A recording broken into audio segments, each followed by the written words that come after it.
Chapter 1224, The Zhao Family. When Xiao Yunduan returned home, it was already late into the night. Despite appearing to have indulged in alcohol, he hadn't crossed the threshold into inebriation. With a warm smile, he greeted her, tenderly embracing and kissing her. Qiao Xian had initially planned to share the encounter with Zhao Zhai, but she ultimately decided against it. Summoning the hostel's waiter, they requested some hot water for a quick wash before retiring to bed. The next morning, Qiao Xian was pleasantly surprised to find Xiao Yunduan beside her. She beamed and remarked, "I thought you had business to attend to." Xiao Yunduan chuckled and held her close. "No urgent matters, my love. We've just arrived, so we can afford a few days of respite." The prefect of Hangzhou would easily arrange assistance for their task, making it hassle-free. Moreover, the crown prince was well aware that this journey wasn't solely about collecting books, so there was no cause for concern. Qiao Xian agreed wholeheartedly. The geographical distance between them allowed them the luxury of time. She felt resolute about severing ties with the Zhao family as swiftly as possible. Qiao Xian recounted the previous day's encounter with Zhao Zhai to Xiao Yunduan. He smiled reassuringly. "My dear, consider it a stroke of luck. I'm confident our mission will proceed smoothly. Those parents couldn't have raised any decent sons, and once Zhao Shu is out of the picture, those two brothers won't have a leg to stand on." Qiao Xian's smile mirrored his confidence. "That's great news for us." During lunchtime, Sun Qian and Sun Bai returned home, accompanied by Uncle Qing. Aware of their presence in Yangzhou, Uncle Qing had journeyed from Hangzhou to welcome them and offer his assistance. Uncle Qing possessed a wealth of knowledge about the Zhao family and had established his own network in Yangzhou, making him a valuable asset in their endeavor. Qiao Xian inquired about the state of affairs in Hangzhou and received a positive report. Pleased with the news, she extended an invitation to Uncle Qing to stay. According to Sun Qian's information, Zhao Mu had experienced substantial business success in recent years, accumulating considerable wealth and on course to become the wealthiest individual in Yangzhou. Zhao Shu had been absent from Yangzhou for an extended period, during which Ms.Qin, who now managed the Zhao family, had replaced most of the household staff. Ms.Qin had firmly instructed that no one in the mansion was permitted to discuss young master, and they were to be promptly sold off if discovered. Consequently, many within the Zhao family were oblivious to the existence of a young master. Their perception of the third young master was that of an eccentric, ignorant, unattractive, and frail individual who had been idle for years. They were uncertain of his return, speculating that perhaps he had encountered misfortune preventing his return. Zhao Mu displayed no concern for Zhao Shu's situation, remaining indifferent to his whereabouts. Meanwhile, Zhao Zhai and Zhao Yi harbored aspirations to claim a significant share of the family's business. Zhao Zhai's fortune took a downturn, as he failed to produce a legitimate heir. Although he had one son and one daughter, they were both born of concubines and faced health challenges. His son had physical disabilities with uneven legs, while his daughter exhibited slower cognitive abilities and developmental delays. In short, Zhao Zhai found himself in an unfavorable position, compounded by Ms. Qin's clear disapproval of him. 2 years prior, Zhao Yi married Ms. Zhou, who had given birth to a robust son just last year. The infant was fair, plump, and utterly endearing, earning the affections of both Ms. Qin and Zhao Mu. Ms. Qin, in particular, cherished her grandson deeply and held a strong fondness for Zhao Yi. Furthermore, Zhao Yi surpassed Zhao Zhai in intelligence, and the latter had endured severe mistreatment from his brother, especially in the past 2 years. If you find any errors, ads pop up, ads redirect, broken links, non-standard content, etc., please let us know it report so we can fix it as soon as possible. Chapter 1225, Show. Zhao Shu was absent from home as he was paying his respects to his deceased mother, with the possibility of returning at any moment. The two brothers were well aware that they needed to secure control over the family's core assets before Zhao Shu's return, in accordance with Ms. Qin's intentions.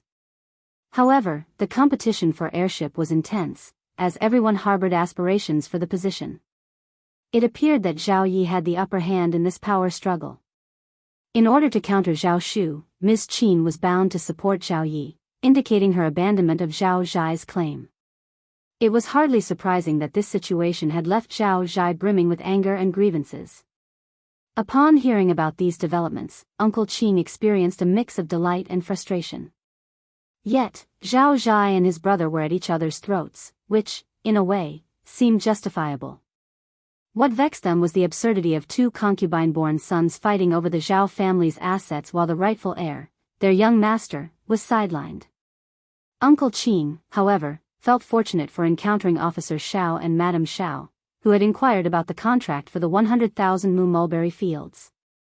It went without saying that the old master would exercise caution when it came to allowing his young master to leave home during a period of filial piety. Meanwhile, Ms.Qin and her son would undoubtedly be eager to secure control over the 100,000 mu mulberry fields. This situation had the potential to become quite troublesome. Their young master might be compelled to withdraw, given his disadvantaged position in the face of his father's authority. Few would believe him except for Zhao Mu. The fact that Madame Xiao had obtained the contract was indeed a cause for celebration. Uncle Qin couldn't wait to witness the unfolding drama. "Officer, Madame Xiao, when do you plan to inform the Zhao family about the mulberry fields?"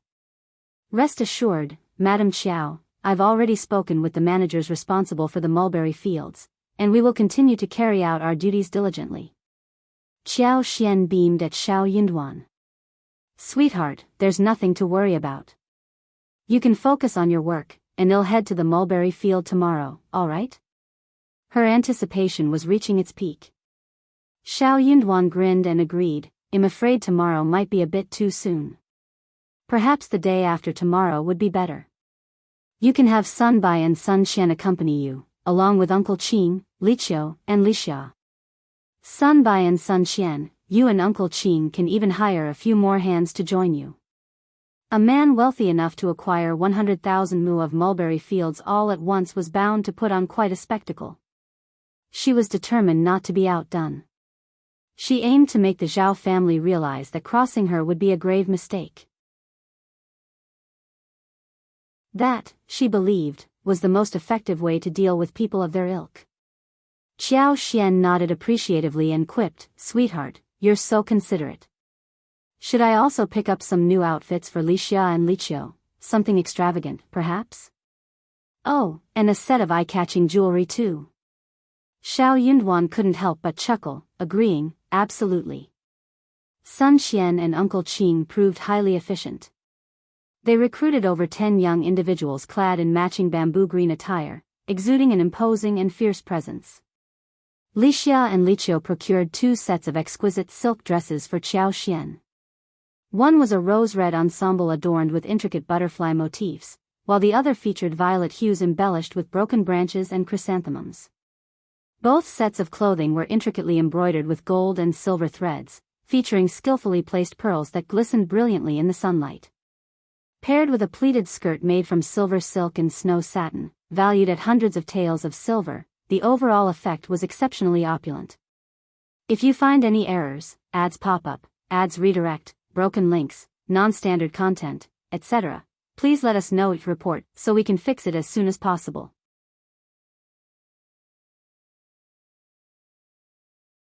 Chapter 12:26, Prepared. They hesitated to make the decision, but ultimately, Xiao Yunduan accompanied Xiao Xian to purchase the ornaments. The entire set of ruby and sapphire jewelry came at a hefty price of 80,000 liang. In addition to that, she acquired several other ornate pieces worth over 5,000 liang. The selection ranged from an array of brocades, satins, silk garments, to various exquisite ornaments.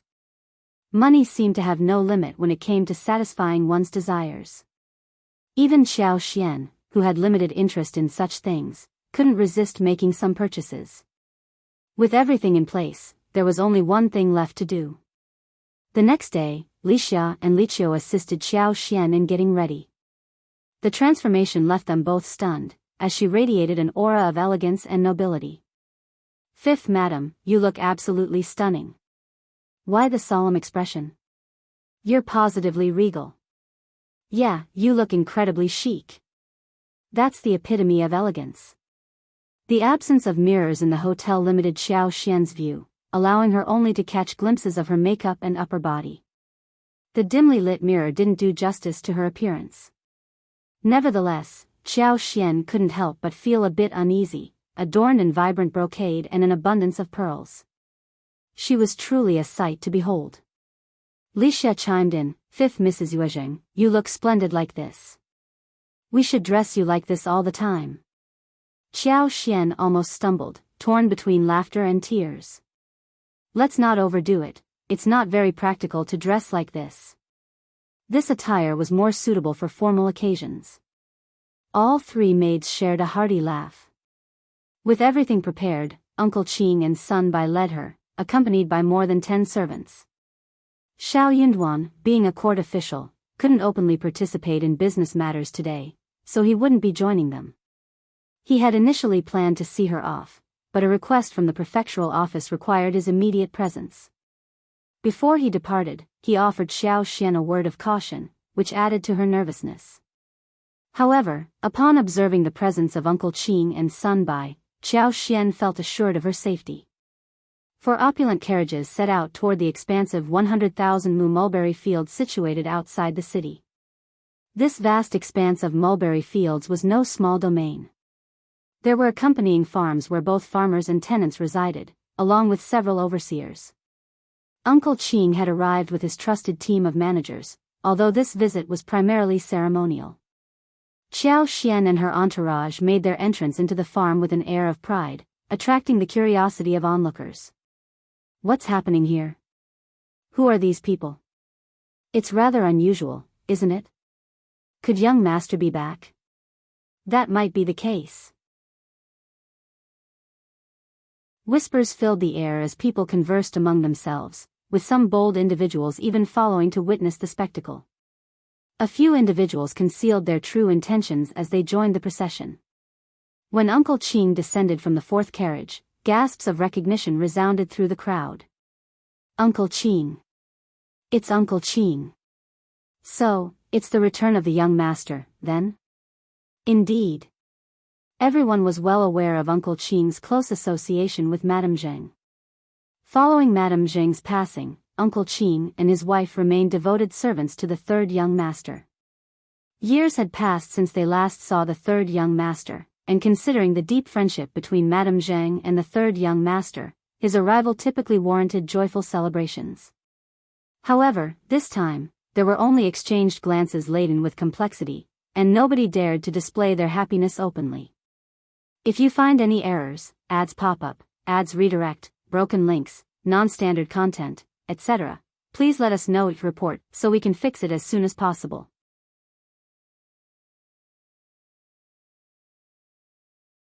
Chapter 1227, Who is that? The sprawling 100,000 mu mulberry fields appeared to be slipping from the grasp of third young master. Old master and second young master had frequented the area over the years, with second young master taking charge of the fields for the past 2 years. Rumors had circulated that second young master intended to sever ties with the tenants and farmers. Panic simmered beneath the surface, but there was little they could do.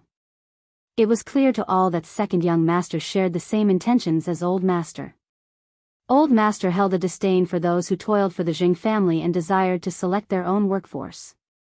All eyes were fixated on the first approaching wagon, presuming it carried young master Zhao Shu.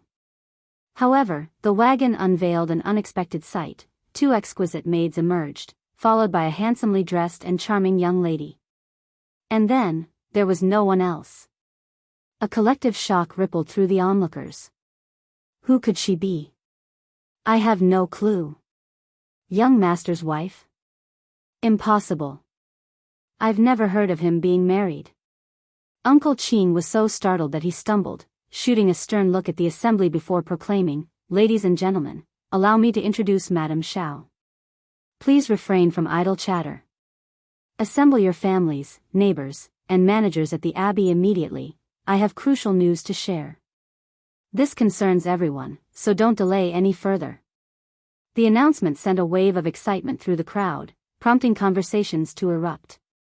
If it weren't for Sun Qian, Sun Bai, and several others known for their imposing stature and serious demeanor, they might have encircled Uncle Qin in their eagerness. After uttering those words, Uncle Qin paid no heed to anyone else and proceeded to follow Xiao Xian and her maid into the abbey. In a calculated move, the abbey's overseers, who had been discreetly contacted by Uncle Qin, feigned surprise and hurried to join the gathering. One by one, a multitude of individuals assembled in the courtyard, with more streaming in from outside. Among the tenants, a shrewd few had already surmised the situation upon witnessing Uncle Qin's discontented escort of the young lady. Though it seemed implausible, there was no other explanation. If that was indeed the case, then this development had direct relevance to them, compelling their swift attendance. In due course, the entire assembly had convened. Only then did Uncle Qin emerge from the room, taking his place beneath the eaves of the lofty steps. "Quiet, all of you." The murmurs subsided, and anxious gazes fixated on Uncle Qin. Over a dozen supervisors and managers stood behind him, their expressions inscrutable. "Ladies and gentlemen," Uncle Qin declared loudly, "the mulberry orchard has been acquired by Madame Zhao, and it now belongs to her. It is no longer associated with the Zheng family. Please remain composed." Uncle Qin gestured with his hands, compelling everyone to settle down. "Listen to me. We have negotiated with Madame Zhao. The farmers and tenants will remain unaffected, and the management team will continue as is. Dedicate your efforts to Madame Zhao, and rest assured, as long as there are no ulterior motives, you need not worry. I can personally vouch for it. Can you place your trust in me?" At this moment, a faint sense of reassurance washed over the crowd. If you find any errors, ads pop up, ads redirect, broken links, non-standard content, etc., please let us know your report so we can fix it as soon as possible.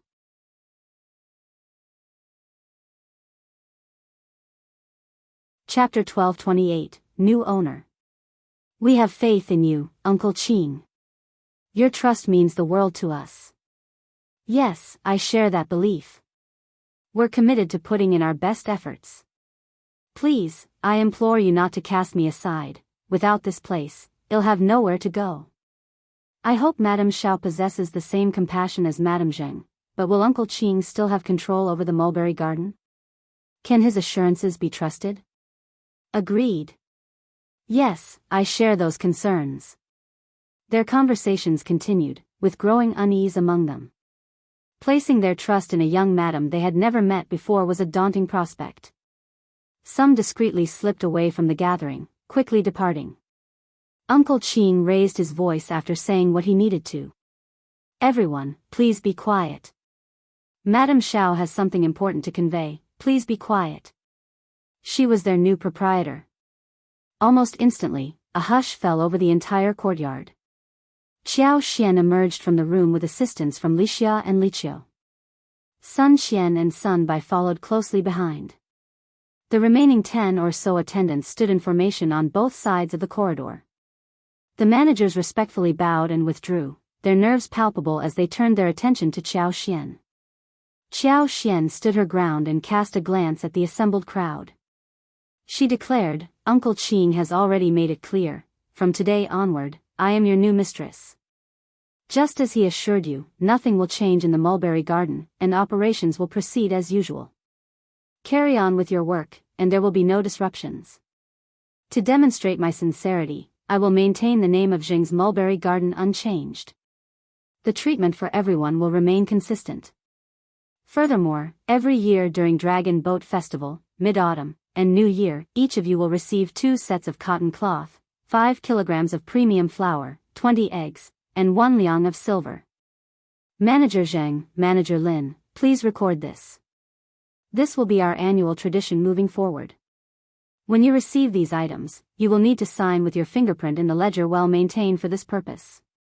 These provisions are for everyone, and anyone attempting to amass wealth at the expense of others will be promptly dismissed." Manager Zheng and Manager Lin, being the top 2 leaders of the mulberry garden, smiled and nodded in agreement.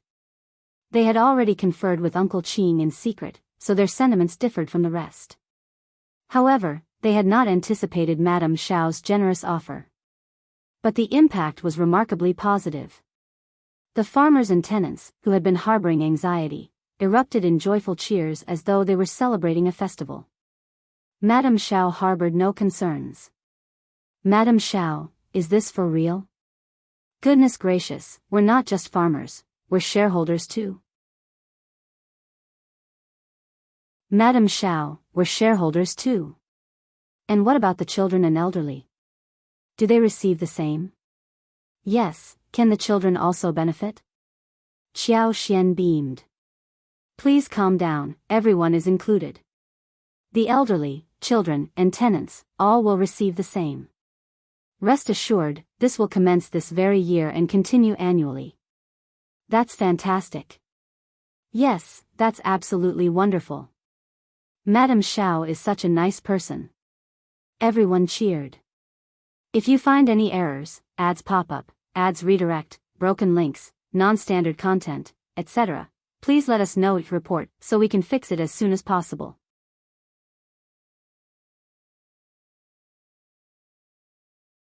Chapter 1229, Benevolence.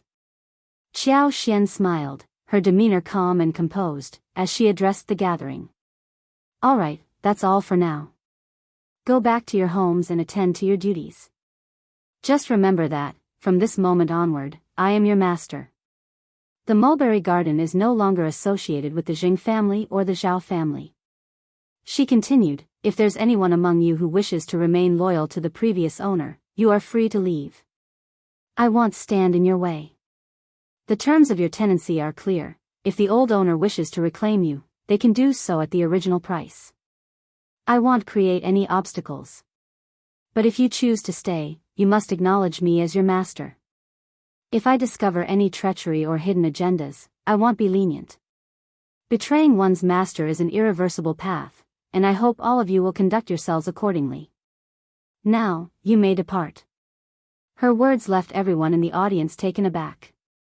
They retreated quietly, no longer causing the commotion they had earlier. It was evident that their new master had a stern disposition and was not to be underestimated. Honesty seemed to be the best policy. After all, for those willing to work diligently, there were annual bonuses to look forward to, a pleasant surprise indeed. Nobody was foolish enough to walk away from such treatment. Once the tenants were reassured, Xiao Xian turned her attention to the estate's managers. She instructed the household staff to have them wait in the wing room, intending to meet with each of them individually. The first on her list was Manager Zheng, and Uncle Qing accompanied them. Xiao Xian held the contract in her hands, aware that she needed to deal with the local power broker tactfully. Zhao Mu had firmly convinced himself that the 100,000 mu mulberry garden was within his grasp. He was determined not to relinquish it easily, even if it meant resorting to unscrupulous tactics. In his mind, he couldn't afford to be seen as inferior to Madame Zhao, a newcomer to Hangzhou. Admitting such a status would subject him to ridicule from the local populace, a humiliation he couldn't tolerate any longer. Furthermore, the financial prospects were too enticing to ignore. With an annual income of more than 1 million liang, after accounting for expenses, there would still be a substantial profit, around 700,000 liang annually. No one in their right mind would reject such a substantial fortune. However, touching Xiao Xian would only invite her to retaliate in kind. As the saying goes, civilians should not engage with officials. While Zhao Mu might command respect and awe, he was still a civilian in Yangzhou. On the other hand, Xiao Yunduan held an influential position in the capital and was the crown prince's favorite. Ignorantly crossing paths with him would surely lead to Zhao Mu's demise. Xiao Xian, well aware of the potential dangers, remained vigilant, concerned that Zhao Mu might react angrily and attempt to sabotage the mulberry garden. Butler Zheng was in high spirits as he conversed with them, his mood lifted considerably.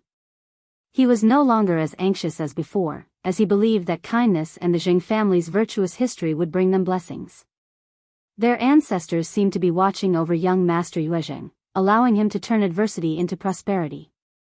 As Xiao Xian continued to meet with about half of the managers, Zhao Mu, Zhao Zhai, and Zhao Yi finally made their entrance, accompanied by 30 page boys and servants. If you find any errors, ads pop up, ads redirect, broken links, non-standard content, etc. Please let us know your report so we can fix it as soon as possible.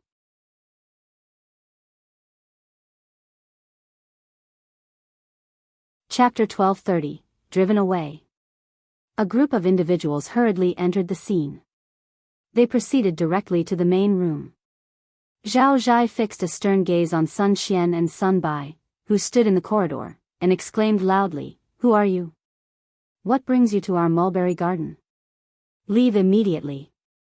Xiao Xian, startled by the loud and aggressive voice, glanced at the manager who was giving her a report. His anxiety was palpable. They were all aware that the old master, eldest young master, and second young master had likely engaged in some dubious activities within the mulberry garden, and news of their presence would surely reach others. A confrontation was inevitable. Xiao Xian pondered whether Madame Xiao would be able to handle the situation. Xiao Xian sneered and shook her head dismissively. She paid no heed to the commotion outside. Indifference was mirrored by Li Xia and Li Qiu. Zhao Yi, with a sardonic smile, raised his voice. "This is the Zhao family's mulberry garden. Kindly depart now, or we'll have to involve the authorities." It was clear to anyone with common sense that the Zhao family held considerable wealth in Hangzhou and maintained close ties with local officials, possibly even enjoying special privileges with the magistrate. While Zhao Yi's words appeared polite on the surface, they carried a far more potent and intimidating message than Zhao Zhai's loud outburst. Xiao Xian couldn't help but think that perhaps this was why her irritable brother struggled to secure a prominent position within the family, resorting instead to dubious companions for solace and complaints.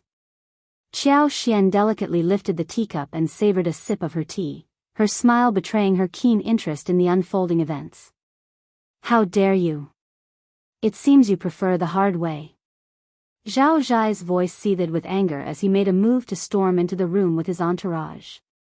But he was abruptly halted in his tracks. Sun Qian and Sun Bai assigned 2 men to guard the doorway while leading the others forward, effectively blocking their path.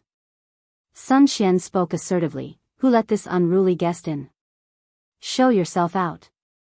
Zhao Zhai's eyes widened in disbelief, stunned by the rudeness of the words. His fury reached a boiling point, and he impulsively slapped Sun Bai across the face. "You wretched scoundrel." Sun Bai skillfully grabbed his hand, twisted it, and shoved him, causing Zhao Zhai to stagger backward and collide with 2 servants, sending all 3 tumbling to the ground. The sound of knuckles cracking filled the air as Sun Bai eyed them coldly and spoke with unwavering composure, "This is my master's domain. Even if you intended to pay a visit, didn't anyone teach you the courtesy of knocking and conveying your message? Have you no manners? I will give you until the count of 3 to leave, or I will personally escort you out, one by one." Zhao Mu's anger trembled in his voice as he retorted, "Absurd. This mulberry garden belongs to our family. When did it become your master's? Who is your master, and why is he hiding from us?" Sun Bai ignored his questions and continued sternly, 1. You're being unreasonable. 2. 3. Take action. Understood. Sun Qian and Sun Bai took the initiative. A dozen men surged forward, compelling the Zhao family members to retreat. The Zhao family servants, in contrast, couldn't match the agility displayed by Sun Bai and Sun Qian. If you find any errors, ads pop up, ads redirect, broken links, non-standard content, etc., please let us know your report so we can fix it as soon as possible.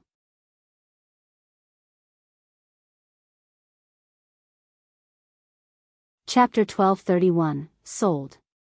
Sun Qian and Sun Bai alone proved formidable adversaries for the 30 servants of the Zhao family. As though swept away by an autumn breeze, the Zhao family, along with their masters and servants, were unceremoniously expelled from the premises, left writhing in discomfort outside the yard. Zhao Mu and his sons weren't spared from this humiliating ordeal. They too found themselves tumbling to the ground. How dare they? This must be reported to the authorities. I'll ensure they face the consequences, exclaimed Zhao Mu, his flushed face reflecting his fury. Such humiliation had never before befallen him, and the presence of numerous tenants and farmers only exacerbated his disgrace. Zhao Zhai and Zhao Yi, equally incensed, extended their assistance to their father, all the while casting angry glares towards the yard. At this critical juncture, Uncle Qin hastily emerged from the yard, followed closely by Sun Bai. Uncle Qin respectfully addressed Zhao Mu and his sons. "Old master, what brings you here?" "I hurried over as soon as I heard the news, but I arrived too late." Zhao Mu and his sons fixed their steely gazes on Uncle Qin. "Zheng Qin, what is happening here? How did the mulberry garden change ownership? Where is Zhao Shu? Where is that disobedient son of mine?" Uncle Qin's tone remained composed as he replied, "Our young master has sold the mulberry garden to old Master Zhao and Madame Zhao. It now belongs to the Zhao family, with no ties to the Zheng family. I'm here with Madame Zhao for the official handover." "What did you just say?" "What? This cannot stand." Zhao Mu and his son were both left flabbergasted. "That ungrateful child. Ungrateful child." Zhao Mu bellowed in anger. "He sold off this substantial mulberry garden without consulting me? He has no authority in this matter. Where is he? Fetch him immediately." Observing the mixture of anger and heartache etched across Zhao Mu's face, Uncle Qin couldn't hide his satisfaction at the brothers' bewildered expressions. "Old master, young master is currently on a journey, and it will be some time before he returns. He assures you not to worry, he will return when the time is right," Uncle Qin explained, attempting to placate Zhao Mu's rising ire. Zhao Mu was so infuriated that he felt his consciousness waver. He cared little for his wayward son, his primary concern was the mulberry garden. A sprawling expanse of 100,000 mu was worth millions of liang. How dare he make such a monumental decision without consultation? How dare he? Perhaps he's too ashamed to face his family. Inform him that if he doesn't return immediately, he's not welcome back. I disown a son like him. Tell him to come home this instant. Uncle Qin fell into an uneasy silence. Zhao Yi suppressed his anger and spoke icily. "Uncle Qin, you wouldn't want our younger brother to earn a reputation for squandering our father's wealth, would you? Something is amiss with the mulberry garden situation. It's only right for him to return home and provide a clear explanation. After all, he's sold the mulberry garden for a significant sum, and it's not safe for him to remain outside. Who's to say he won't succumb to greed?" Uncle Qin sneered. "Young master has his own intentions, there's no need for your concerns." Zhao Yi responded with a contemptuous glance at Uncle Qin but refrained from further comment. Zhao Mu's voice dripped with menace as he declared, "Zheng Qin, if you fail to bring Zhao Shu back, be prepared for the consequences. I doubt you can protect him from the repercussions." Yet, the presence of Sun Bai weighed on Zhao Mu's mind, preventing him from coercing Uncle Qin to accompany him back to the Zhao family.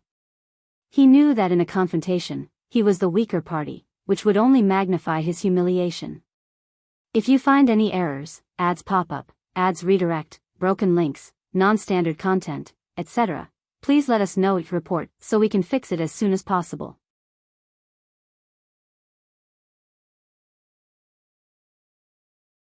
Chapter 1232, Furious. They had not anticipated this turn of events, catching them off guard and resulting in significant losses. Knowing when to hold M and when to fold M was crucial, and there was still a long journey ahead. Zhao Mu sneered and departed with the Zhao family, leaving in their wake a cloud of uncertainty. Uncle Qin spat in their direction, a sinister grin on his face. He muttered, "Just wait and see." Inside the room, the household staff had gathered. Butler Zheng voiced his concerns. "Madame Zhao, old Master Zhao isn't likely to let this slide." The other managers nodded in agreement. Indeed, the Zhao family has deep roots in Hangzhou, and old Master Zhao wields significant influence. Old Master Zhao and the magistrate have always been close. We must be vigilant against any underhanded moves or schemes from the Zhao family. Especially second young Master Zhao, Qiao Xian's admiration for Madame Zheng grew even stronger. The unwavering loyalty of these individuals to the Zheng family, even after her passing, was truly remarkable. "Don't fret, Zhao Mu won't be able to stage a comeback," regardless of his ties with the magistrate. Despite her knowledge of the man's background and connections, Xiao Xian confidently stated this. Her assurance put everyone at ease. That's reassuring. If Madame Xiao says so, we have faith in her judgment. Yes. Xiao Xian smiled. However, I don't trust Zhao Mu and his son's ethics. I fear they may resort to underhanded tactics. Everyone, please be diligent and arrange for tenants to work in shifts. Keep a watchful eye everywhere, day and night. Be cautious of unfamiliar faces, and forbid strangers from entering the mulberry garden and the farm. Regardless, you must remain vigilant at all times and never let your guard down. In the event of such a situation, I will generously reward you. Her words stirred motivation among the group, and they all nodded in agreement. Even without the promise of a reward, they understood the importance of their vigilance. Any harm to the mulberry garden would jeopardize their livelihoods. Xiao Xian delegated the detailed responsibilities to Uncle Qing and Manager Zheng, entrusting them with the task. Without delay, she began spreading the news about the change in ownership of Ms. Zheng's mulberry garden. She emphasized that the silk might not be sold to Zhao Mu this year. Xiao Xian believed that once this information circulated in Hangzhou, Zhao Mu and his son would take action. Time was of the essence, and Xiao Xian couldn't afford to waste any more of it dealing with them. To maintain appearances, she rented a house and took the group to the mulberry garden. However, she secretly slipped out the back door with her men, leaving only 2 servants to stand guard. Within the mulberry garden, Sun Qian and his 7 followers remained, cautious of any potential schemes by the Zhao family. All was set, awaiting the Zhao family's inevitable move. As Xiao Xian's news rippled through the business community of Yangzhou, chaos ensued. Everyone's initial reaction was one of disbelief. Is this for real? However, upon further consideration, the absurdity of the situation made it clear that it couldn't possibly be a joke. This had to be the truth. Conversations of various kinds were buzzing throughout the city. Some eagerly anticipated watching Zhao Mu's impending humiliation, while others were keen on contacting Madame Xiao to secure silk purchases. Meanwhile, a few took the opportunity to ridicule Zhao Shu for his profligate ways. But, regardless of the specific motive, the majority were eagerly anticipating the upcoming spectacle. If you find any errors, ads pop up, ads redirect, broken links, non-standard content, etc., please let us know each report so we can fix it as soon as possible.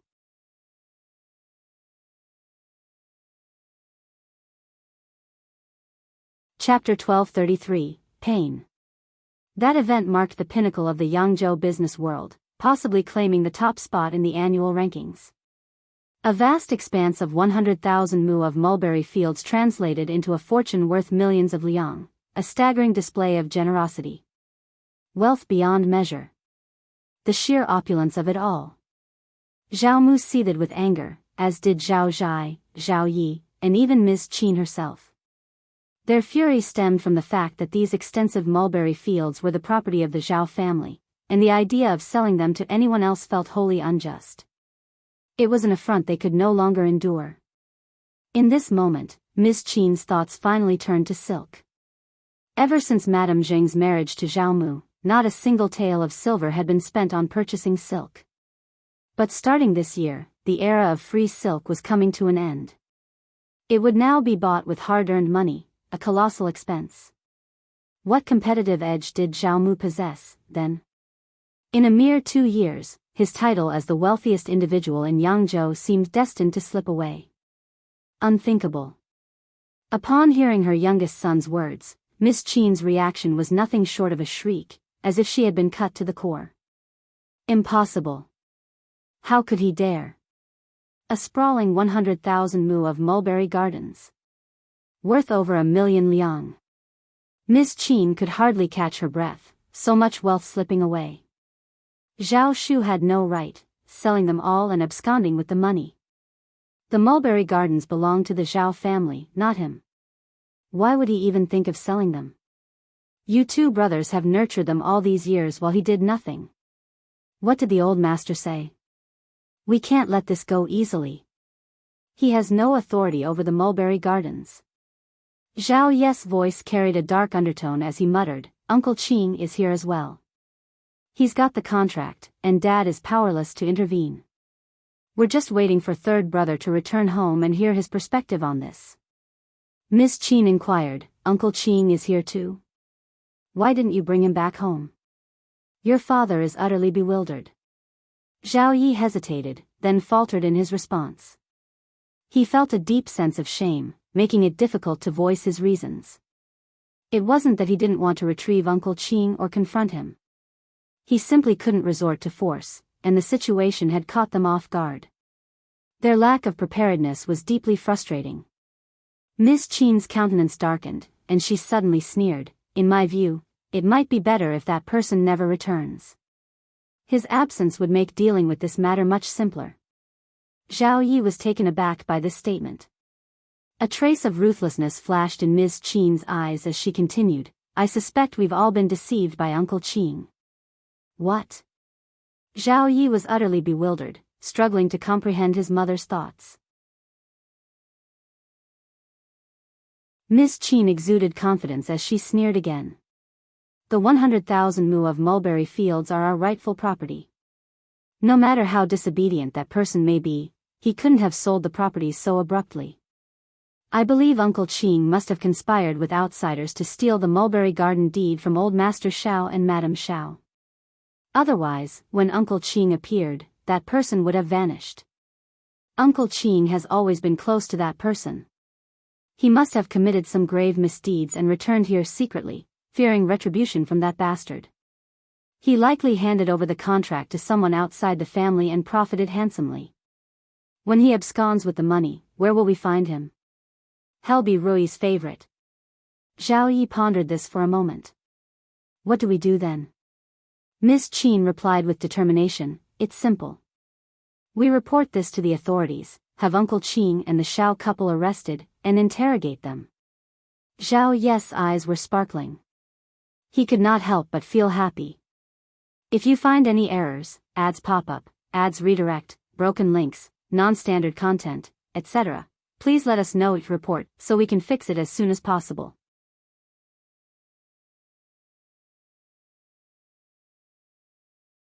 Chapter 1234, Trick. Fantastic. That was the way it had to be. The magistrate had a strong alliance with them. As long as this man was brought within 500 meters of the government office and interrogated individually, he could extract any confession he desired. Since Uncle Qin had stolen the contract, it was time to restore it to its rightful owner. Even better, the contract now rested securely in their hands, officially designating the mulberry garden as Ms. Zheng's. This would resolve her father's predicament. Zhao Yi could vividly picture the day when Zhao Shu returned and discovered that Ms. Zheng's mulberry garden had transformed into Ms. Zhao's. He would undoubtedly be infuriated. Zhao Yi bowed deeply to Ms. Qin. Mom, you're brilliant. That's a fantastic plan. I'll inform Dad immediately. Ms. Qin smiled with pride. Then go swiftly. We must act promptly to prevent them from growing too complacent. Understood, Mom. Zhao Yi rushed off to locate Zhao Mu. Zhao Mu was elated to hear the news. The more he contemplated it, the more convinced he became that it was the truth. No wonder that disobedient son was hesitant to sell off the family's negative karma. It's all because of those servants. Those lowly servants are all driven by greed. It's not surprising that they would resort to such actions. Dad, may I visit the government office personally? Zhao Mu pondered for a moment. This situation involved robbery and intimidation. They all knew that the Zhao family must have acquired 100,000 mulberry fields. As the head of the family, Zhao Mu couldn't directly handle such matters, so he had entrusted his junior to take care of it. He feigned ignorance about the unfolding situation. In case an actual crisis arose, she possessed the ability to turn the situation to her advantage. He nodded and instructed, take 3,000 liang with you. Rest assured, it will be well worth it. A few thousand liang could secure 100,000 mu of mulberry fields, resulting in profits exceeding 10,000. Excited, Zhao Yi eagerly set off. His first stop was to find a strategist named Yang. Strategist Yang had always maintained a favorable relationship with the Zhao family, often leveraging the family's resources to his advantage. However, when Zhao Yi disclosed the current predicament, strategist Yang's heart skipped a beat. Magistrates in Jiangnan were not known for their naivety, and their strategists were no exception. They possessed their own discerning judgments regarding what was feasible and what wasn't. Strategist Yang couldn't help but mutter curses at the Zhao family for their audacity and greed. Most critically, their plan lacked foresight. Who concocted such an ill-conceived scheme? 100,000 mulberry fields. It was an exorbitant acquisition that no ordinary family could manage. The Zhao family was undoubtedly behind this endeavor. While the Zhao family may have taken advantage of the landlord, they couldn't simply turn a blind eye to the situation. Arbitrary arrests could lead to disastrous consequences. What if they apprehended the wrong individuals? It would jeopardize Old Master's career. But 1,000 liang was a huge amount, and Zhao Yi even hinted that he would give strategist Yang a huge amount of money, which made strategist Yang feel quite motivated. He did not agree directly. Instead, he replied vaguely, "It depends on you, officer. You can make the decision." Zhao Yi was asked to leave temporarily. If you find any errors, ads pop up, ads redirect, broken links, non-standard content, etc., please let us know if report so we can fix it as soon as possible.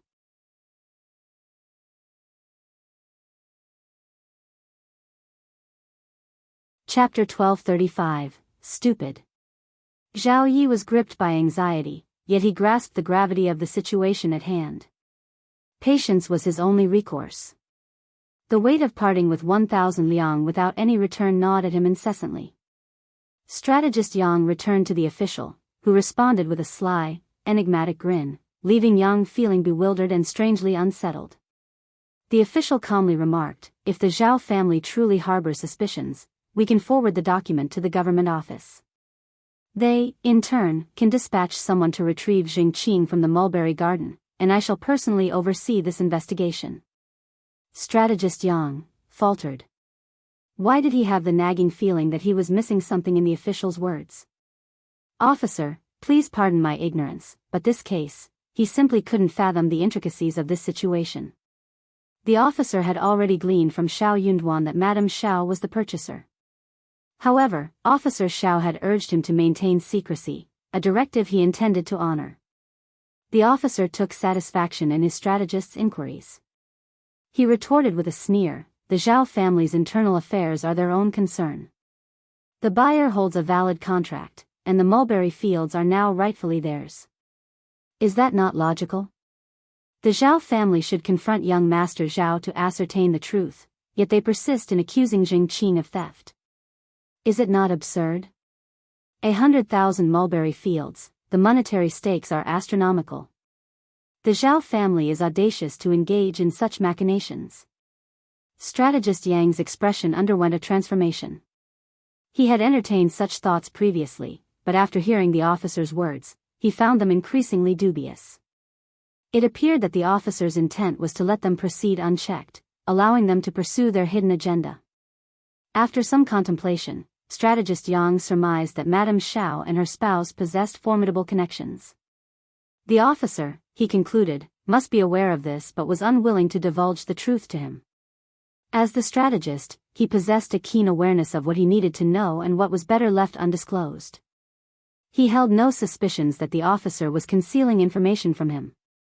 Respectfully, he acknowledged, "Certainly, officer, I understand."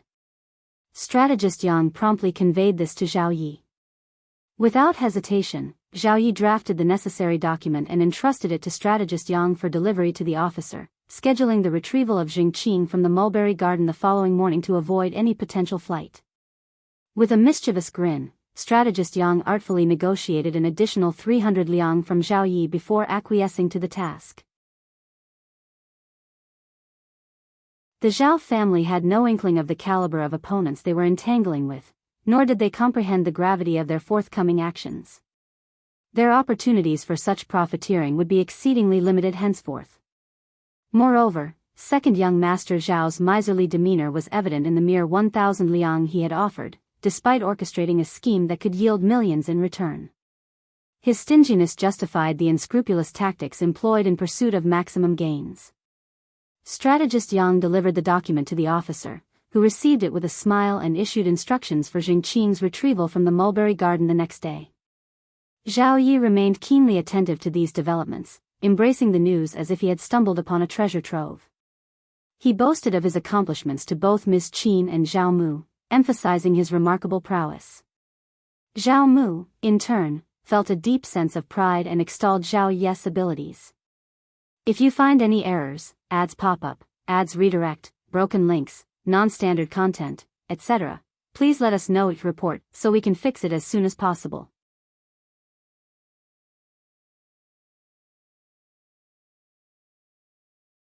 Chapter 1236, Infight. Ms.Qin's face lit up with joy. Once we secure the mulberry garden, we can finally bring that rascal home. He's holding on to a substantial amount of money, and we can't allow him to keep it without compensation. It rightfully belongs to us. Zhao Yi fully supported his mother's sentiments, seeing nothing amiss in her words. He nodded in agreement. The thought of the fortune in Zhao Shu's possession troubled Ms.Qin deeply. Mother is absolutely right, we must bring him back. Zhao Yi was determined not to let him exploit their situation. The entire family shared in this sweet dream. The next day, they couldn't openly visit the mulberry garden to observe the situation, so they dispatched trusted servants to discreetly keep an eye on things. When Uncle Qin was taken into custody by the authorities, he appeared remarkably composed and cooperative. Instead of being forcibly apprehended, he willingly entered the carriage. Zhao Yi and Ms.Qin couldn't help but feel disappointed upon hearing this news. In their imagination, Uncle Qin should have been escorted out of the mansion by guards. Why are they treating him so courteously? It's astonishing. Money certainly changes everything. He must have spent a considerable sum on his treatment, Ms.Qin remarked, drawing her conclusions. After a brief discussion, Zhao Mu and his son found themselves in agreement. Zhao Zhai sneered and directed his words at Zhao Yi. You're trying to save face too, aren't you? You told strategist Yang yesterday that no amount of money is enough for Zheng Qing. Zhao Yi smiled confidently. Our victory hinges on delivering them to the authorities, the rest doesn't matter. We can demonstrate our generosity once they're in government custody. Zhao Zhai couldn't hide his frustration, feeling his irritation surge. This rascal was always so composed and self-assured, and he had a justification for everything he did. It was infuriating. Each time he attempted to undermine him, it seemed like he was the one getting torn apart. When he was feeling so annoyed, his parents nodded in agreement. Yi is right. That is true. Zhao Yi said, actually, I don't know anything. It is my parents who tell me about this. They taught me well. He was so modest. Zhao Zhai took a deep breath and sneered. But only Zheng Qing was taken away from the governmental office, not the Shao family. Madame Shao and even the servants from the Shao family were not taken away. Are you sure that you and strategist Yang have explained everything clearly? Ms.Qin could not stand that anymore. She frowned. What do you mean, Zhai? Your brother has been working so hard to get the deal done, and you think he is not satisfied? You are picking on him on purpose, aren't you? Zhao Yi added. Mom, that is not what I meant. Don't misunderstand me. Zhao Zhai could not stand that anymore. He got up and glared at Ms.Qin. Yes, he is good at everything, and I am not good at anything. What is he trying to do? I can do these things too, did you let me do them? He gets to do all the good things, pushes all the trouble to me, and lectures me for being stupid and unreliable. You can just drive me out of the family if you don't like me. Now you are satisfied, aren't you? What are you talking about? Ms.Qin shivered in anger. Zhao Yi added. Brother, stop it, Mom will be so sad if you do that. Apologize to Mom. Shut up you two-faced, double-dealing. Zhao Zhai could not stand that anymore. He pointed at Zhao Yi and cursed. If you find any errors, ads pop up, ads redirect, broken links, non-standard content, etc., please let us know it report so we can fix it as soon as possible.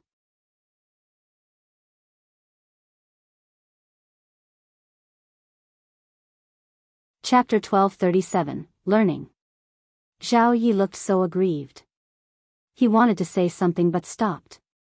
He became even more aggrieved, which made people feel even more distressed. Zhao Zhai got even more annoyed seeing him like this. He sneered. What are you looking like this for? People might think that I have done something to you. You have learned a lot from Mom. It is no wonder Mom loves you so much. You. Zhao Yi felt so embarrassed. He could not stand that anymore.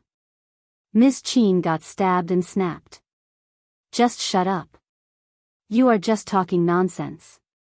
Zhao Zhai flushed too. He knew that he had said something wrong, and he felt guilty. But he was not going to apologize. He was not going to do that. But he did not dare to stay any longer. And he cursed as he left. Ms.Qin got so angry that her eyes turned red. What is wrong with him? How did he become like this? Zhao Yi forced a smile. Mom, he did not do that on purpose. Don't take it to heart. Ms.Qin snorted and felt even more disgusted by her eldest son. Zhao Mu frowned and could not help but look at Ms.Qin, thinking. Ms.Qin panicked and subconsciously tried to suck up to him. But on second thought, she realized that she was the only one with a son, and her son even had grandchildren. So what if she was not the official wife? She was not in charge, and she had not the say in everything. She was not like before. She should stand up straight and be on equal footing with Old Master. She did not need to suck up to him. Old Master, do you think we will be promoted to the next level today? We should be able to make a decision soon, right? Ms.Qin changed the topic directly. Zhao Mu was absent-minded as if he had not heard that. Ms.Qin called him Old Master a few times before he realized what was going on. Hearing Ms.Qin's words, Zhao Mu waved his hands in irritation. The governmental office has their own conclusion, and the officer knows what to do. We will just wait and see. For some reason, Zhao Mu felt a bit uncertain. He had a hunch that he had made the wrong move. Would this plan really work? They seemed to have a sure bet, a shoe-in. But one thing was missing, the other party's background. Their rival could afford to buy 100,000 mu of mulberry fields, and they did not care about his identity as the richest man in Hangzhou. They must have something up their sleeves if they dared to attack the Zhao family like this. But he was so furious the day before. He had never been humiliated like this before, and he could not stand that anymore. His son Zhao Yi was too fast, and before he could calm himself down, he had already gone to strategist Yang at the governmental office and confirmed the whole thing. So he had no choice but stop saying anything more. Otherwise, he would be so humiliated when he made the complaint at the governmental office. Also, Madame Xiao was so annoying. She came to the Zhao family as soon as she arrived at Hangzhou, and she did not even care about the Zhao family's reputation. He needed to have a long-term reputation here in Hangzhou, alright? She was going to cause him so much trouble. But he was going to let her know that the Zhao family was not to be trifled with, and he was not going to be humiliated by anyone. He felt that his son was right. What they had thought of so far was the best solution.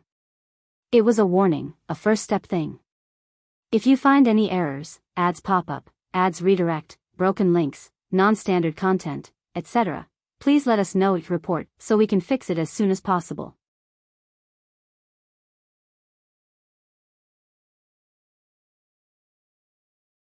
Chapter 1238, Intuition. As long as he watched closely, he believed that things would go out of control. Maybe he could really take over the 100,000 mulberry gardens. 100,000 mu. That was a mulberry garden worth millions of liang a year. Zhao Mu could not help but feel motivated.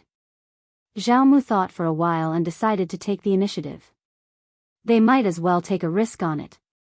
He soon picked a few precious antiques worth more than 100,000 liang from the shared accounts and went to the governmental office to visit the officer. Unexpectedly, Zhao Mu failed to meet the officer this time. He waited in the back hall for a long while, but one manager from the mansion of the prefectural magistrate came. The manager was very friendly and showed a smile, saying that the officer had been busy with work and was not free these days. He asked him to return after a few days.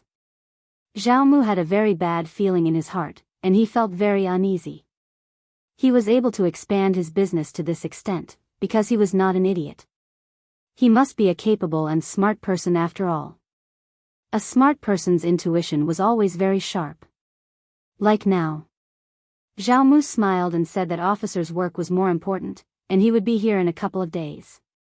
Then he pretended to ask about the case of the Zhao family's traitorous slave, Ms.Qin. When would the trial start? He wondered if he could get someone to pass on the message to him. It would be so annoying if he was not punished badly. The manager did not say anything more. He just smiled, indicating that he had no idea what was going on. Zhao Mu's heart sank. He had a bad feeling about this. But he could not ask any more. They had no choice but to leave. He needed to have a good discussion with his two sons. If the plan failed, someone needed to take the blame. And they needed to be prepared for this. Zhao Mu did not hesitate. He decided to push his eldest son, Zhao Zhai, to take the responsibilities. He was going to talk about this with his second son, and then he was going to tell his eldest son about this. Zhao Mu had never thought about whether his eldest son would be willing to do so. He was a father and he had the right to do so. How could he turn him down? He was not going to be a bad son either. Unexpectedly, when Zhao Mu hurried back to the mansion and returned to the study, he ordered someone to fetch Zhao Yi. The page boy returned and reported, "Old master, second young master is not at the mansion." Zhao Mu frowned and looked displeased. He is not at the mansion? He has no priorities. Where else can he go? Get someone to find him. Yes, old master. The page boy got startled. He had no idea why old master would be so angry about such a small thing. Soon the page boy returned. Old master, the gatekeeper said that someone from the magistrate's office came and asked second young master to join them. What? Zhao Mu got startled and snapped. Why didn't you say so earlier? What are you standing there for? Get the housekeeper here. And young master, go now. The page boy panicked and almost got weak in the knees. He staggered and went to find someone. Zhao Mu said to the housekeeper seriously, go to the governmental office and find out why they asked second young master to join them. If there is any news, report it to me, now. The housekeeper was at a loss. But he could tell that his master was really anxious. So he nodded and hurried away. If you find any errors, ads pop up, ads redirect, broken links, non-standard content, etc., please let us know each report so we can fix it as soon as possible.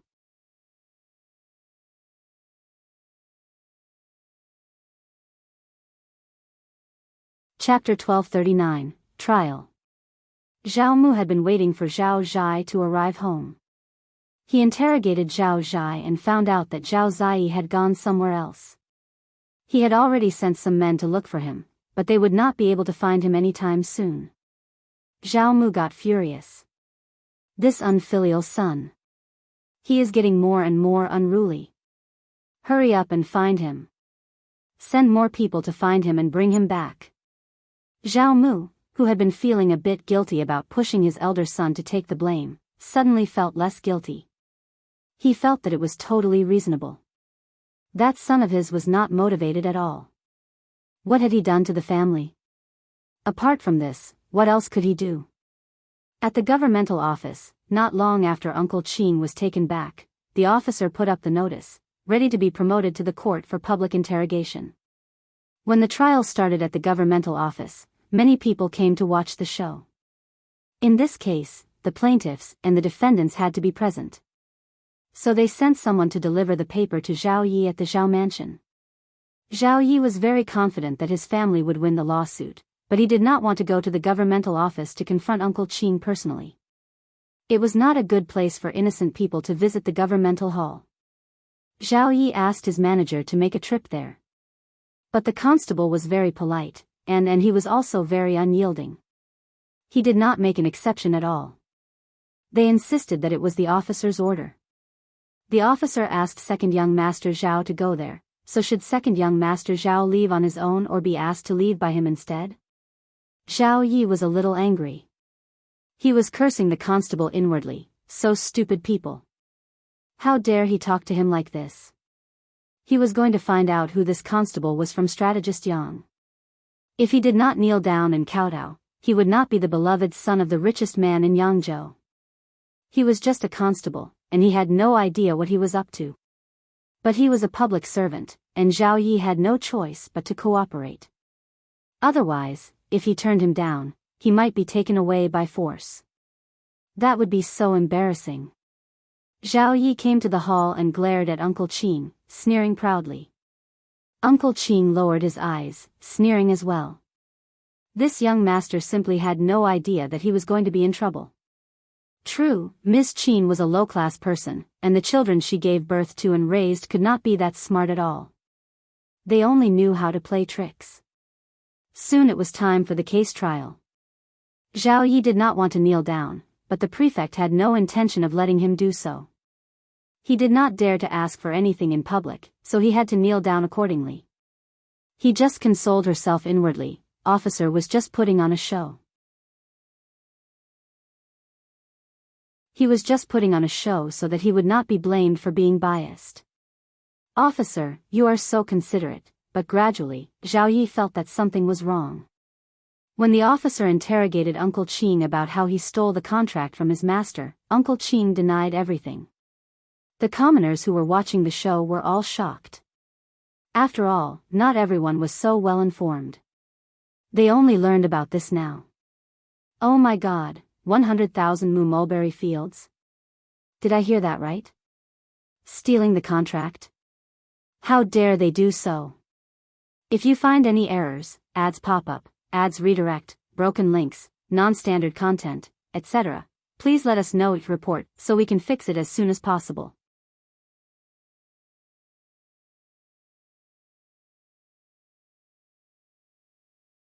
Chapter 540, Chapter 540, What does it mean to kill and punish the heart? Seeing Zhang Xiaobai charging at them with their own eyes, the three of them were terrified, their scalps tingling, and every single hair on their body standing on end. Terror, the terror of death. Jian Wuhui was the first to react. He was not willing to die under Zhang Xiaobai's sword just like that. Starry swordsmanship. Suddenly, Jian Wuhui roared with courage, mobilizing all his spiritual power to confront Zhang Xiaobai head-on. But what no one expected was that when Jian Wuhui applied all he had learned throughout his life, he astonishingly failed to block Zhang Xiaobai's effortless stab. Thud. Jian Wuhui's attack had no effect on Zhang Xiaobai whatsoever. On the contrary, Zhang Xiaobai's sword effortlessly pierced through his energy center. He instantly felt like a deflated balloon, with a somewhat shrinking feeling. At that instant, a flood of emotions welled up in his heart. Jian Wuhui understood, this was deep despair. And after despair, what followed was surprisingly anger. Because he saw Ouyang Haohai and Li Shi running away. At the moment when Jian Wuhui resisted, the two of them instantly made their choice. They chose to run for their lives. Jian Wuhui's heart filled with hatred. Damn it, damn it. Jian Wuhui was unbearably furious, spitting out blood and stumbling to the ground. Despite everything, his eyes were filled with resentment. Not only hatred and fear of Zhang Xiaobai, but even more so, towering anger at the cowardly behavior of those two bastards running for their lives. They are just spineless. After disabling Jian Wuhui, Zhang Xiaobai did not kill him but simply glanced at the direction where the other two were fleeing. If you want to run, you might as well confront me head-on. Perhaps if you two join hands, you might have a chance of survival. Zhang Xiaobai lightly said, and immediately after, his figure instantly turned into a flash of sword light and disappeared from the spot. The two who were fleeing in front seemed to feel something and turned to look back simultaneously. Goodness, in an instant, both of them felt their scalps explode. What caught their eyes was a red long sword that was continuously enlarging. Thud. In an instant, the energy centers of the two fleeing men were easily pierced by Zhang Xiaobai. The two of them were dumbfounded. They didn't even have the chance to fight back. They didn't even dare to fight back. Was their cultivation going to be ruined just like that? Zhang Xiaobai, you bastard, you ruined my cultivation, I'm going to kill you. Li Shi immediately spat out blood as he roared in anger.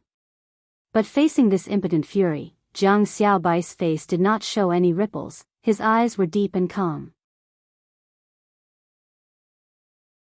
The two of them lost their spiritual power and had already become wastes. Other than lying on the ground like a dead dog, there was nothing else they could do. There was a hollow frustration in both of their eyes. They were unwilling. The realms and powers they had painstakingly cultivated were effortlessly ruined by Zhang Xiaobai. This felt even worse than being killed. Gentlemen, don't worry, this is just the beginning. Zhang Xiaobai threw the three of them together, a cold smile appearing on his face. However, the three of them were already completely numb, their hearts wouldn't ripple anymore, they knew that they were thoroughly finished. And Zhang Xiaobai didn't pay any attention to them. With a wave of his hand, a flash of golden light passed by, and the three of them were taken into the pagoda. What Zhang Xiaobai wanted to do was far from over. The essence of killing the mind and heart is that what you do is more painful than killing them. After all this had been done, Zhang Xiaobai's heart was extremely calm, he didn't feel any pleasure. He knew that all of this was due to the scheming of the sects behind these people. Without the backing of the sects, these people amounted to nothing. And since they dared to do this, they should be prepared to bear the consequences. He coldly glanced around, none of the people from the major power alliances dared to step forward. They were shouting just a while ago about wanting to kill Zhang Xiaobai, but now they didn't even have time to run. If even the people from the holy city were not Zhang Xiaobai's opponents, what gave them the confidence? Zhang Xiaobai did not pay attention to this. His level was no longer here, and it was a waste of his feelings to compete with these people. There was no need at all. Different levels, different dimensions, naturally have different feelings. In Zhang Xiaobai's eyes, all these people could be easily erased with a wave of his hand, but he didn't bother to do so. It would be a waste of time and unrewarding. Especially, Zhang Xiaobai took a special look at his reputation panel. Sure enough, his negative reputation had reached over 13,000. What shocked Zhang Xiaobai even more was that his regular reputation was also holding up, already about to break through the 9,000 mark. Moreover, Zhang Xiaobai found that the points generated by these two categories of reputation were not uniform. The gain from this was truly terrifying. It's a bit of a pity, there weren't enough people, not enough for me to kill. Zhang Xiaobai sneered. However, the issue was resolved, he put away everything, then turned to look in the direction of the holy city. All of you better wash your necks and wait, holy city, I'm coming for you soon. Zhang Xiaobai thought to himself, then immediately set off. The people from the surrounding alliances had already scattered and fled far away, who would dare to provoke Zhang Xiaobai? Now, they only hoped that Zhang Xiaobai would not chase them. And the events that happened here today have spread outwards at a terrifying speed. By the time Zhang Xiaobai arrived at the pawn shop of White Crane in Cliff City, almost all the people in the northern state knew about it. Such speed! Everyone was shocked. Why was Zhang Xiaobai so strong? He was only at the late stage of dividing the gods. And the spread of the news also represented that Zhang Xiaobai had swept another wave of reputation. His gains were great, but Zhang Xiaobai did not feel any pleasure. When he met Ao Yan and others, he found that they were looking at him with fearful eyes. Ao Yan even rushed up to hold Zhang Xiaobai's hand. "What's wrong with you, are you injured?" As she spoke, Ao Yan's eyes became red. "You don't know how worried I was about you, why did you have to show off alone?" Hearing Ao Yan's worries, Zhang Xiaobai's heart finally calmed down a bit, and he also chuckled bitterly at the same time. He gently reached out and stroked Ao Yan's face. "Don't worry, I'm fine." Zhang Xiaobai laughed lightly, seeming to be relaxed. Perhaps only in front of Ao Yan and others could he feel much more relaxed. Next, he released Huseng from the pagoda, and Huseng, having taken some medicine, was more or less back to normal. The moment he came out, his eyes were red, and he clenched his teeth tightly, gripping his fists as he looked at Zhang Xiaobai. Fortunately, he didn't see any injuries on Zhang Xiaobai, and it was only then that he heaved a sigh of relief. At this moment, White Crane appeared on the side. He first looked at Zhang Xiaobai, seeming to feel something, his eyebrows furrowed. And when he saw Huseng, his eyebrows were even more tightly furrowed. If you find any errors, ads pop up, ads redirect, broken links, non-standard content, etc., please let us know each report so we can fix it as soon as possible.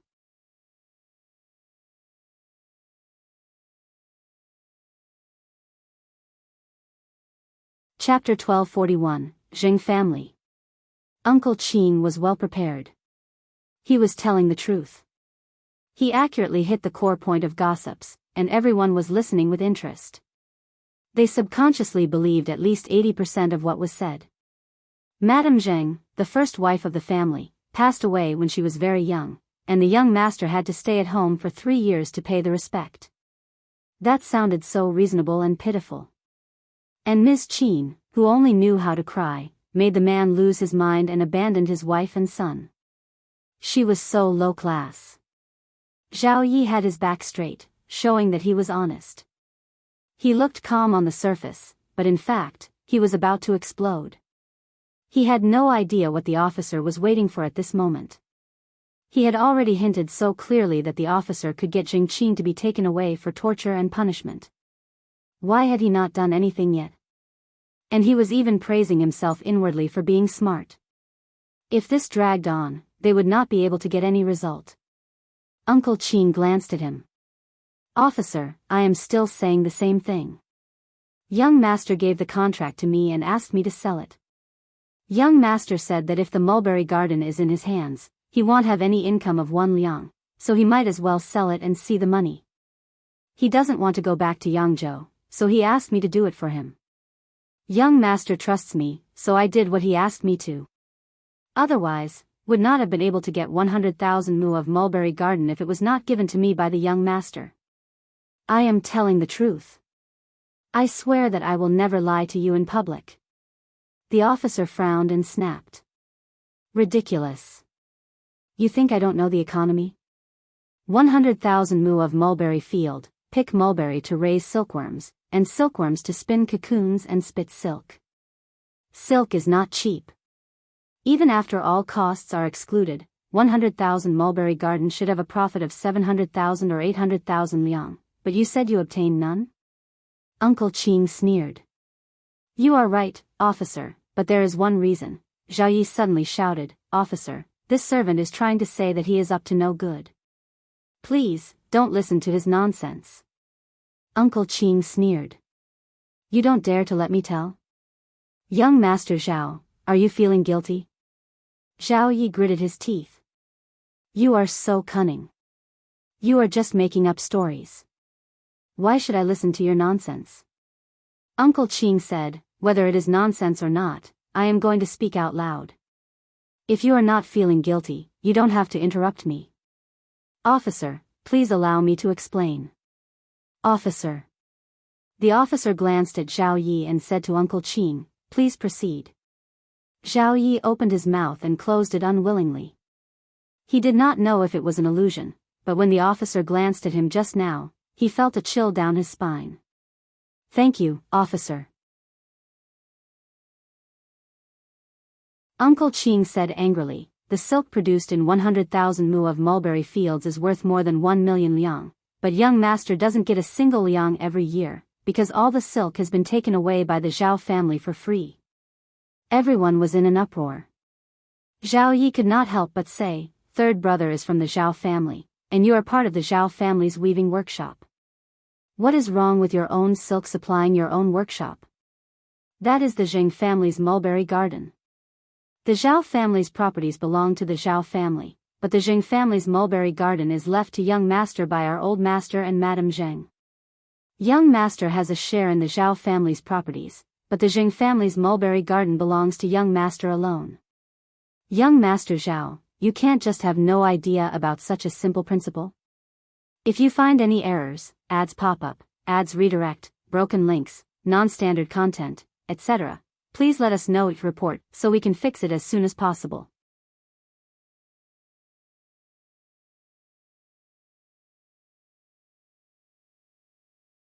Chapter 1242, Old Story. Uncle Qin's men would never miss this opportunity. How can that be possible? I know the couple from the Zheng family, and the properties they leave to their lineal grandchildren should belong to the lineal grandchildren. How shameless of the Zhao family to take them all. True. That is not a small amount, more than 1 million liang a year. They are father and son, but that is not right. The Zhao family are too greedy. Look at young Master Zhao, he even tried to stop manager Zheng from speaking. It is obvious that he has taken advantage of the situation. Poor young Master Zhao, he has lost his mother, and even the properties left to him by his maternal ancestor have been taken away. Sigh. But it is his own family who are taking advantage of him, and he can't say a thing. It was no wonder that he would rather sell it. If he sells it, they can at least get some money. It was no wonder that the Zhao family got so anxious when he sold them out. We can't take advantage of them anymore, can we? Haha. That is why the concubine's son is so annoying. He is riding on the lineal son's head. I heard that Ms.Qin hooked up with old Master Zhao a long time ago. She used to be kept as a mistress outside the family. Madame Zheng is a virtuous woman, and she said that to the public for the sake of the Zhao family's reputation. My God, what is going on? Tell me the details. Uncle Qin's words had already surprised the onlookers. In addition, he had bribed those who were scattered in the crowd to keep up the rhythm. The situation was getting out of control. Zhao Yi shouted anxiously, Qin, don't be a demon. You are lying. The mulberry garden belongs to the Zhao family. Mother is the daughter-in-law of the Zhao family, and the mulberry garden belongs to the Zhao family. Uncle Qin sneered. Second young Master Zhao is just a concubine's son, and the Zhao family doesn't have a concubine's son in charge. What are you so excited about, second young Master Zhao? The contract for Ms. Zheng's mulberry garden has always been in our madam's hands, and after she passed away, it fell into young Master's hands. It clearly says that it belongs to the Zheng family. How can it become the Zhao family's? I didn't know that Madame Zheng's private properties were shared among her husband's family. If you don't know anything, please don't say anything more, in case you become a laughing stock. You. Silence. The officer frowned. The properties belong to the owner, and the contract is the best proof. But young Master Zhao is from the Zhao family and he has senior members in the family. He should not have sold the properties privately. He should have talked with the senior members. Old Master Zhao should have taught him a thing or two. Uncle Qin bowed. You are right, officer. Zhao Yi. That was it? What did officer mean? He sounded as if he were admitting that Zhao Shu had sold the contract to Madame Xiao.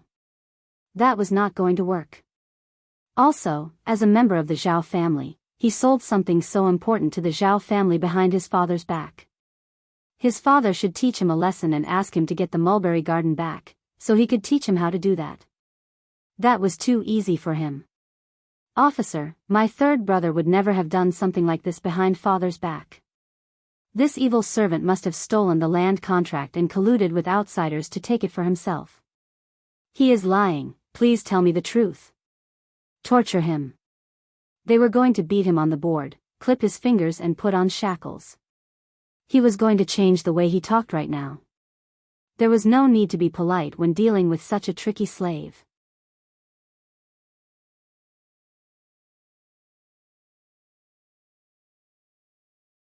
Chapter 1243, Certain.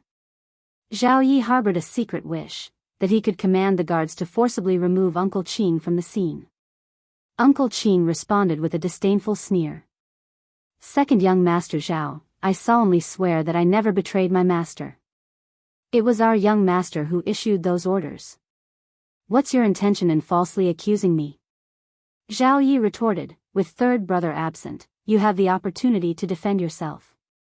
If you manage to extricate yourself from this predicament, you can take the money and disappear. Where else would I find you? I dare to swear, and what about you, second young master Zhao? Perhaps we should use the same words with our young master. You make these accusations when he's conveniently absent. Utter nonsense. That's nothing but slander. Enough. The officer intervened sternly, rapping the wooden surface in irritation. This is a serious matter involving millions of liang. Mere words won't suffice. Second young master Zhao, do you possess any evidence? Zhao Yi hadn't anticipated the prefect's inquiry. He clenched his teeth, suppressing his anger, and replied, Officer, my third brother is not capable of such treachery. It must be this servant. Uncle Qin vehemently protested, Officer, no, it wasn't me. Young Master Zhao, are you absolutely certain? Without a doubt. Uncle Qin sneered once more. And what if that's untrue? Second young Master Zhao might be unjustly accusing us. Fuming and humiliated, Zhao Yi reluctantly agreed with himself that he had to make a difficult decision. Officer, please apprehend Madame Xiao and interrogate her. Zhao Yi muttered to himself about the officer's apparent lack of astuteness, questioning why they were focusing solely on one individual. Hadn't the Xiao family played a part as well? Furthermore, they should be subjected to rigorous interrogation. After some contemplation, the officer concurred with Zhao Yi's suggestion and instructed someone to summon the Xiao family. Sun Qian was among those brought forward. Zhao Yi couldn't conceal his relief. The officer had successfully brought the Xiao family to the scene, and although Madame Xiao was absent, her presence was effectively represented. It appeared that the officer still harbored some bias in favor of her, presumably due to the Zhao family's influence in Hangzhou. Sun Qian vehemently refuted Zhao Yi's claims, much like Uncle Qin, insisting that it was Zhao Shu who had brokered the contract sale. Zhao Yi somehow had the confidence to deny what they said. He did not believe a word they said. Even though he had no evidence, he still believed that it was Uncle Qin who had colluded with the Xiao family to get rid of the contract. He was so shameless that Ms. Zheng's mulberry garden became the Zhao family's. Uncle Qin almost laughed out of anger. Sun Qian did not have the patience to talk nonsense with Zhao Yi. He asked Uncle Qin to get young Master Zhao here, so that young Master Zhao would be present. But Uncle Qin was in a dilemma. He expressed that his young master really wanted him to make the decision. He was out of town and he might not be back anytime soon. Zhao Yi cheered inwardly. That was even more true. He even suspected that he had hit the right spot of what he did. Maybe it was Uncle Qin who did it. Zhao Yi, who had gained a lot of confidence, started to speak more straightforwardly.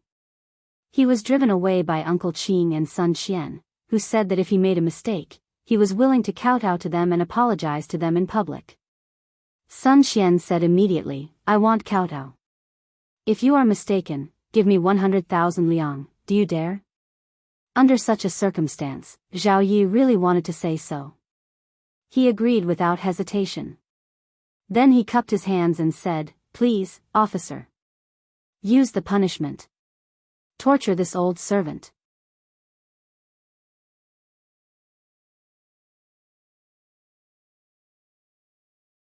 Chapter 1244, Insatiable. They would divulge the information under duress. As long as they could extract a confession through torture, they would have no further reason to withhold information. However, both he and the officer failed to comprehend his intentions. The officer remained baffled by his statement. Recognizing that time was running short, they took the plaintiff and defendant into custody for interrogation the following day. Uncle Qin and Sun Qian remained indifferent to the situation. Xiao Yunduan had already instructed them to spend the night at the government office. Zhao Yi was taken aback. He couldn't help but inquire, Officer, does this mean? Was the officer planning to imprison him as well? The officer paid no attention to his question and rose from his seat, commanding, "Leave the hall." Zhao Yi stood there, lost for words. Zhao Mu breathed a sigh of relief upon hearing of Zhao Yi's detention, as the magistrate had not made a public announcement. This suggested that there might still be an opportunity to reverse the situation. Perhaps the magistrate was hinting at something. Zhao Mu couldn't help but feel a twinge of dissatisfaction when he thought about the lavish gifts he had distributed earlier. He decided to pay another visit to the prefect. This time, the officer received him, yet remained composed and enigmatic. They engaged in a session of Tai Chi, appearing gentle and smiling, but offering no concrete assurances. Zhao Mu grew increasingly frustrated. He cursed the officer for his insatiable greed. He couldn't shake the belief that the officer had no real interest in the gifts. With gritted teeth, Zhao Mu took a decisive step back. He subtly conveyed to the officer that once he secured the 100,000 mu of mulberry fields, he would readily allocate 30,000 mu of it to the officer. No favors would be required. Annually, he would directly transfer the 30,000 mu of mulberry fields to the officer. Zhao Mu was sparing no effort to appropriate his son's assets. He was essentially cutting into his own flesh and bleeding. Though the officer maintained a poker face, he, too, felt the sting in his heart. Being an official in Jiangnan, he needed to secure some profits. However, he was acutely aware that he couldn't accept any monetary gains or engage in illicit activities. Greed had its limits. He had principles. Zhao Mu's offer was like a Trojan horse, swift, precise, and ruthless. It was powerful and alluring. If not for Xiao Yunduan, he might have succumbed to the temptation. They wouldn't have to manage the 30,000 mu of mulberry fields personally. All they needed to do was collect the dividends every year, which amounted to more than 200,000 liang. It was an immense sum of money. But compared to her future and her life, money was the least of her concerns.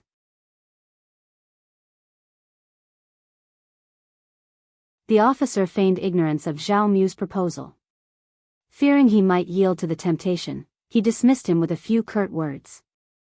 Zhao Mu was left bewildered. Did the officer not grasp the offer, or was he dissatisfied? If he was dissatisfied, that would be unreasonable. What more could he want with such a generous portion? Returning to the mansion, they suddenly realized they had forgotten about their son.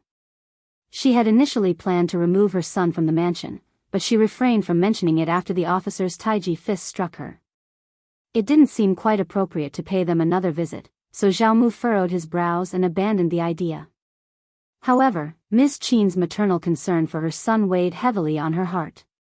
She wept openly before him, fearing that her son would endure hardship while in government custody.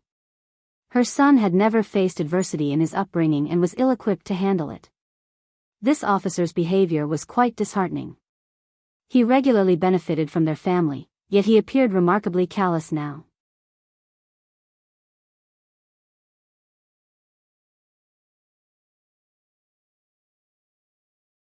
Chapter 1245, Biased. All the benefits they had promised ended up going to waste. Zhao Mu had held high hopes for his second son, but upon hearing Ms.Qin's distressing cry, he couldn't help but become concerned. Both Zhao Mu and Ms.Qin had the same notion: if one of them had to stay overnight at the government office, it would be the eldest son who took on that duty, while the second son could attend court the following day. Zhao Mu couldn't help but direct some blame towards Ms.Qin. He hadn't been present at the mansion the day before, so he wasn't aware of the situation. Why had Ms.Qin allowed her son to undertake the task? She could have easily assigned it to her eldest son. Ms.Qin, too, felt irritated by the turn of events. They had both forgotten that they had initially believed the problem wouldn't be easily resolved. They hadn't anticipated that it would escalate to this point. Furthermore, as soon as Zhao Yi received the news, he rushed to the government office, determined to make some contributions. Zhao Zhai couldn't contain his anger when he heard the story. Why was he the only one to foresee such trouble? He never expected to be mistreated in this manner. Despite all being sons of concubines, they were no nobler than one another. However, no matter how vehemently Zhao Zhai protested, it had no effect on his parents. Zhao Mu was in charge, and his word was final. Beyond receiving a scolding, Zhao Zhai's resistance couldn't alter the situation. It was clear to him that his father had little regard for his unfortunate status as a lineal son. Loyalty seemed to be a one-way street. Being the lineal son, he had his mother to strategize for him, and his grandparents had left him with a substantial inheritance of properties and faithful servants. In contrast, he had nothing. They couldn't even manage a small fraction of the family's assets. With no other options, Zhao Zhai found himself at the governmental office, accompanied by the housekeeper, replacing Zhao Yi. For the governmental office, as long as both the plaintiff and the defendant were present, it didn't matter which of them was in custody. If the Zhao family intended to change the plaintiff, they would have to save face for the Zhao family. Zhao Zhai couldn't hide his relief upon seeing Zhao Yi at the office. He exchanged a few polite words and promptly left with the housekeeper. His frustration towards his brother was so intense that he felt like tearing him apart. What kind of brother was this? In front of their parents, he had pretended to support Zhao Zhai, encouraging him to seize the benefits, only to burden him in the end. Deceptive. Cowardly. How irresponsible. Zhao Zhai wondered if his parents were blind to have been deceived by his brother and continued to defend him, despite his cruelty towards him. One day, he vowed to strip away his brother's pretentious facade and trample him underfoot. Word soon reached Xiao Yunduan and Xiao Xian about the Zhao family changing the plaintiff. Xiao Xian smiled and remarked, "It appears that the departure of young Master Zhao has fractured the family's unity. It seems they won't be true brothers anymore." Xiao Yunduan agreed, saying, "That's excellent. Let's fan the flames a bit and enjoy the spectacle." The two of them exchanged knowing smiles. The following day, the case resumed. This time, Zhao Yi was nowhere to be seen. He had asked Zhao Zhai to take his place as the plaintiff. Their father had informed Zhao Zhai about this change the previous day. Zhao Zhai grew even more annoyed and silently cursed Zhao Yi. Brother Grumpy, indeed, lived up to his nickname. He was different from Zhao Yi, who was composed and knew when to speak and when to remain silent. Brother Grumpy lacked the same level of patience. Hearing Uncle Qing and Sun Qian's denials and the interrogation, he could not stand that anymore.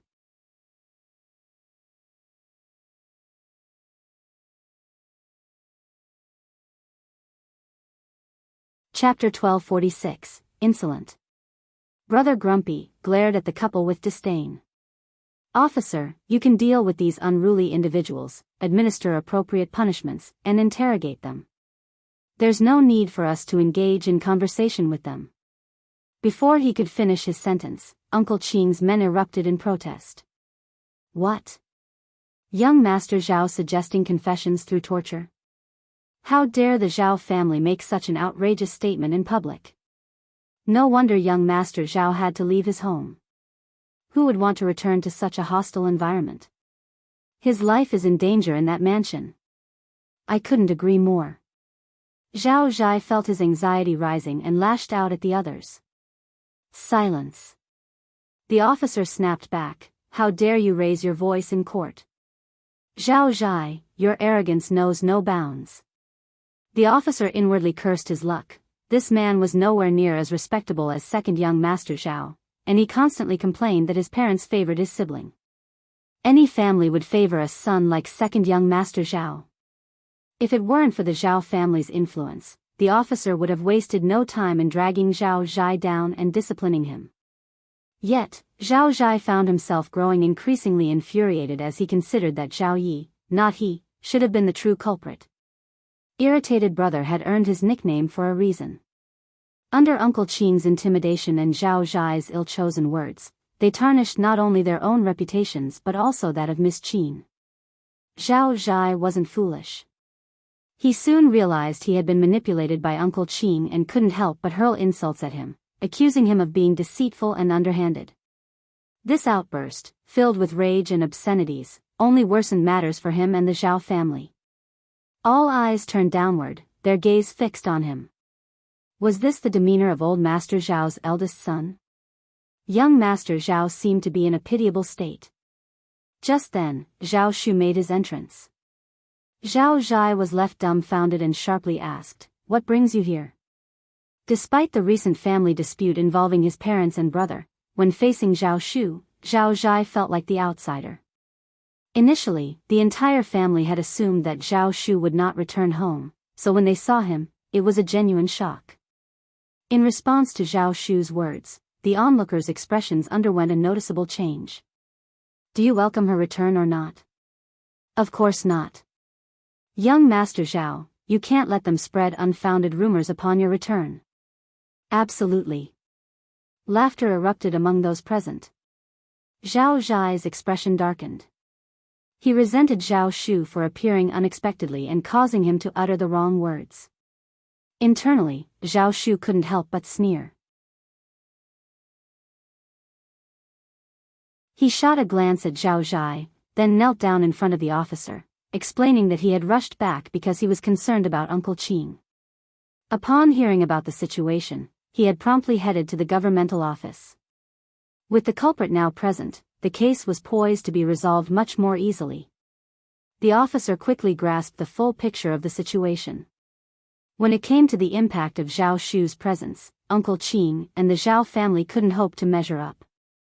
Zhao Zhai, utterly shocked and disoriented by his brother's sudden appearance, exclaimed, "Have you lost your mind? No one authorized you to sell it."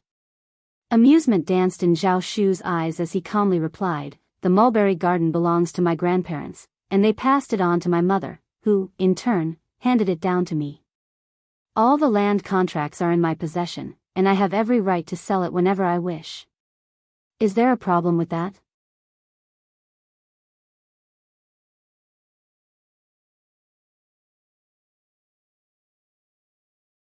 Chapter 1247, Arrogant Son. Zhao Zhai seethed with anger, his voice dripping with frustration as he confronted his cousin. "But you're also part of the Zhao family, the young master no less. Selling the mulberry garden, how can we produce silk for ourselves?" Zhao Shu retorted with a hint of indifference, "You can always buy it." His suggestion was met with a derisive scoff from Zhao Zhai. "You, of all people."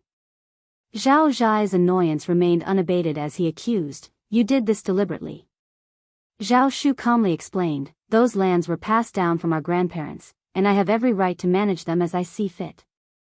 I need the money, so selling them is my prerogative. If you wish to purchase them, I can intercede with Madame Xiao on your behalf. Perhaps she might consider selling you half. Are you interested?" Zhao Zhai was left in contemplative silence. Where would he acquire the funds? Finally, he sneered, "Just you wait, father will never forgive you." Uncle Qin had managed to gather a group of onlookers, and they began to disperse. "I can't tolerate this any longer. The audacity of that concubine's son. Look at how he treats the legitimate heir, young Master Zhao. They say old Master Zhao is playing favorites. That's preposterous. He has every right to sell what he pleases, doesn't he? Why should he use it to support this unrelated concubine's son? If the concubine's son treated him as a brother, it would be different, but the way he behaves, it seems that neither the brother nor the concubine are decent people." "Exactly. If I were young Master Zhao, I wouldn't stand for such humiliation. We're meant to be a family, but old Master Zhao and the concubine's son hardly deserve to be called that. This is an affront to our dignity." Zhao Zhai seethed with anger and hatred, wanting to retaliate vocally, but he feared the stern reprimands of the officials in the courtroom. So, all he could do was shoot Zhao Shu a fierce glare, silently conveying, "Your actions won't go unanswered." He had overlooked the fact that he would become the center of attention. Witnessing this, discontent among the onlookers grew. The officer concealed his inner disdain and taunted her for her perceived foolishness and ineptitude. "Is there anything else you'd like to add to this case?" It was time to bring the matter to a close. Zhao Zhai snorted and directed a pointed glare at Zhao Shu, silently vowing to bide his time and seek justice. He yearned for the day he could present his case and expose Zhao Shu's actions to the family. Although deeply discontented, Zhao Shu, being Zhao Mu's son, couldn't utter a disparaging word about his father or the Zhao family.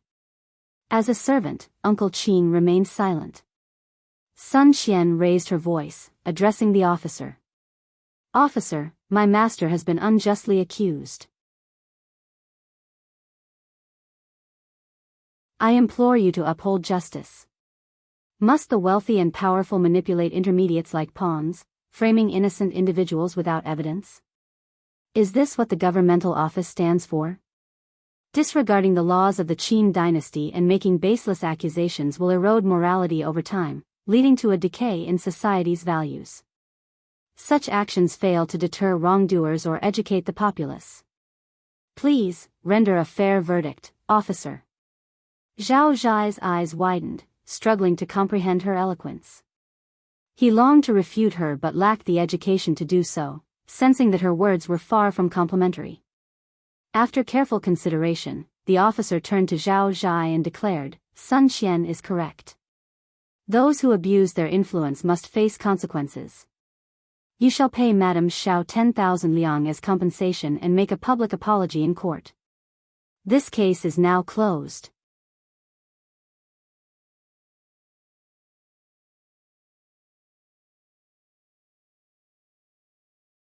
Chapter 1248, Heartbroken. Zhao Zhai comprehended his meaning and panic gripped him. "Officer. What else do you wish to convey?" Zhao Zhai's heart raced, his fear intensifying. He opened his mouth but choked down his objection. He knew what needed to be done, but he hesitated in the officer's disfavor. Zhao Mu and Zhao Yi were unaware of the situation, resulting in the absence of both father and son. Zhao Zhai was left to bear the burden alone. He reluctantly agreed to pay 10,000 liang as compensation and offer a public apology in court. The 10,000 liang would undoubtedly be covered by the intermediaries, it wasn't his concern. However, when he had to bow before Sun Qian and apologize in the courtroom, Zhao Zhai forced himself to do it, his face turning crimson with embarrassment. He secretly cursed Zhao Yi. Thus, the misunderstanding was resolved, and the Zhao family gained notoriety in Hangzhou. Sun Qian returned to the hostel. Zhao Zhai vented his anger and humiliation on Zhao Shu and Zhao Yi. Zhao Shu was right there, and he wasn't going to let him off. As they exited the government office, Zhao Zhai couldn't hold back any longer and stopped Zhao Shu, sneering, "Now that you're back, why don't you return to the mansion? Come with me." They weren't in court, so there was no need to consider Zhao Mu and the Zhao family's face. As for Zhao Zhai, Zhao Shu couldn't care less about him. He sneered as if he had heard something unbelievable. "I told you I'm not returning to the mansion. That's my home, where I was born and raised. If I'm not going back, where else would I go?" Zhao Zhai felt a pang of heartache. He hadn't returned to the Zhao family until he was 12 years old, born to a concubine. He simply couldn't find the words. Before he realized what was happening, Zhao Shu and Uncle Qin had already departed in the wagon. Zhao Zhai seethed with anger as he spat in the direction they had departed. He stormed over to the Zhao family's wagon and curtly ordered the coachman to hasten their journey. He needed to return home as quickly as possible. Once they were back at the Zhao family estate, Zhao Shu wouldn't have any leverage over them, they would all be on the same side. In truth, Zhao Mu, Zhao Yi, and Ms.Qin were already aware of Zhao Shu's court appearance. But now that Zhao Shu had openly declared his intentions, Zhao Mu's presence at the court would be futile. The entire Zhao family would suffer public humiliation. There was no point in pursuing it further. The entire household awaited Zhao Shu's return. Ms.Qin seethed with anger, inwardly cursing why this troublemaker had chosen this moment to come back and disrupt her plans. She still held strong confidence in her scheme, believing that as long as Zhao Shu didn't return, she would secure 100,000 mu of mulberry fields. However, Zhao Mu was deeply irritated by recent events. They had given away precious possessions to play with antiques and money, subjected themselves to humiliation in court, and made a mockery of their reputation, all for nothing. Zhao Shu returned to the Zhao family accompanied by Uncle Qin and 8 formidable servants. The moment he stepped into the mansion, the housekeeper ushered him into the main hall, saying, "Old Master and Madame Qin are waiting for you."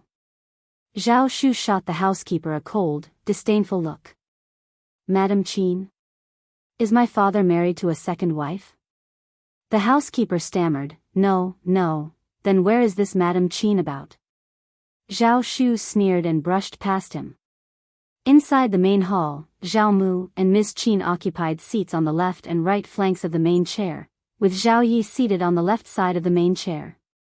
The maids and elderly women stood nearby, holding their breath, their expressions taut with tension.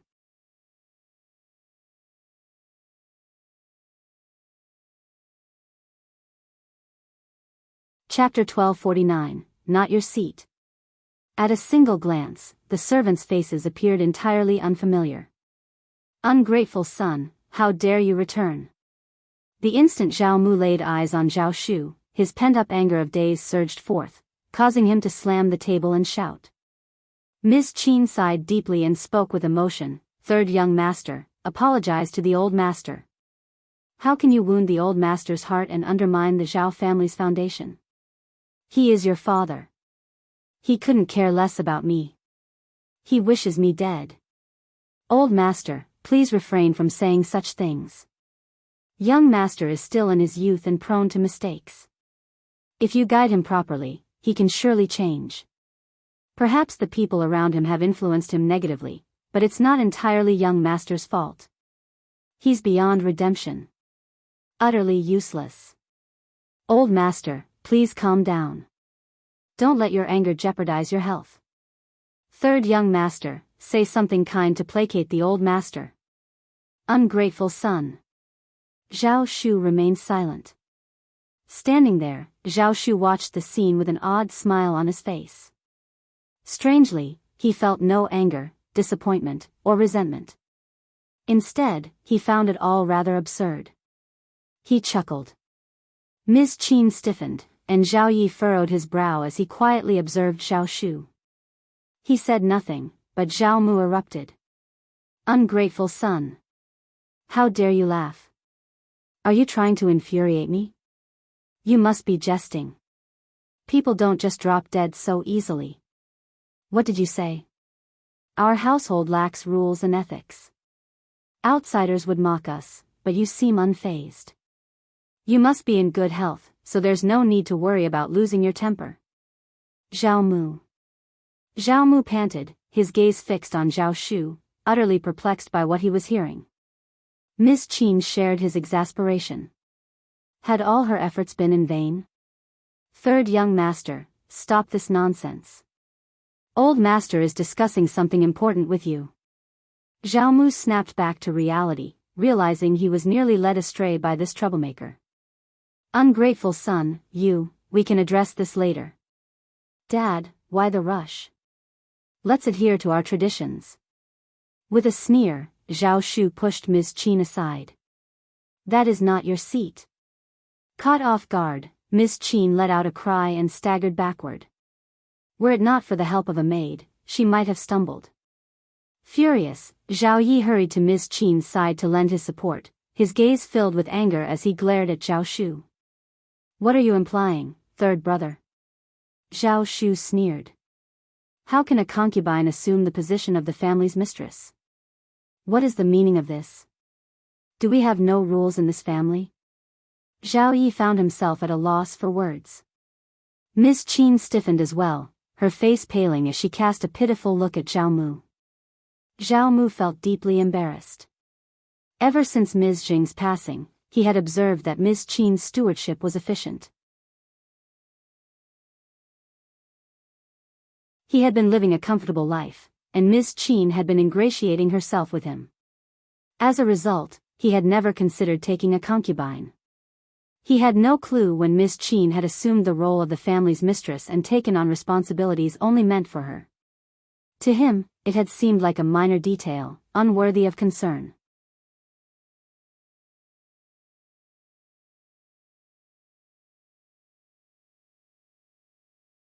Chapter 1250, Not on the Surface. Ms.Qin sobbed, tears welling up in her eyes. "Third young master," Zhao Shu's voice dripped with condescension as he dismissed her, You are but a concubine, with no right to interrupt when I converse with my father. How fascinating. Ms.Qin's complexion grew even paler, and dizziness washed over her. Zhao Yi could no longer tolerate the situation and spoke up firmly. Zhao Shu, do not push us beyond our limits. Zhao Shu's expression twisted with disdain as he retorted, I am not bullying a concubine, I am merely imparting a lesson in decorum. And as for you, have you never been taught proper manners? Who granted you the privilege to address me by my name and raise your voice? You. Ms.Qin had grown arrogant over the years, considering herself the mistress of the household. Now, the humiliation she suffered from Zhao Shu, with the servants referring to her as a concubine, was too much to bear. She felt her face burn with embarrassment, almost biting her lip in frustration. Uncontrollable sobs escaped her. This had been her go-to response whenever she faced bullying throughout the years, crying weakly before the old master, who would invariably sympathize with her. It had become an unconscious habit. However, she had overlooked one crucial detail. It wasn't just between her and the old master anymore. Zhao Shu no longer regarded her with disdain. Instead, he looked down on her. Indeed, a concubine remains a concubine, unable even to maintain composure without breaking into tears on such a trifling stage. Ms.Qin's voice caught in her throat, unable to respond. You despicable. Zhao Ye's face turned pallid, and he trembled. He clenched his teeth, choosing silence, as if he hadn't heard a word. He harbored the belief that his father would never let this go unpunished. Zhao Mu, too, felt humiliated but had to begrudgingly admit that Zhao Shu's words held some truth. A concubine remained a concubine, skilled in servitude, flattery, and bringing joy, yet certain distinctions remained unattainable on her part. Enough. Zhao Mu interrupted sharply. Cease discussing trivial matters. What is the status of the 100,000 mulberry fields? Zhao Shu appeared taken aback. Is that all you see in it, father? Consider this. Have you noticed any reputable young women from respectable families associating with us in recent years? Zhao Mu was caught off guard. Ms.Qin's expression shifted, her annoyance bubbling over as she couldn't hold back any longer. Young master, must you subject us to such humiliation? Zhao Shu responded sternly, you aren't deserving of it.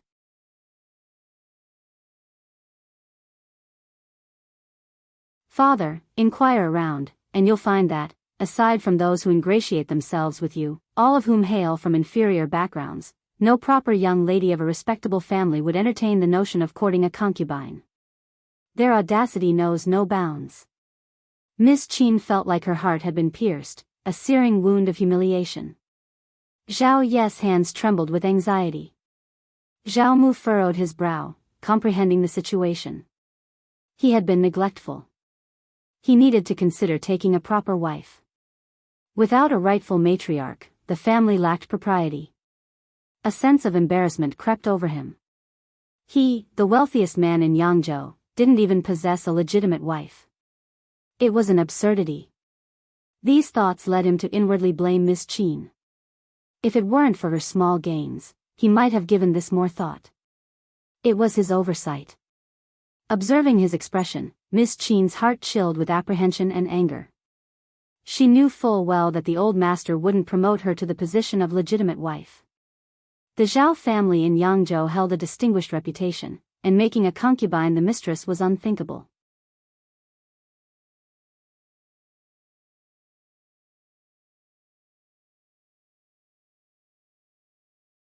Chapter 1251, Himself. But awareness was one thing, and whether they could emotionally accept it was another matter. She felt so unconvinced and wronged, especially after enjoying the power and authority as the mistress of the family for years, she couldn't simply relinquish it like this. Ms.Qin's heart was in turmoil. A sharp glint flashed across her downcast eyes, and she shivered with a cold feeling deep within her. She couldn't even bring herself to remember the 100,000 mulberry fields at this moment. If another woman from the family were to enter the mansion and give birth to a legitimate son, what would become of her and her son? How much would they receive?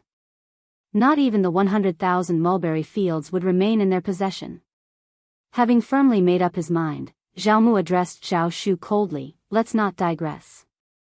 I'm asking about the mulberry fields. Provide a clear explanation.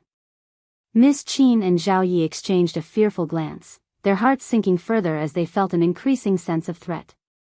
Zhao Shu's impoliteness towards Ms.Qin didn't elicit any reprimand from Zhao Mu, he simply passed along the message. It became evident that Ms.Qin held no significance to him. If this was how Zhao Mu treated Ms.Qin, what chance did Zhao Yi and Zhao Zhai stand? It was apparent that Zhao Mu's primary concern was his own interests. With a smile on his face, Zhao Shu was about to respond when the housekeeper hurriedly entered and bowed, "Old master, Madame Zhao is here looking for you." Zhao Mu was sneered. They dare to come? Let them in. It was Sun Qian. Coincidentally, Zhao Zhai returned and entered the room alongside Sun Qian. As he started to berate her, Sun Qian shot him a cold glare, rendering him silent out of fear.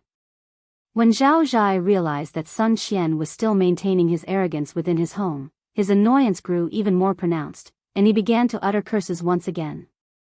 Sun Qian, however, showed no regard for formalities.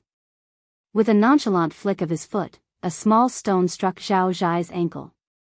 In response, Zhao Zhai let out a piercing scream, collapsing to the ground in agony, clutching his leg. Sun Qian smirked silently and sauntered past him. Upon encountering Zhao Mu, Sun Qian swiftly conveyed his intention: he was here for money. The official had granted compensation of 10,000 liang and issued an official apology in court. Zhao Zhai had already offered apologies on behalf of the Zhao family, and he had come now to collect the money. Upon hearing Zhao Zhai apologizing on behalf of the Zhao family, Zhao Mu's anger surged even further. He shot a disdainful glare at Ms.Qin, seemingly blaming her for her son's actions. Ms.Qin bit her lip, silently pleading not to be held solely responsible. After all, she wasn't the only one who had raised him. Before Sun Qian could finish his demand, Zhao Yi interjected with a reminder that in court the previous day, he had pledged to compensate with 100,000 liang if he were caught lying. Therefore, the Zhao family should now provide 110,000 liang. This declaration further fueled Zhao Mu's fury, and he cast a cold, questioning look at Zhao Yi, who found himself unable to explain. He hadn't anticipated this turn of events. However, the real question was, what was the official's motive? If he intended to penalize Zhao Shu, he could have quickly retrieved the contract, even with Zhao Shu's return. But there was an inexplicable twist to the situation that left Zhao Yi baffled. Reluctantly, Zhao Yi couldn't deny the truth presented in court, especially with Sun Qian's behavior as evidence. Thus, he averted his father's gaze. Suppressing his anger, Zhao Mu pressed on, "Mr. Sun, about the matter of the mulberry fields, give me the money first. I'm here for the money. As for the 100,000 mulberry fields, old Master Zhao, you're the wealthiest man in Hangzhou. Surely you can provide 110,000 liang, can't you?"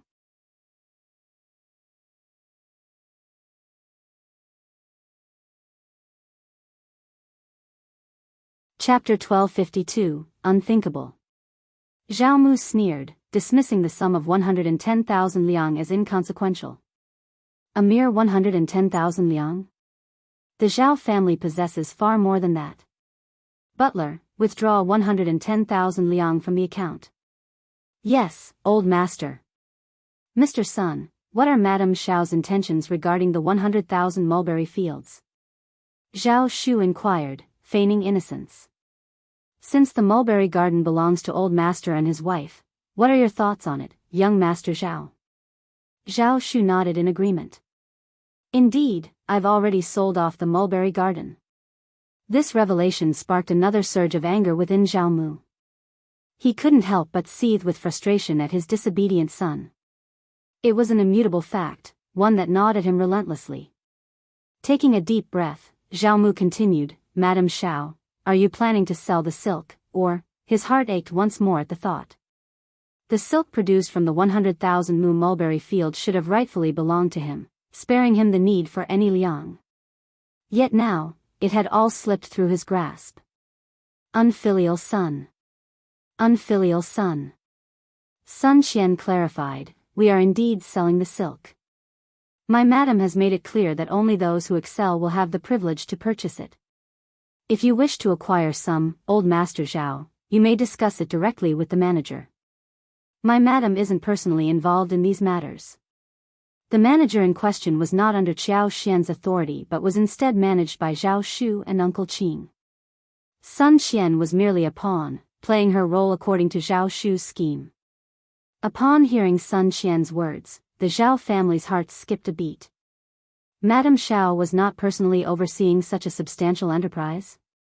This revelation hinted at the Zhao family's considerable influence. He couldn't even bring himself to contemplate it. This only deepened the apprehension Zhao Mu and the Zhao family felt towards Qiao Xian. They couldn't afford to underestimate Zhao Shu either. Zhao Mu found Sun Qian's tepid response to be deeply dissatisfying. The silk issue gnawed at him, stoking his irritation. However, Sun Qian remained indifferent to Zhao Mu's feelings. Once the money was in his possession, he took his leave. Before departing, Sun Qian patted Zhao Shu on the shoulder and mustered a forced smile. "Old Master suggests that young Master Zhao pays him a visit when you have the time. We could have a chat." The expressions on Zhao Mu and Zhao Ye's faces shifted slightly. Meanwhile, Ms.Qin ground her teeth in silent frustration, cursing inwardly. This woman had clearly aligned herself with an influential family, explaining her audacity. Zhao Shu graciously nodded, maintaining his smile. "Your kindness is greatly appreciated, Old Master Zhao. I'll be sure to pay you a visit in the near future."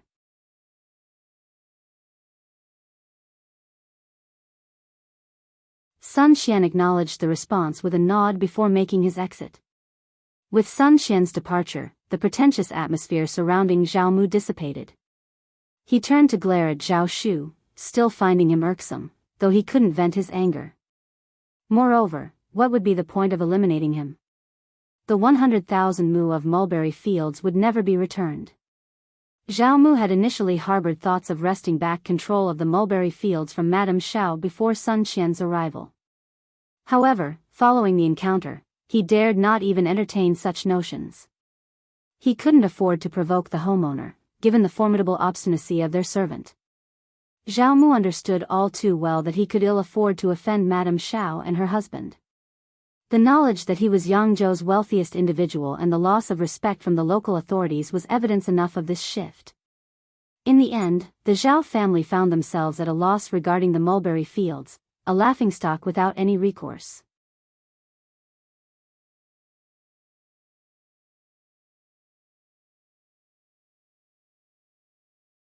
Chapter 1253, Identity.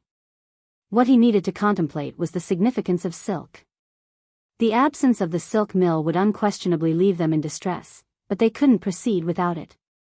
Madame Zhao had recently acquired her own mulberry fields, and Old Master Zhao appeared to have a cordial relationship with his estranged son. If this estranged son could negotiate amiably with Ms. Zhao and her spouse, they might secure silk at a more favorable rate. Ms.Qin remained oblivious to Zhao Mu's thoughts, yet she couldn't fathom why Zhao Mu refrained from reprimanding Zhao Shu. "Old Master, even if we were to sell the 100,000 mu of mulberry fields, where would the proceeds go?" Zhao Mu's eyes gleamed as he directed his gaze toward Zhao Shu. "Indeed, money." A conservative estimate indicated that 100,000 mu of mulberry fields could yield at least 700,000 liang, accounting for all expenditures. If the mulberry fields were sold in their entirety, the sum would likely exceed 2 million liang, wouldn't it? With such funds at their disposal, they wouldn't need to worry about purchasing silk for the next 3 or 4 years. In reality, despite the vast scale of the Zhao family's workshop, it didn't necessitate 100,000 mu of mulberry fields to sustain its silk production. Zhao Mu had been consistently selling silk sourced from Ms. Zheng's mulberry garden every year. Ms. Zheng was well aware of this, as was Zhao Shu. What course of action should they take?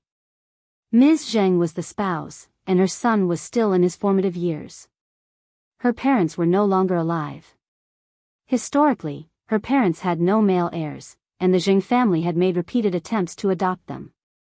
Fortunately, the Zheng family's standing in Yangzhou was not robust, and Ms. Zheng's parents possessed ample wealth to dissuade such efforts. Nevertheless, Ms. Zheng and her kin had a strained relationship with the clan. It was implausible for Ms. Zheng to oppose her husband. So she chose to turn a blind eye and allow her husband to claim all the profits from the mulberry garden, solely to safeguard her son and herself. As long as the deed remained in his possession, there was still a long road ahead. However, now that Zhao Shu had sold the mulberry garden, Zhao Mu stood to lose all the benefits. Third brother, where is the money from the sale of the mulberry garden? Upon hearing the term unfilial son used to address him, Zhao Shu found it absurd. But the change in his father's demeanor indicated one thing: he was now somewhat afraid of him. He was no longer as nonchalant, casual, and indifferent as before. When his father wasn't afraid of him, it didn't concern Zhao Shu. However, now that he wouldn't hold back. Zhao Shu didn't immediately respond. Instead, he turned to Ms.Qin. It appears that concubine Qin hasn't learned when to remain silent or recognized her place. She dares to inquire about matters that don't concern her. Does Ms. Zheng's mulberry garden have any relevance to you? Is the money yours?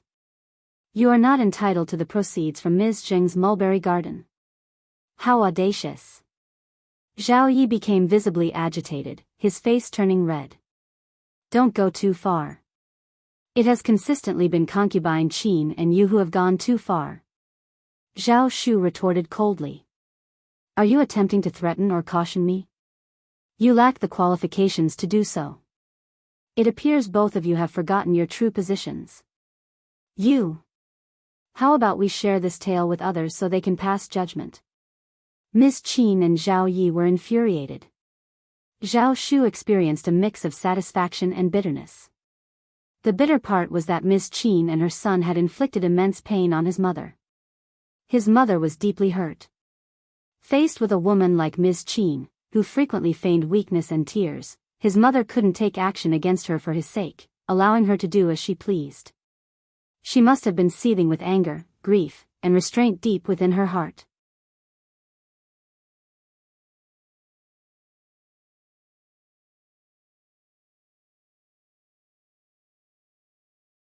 Chapter 1254, Ms.Qin's Guilt. But in this moment, he felt no obligation to concern himself with anything. He had reached his breaking point with the trio, and their dealings with the demon were of no concern to him. He could taunt them without restraint. So what if they were infuriated? So what if Zhao Mu seethed with anger? Did he care? Yet, the absence of his mother weighed heavily on him. Ms.Qin was so humiliated that tears flowed freely from her eyes. She turned towards Zhao Mu, her voice trembling with emotion. Master, I've dedicated countless years to your service and given birth to 2 of your sons. I've toiled tirelessly for you and the Zhao family. Haven't I earned some respect? I'm already a grandmother, and the shame is too much to bear. Zhao Mu furrowed his brows, agreeing with Ms.Qin. He had always been captivated by her beauty and grace, and he harbored no fondness for Zhao Shu. He shot an irked glance at Zhao Shu. Enough, third brother, enough. Zhao Shu grinned. So you see my point too? You may not consider this pressing, but I believe it's a matter of utmost importance that demands thorough discussion. After all, our family lacks clear hierarchy and rules. We risk being ridiculed and scorned by outsiders, and chaos may befall our family. Grandmother, you say? You're merely a concubine. Who do you think you are? No one addresses you as grandma. When did you become my father's stepmother? Ms.Qin's body quivered, her lips quaking, and her face turned ashen. She clenched her teeth to stifle her urge to scream. Inwardly, she seethed with curses, wishing she could tear Zhao Shu apart. Dad, Zhao Shu smirked as he addressed Zhao Mu, I've noticed you have several concubines, and you're in the prime of your life. Yet, none of them have borne any children in recent years. It's rather peculiar, don't you think? Could it be that someone doesn't want you to have more offspring? I suggest you investigate this matter. What are you implying, third young master? Ms.Qin let out a piercing scream. She needlessly succumbed to panic. Little did she realize that Zhao Shu's intention was merely to rile her up, to stir trouble for his own amusement. He thrived on such provocations. This was not her first encounter with his selfish and malicious nature. She lacked foresight, driven solely by immediate gains, with no regard for the future. Consequently, there was nothing she wouldn't dare. She acted impulsively, pursuing her desires without restraint. With 2 sons of her own, she refused to let any other woman bear more children.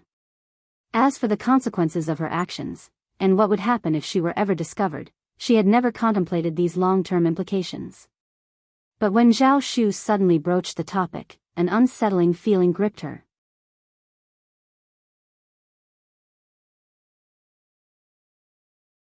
She couldn't quite grasp Zhao Shu's intentions. After all, he had inherited a fair share of Ms. Zheng's loyal attendants, making it not entirely implausible for him to unearth some hidden truths. Her anxiety caused a flicker of surprise to cross her face. Zhao Mu, who hadn't previously pondered these matters, found himself growing suspicious. Zhao Yi shot a venomous glare at Zhao Shu and silently lamented that his mother must have been deeply shaken. Something must have transpired. He reassured them, "Mom, no, Ms. Concubine, please don't be distressed. I know the kind of people you are, and I trust in your character. There's no need for sorrow."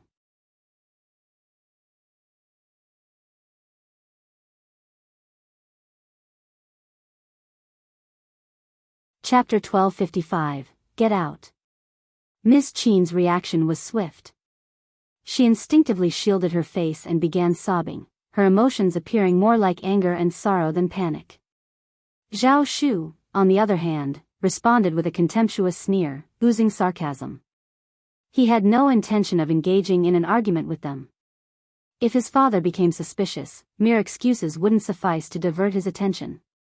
It was nothing short of a fantasy. Zhao Yi, with a cynical tone, interjected, "Third brother, don't attempt to change the subject. Surely, you haven't squandered all the money?" Zhao Mu turned his gaze towards Zhao Shu, fully expecting a response. Zhao Shu remained composed, determined to address this issue head-on. Zhao Yi's unexpected visit held deeper implications, and he wasn't about to let it slide. "It's inconsequential how much money I possess, and it certainly doesn't concern you. Even if I did spend it all, that's my prerogative. What does it matter to you? If you're envious, why not scrounge up a couple of million yuan for yourself?" "Oh, wait, you can't, can you? Because you're penniless." Zhao Yi bit his lip, struggling to contain his anger. He reminded himself that his father would surely reprimand his third brother. Growing impatient, Zhao Mu prioritized his silk and weaving enterprises, brushing aside other matters. It was evident that his third son had lost his composure today. As long as Ms.Qin and her son were present, he intended to deliver a message to them. With a stern tone, Zhao Mu addressed Ms.Qin and Zhao Yi, "You may leave now." Ms.Qin trembled, and Zhao Yi was taken aback by his father's abrupt decision. The mother and son experienced a blend of humiliation and anger while also harboring an underlying sense of fear. The notion of not allowing them to eavesdrop left them perplexed. Could it be that the old master intended to bestow a significant role upon Zhao Shu? However, Zhao Shu didn't dwell on such thoughts. He remained indifferent to Zhao Mu's plans. What mattered most to him was the satisfaction of seeing Zhao Mu dismiss the mother and son. "Concubine Qin, are you hard of hearing? I explicitly instructed you to leave." Zhao Mu remained silent, torn between his son's abrupt command and the presence of Ms.Qin and Zhao Yi, who stood bewildered. Zhao Yi snorted dismissively in an attempt to defend himself. "Dad wants to have a private conversation with you, showing you respect, Mom. Let's go." Zhao Shu retorted bluntly, "Just leave already." With clenched teeth, Zhao Yi held back further comments and departed with Ms.Qin, his face dark with frustration. However, both mother and son appeared disoriented by the sudden turn of events. Zhao Mu had initially requested everyone's departure, but Zhao Shu insisted on retaining Uncle Qing's presence. Zhao Mu had no intention of engaging in a protracted argument, he simply needed funds, and that's what he asked of Zhao Shu. Smiling faintly, Zhao Shu explained, a total of 1.8 million liang. I collaborated with someone to trade horses, sheep, and hides in the northern regions. I contributed the initial capital, while another party invested 1 million liang. The remaining 800,000 liang was used for expenses. Zhao Mu, growing increasingly irritated by his son's demeanor, narrowed his eyes and maintained a stoic expression, unsure whether to believe his account. Undeterred by the bleak circumstances, Zhao Shu chuckled. Dad, you trust me, right? Well, if you don't, there's not much I can do. The fact remains that we're left with no money. Zhao Mu's breath quickened, and he sneered in response, regardless, I'm certain you're telling the truth. Zhao Shu, don't think I can't deal with you. Never forget that you're still a part of the Zhao family.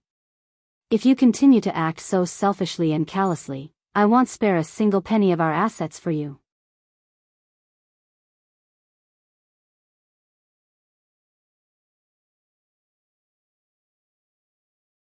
Chapter 1256, Not Good Enough. Think twice before you speak, Zhao Mu warned.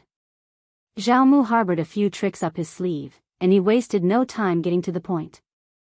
If Zhao Shu refused to relinquish the family properties, Zhao Mu would employ tactics to make him step back, ultimately ensuring all the money ended up in Zhao Mu's hands. However, Ms. Zheng had lost faith in Zhang Mu and continuously urged Zhao Shu to abandon the Zhao family and their assets. She envisioned a prosperous future for herself and her son once they broke free from the tainted legacy of the Zhao family.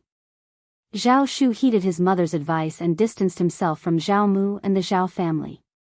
He no longer considered himself a part of their lineage and couldn't care less about their wealth. He wouldn't be ensnared in Zhao Mu's trap. With a smile, Zhao Shu replied, Very well, I have no interest in the Zhao family's money. I don't need it. By the way, should I leave your mansion? If not, I can find a place at a hostel. Zhao Mu questioned him with urgency. Are you absolutely sure about this? The Zhao family's assets are worth over 10 million yuan. You're truly willing to relinquish them? I couldn't care less if it's not mine. Zhao Mu offered one last chance. They'll give you one more opportunity. No need. I've made myself perfectly clear. I don't want what's yours, and you don't need to worry about what's mine. Ungrateful child, leave this instant. Zhao Shu chuckled and departed, but he had no intention of going to a hostel. Not now.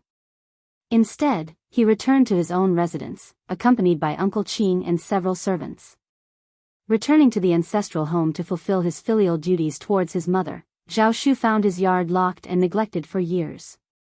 Ms.Qin was determined to erase all traces of the mother and son's presence, ensuring no one tended to their needs. Zhao Shu requested someone to unlock the yard, and Uncle Qing, along with a few servants, set to work cleaning the main bedroom. Standing in the yard, hands clasped behind his back, Zhao Shu gazed up at the magnolia tree he had planted with his mother.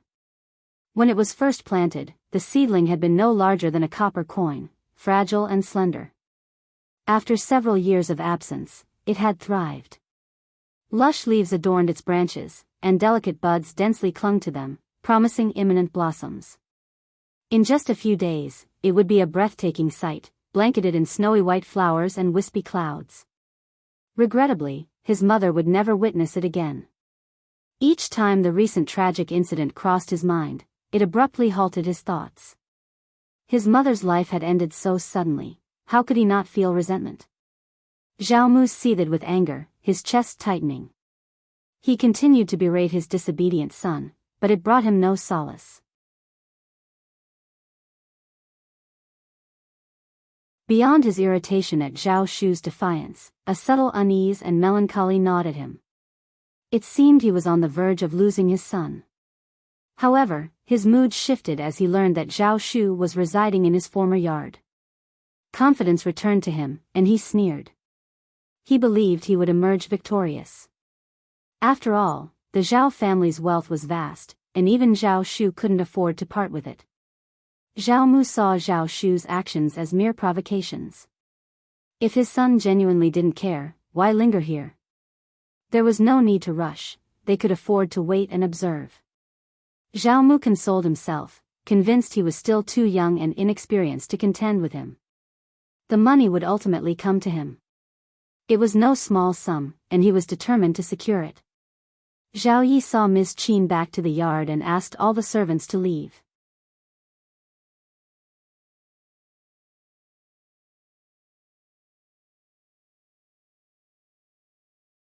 Chapter 1257, One End.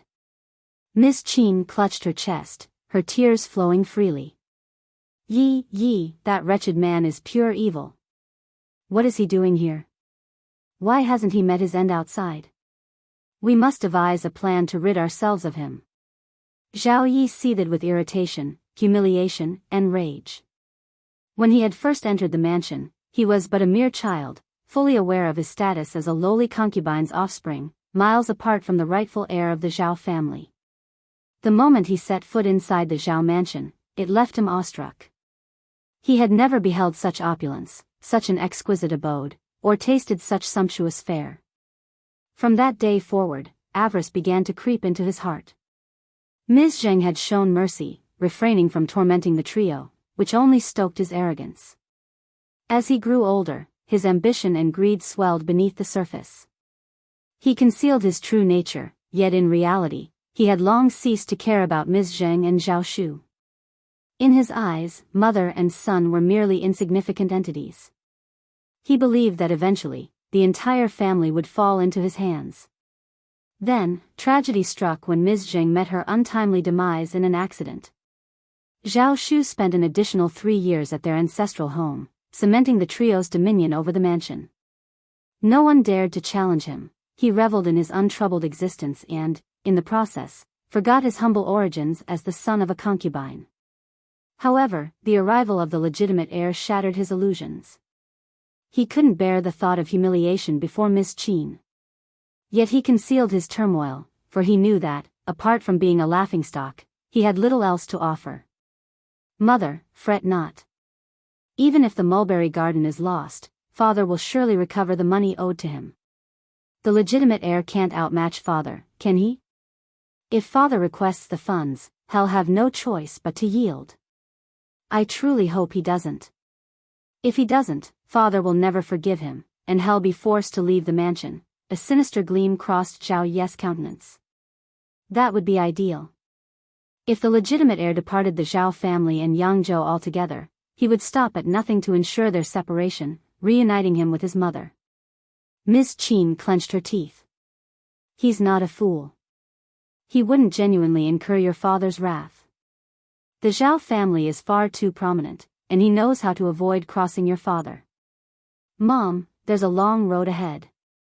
If he doesn't offend father today, we'll find ways for him to do so in the future. In truth, it doesn't matter if he actually offends father. As long as father deems him unfilial, then he is. What right does he have to claim the Zhao family's assets? Ms.Qin's eyes gleamed, her sneer laden with malice. You're absolutely right. In that case, he should remain in the mansion, shouldn't he? Zhao Yi smiled in agreement.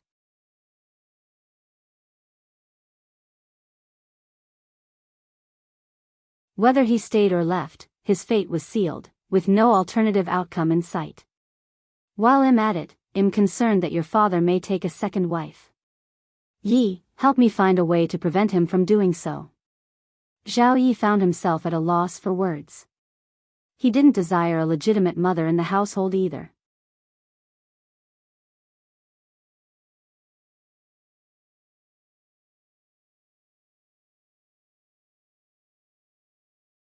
Chapter 1258, Great Space. If his mother assumed control over the family, it would be preferable to entrust the household to any other woman. Only in her capable hands did he truly feel like the rightful heir. Regrettably, he couldn't alter that reality. Mom, don't fret. Dad is preoccupied with thoughts of the weaving workshop and silk. He scarcely considers this matter. Even if he genuinely intends to marry her, it will be months before it crosses his mind. The wedding might not occur until year-end or even next year. We still have ample time. Mom, what if we forge connections with the matchmakers in Yangzhou? If we can't prevent them, we can at least ascertain which girls might be suitable for father. A glimmer of hope appeared in Ms.Qin's eyes as she beamed at him. You genuinely care for your mother and think on her behalf.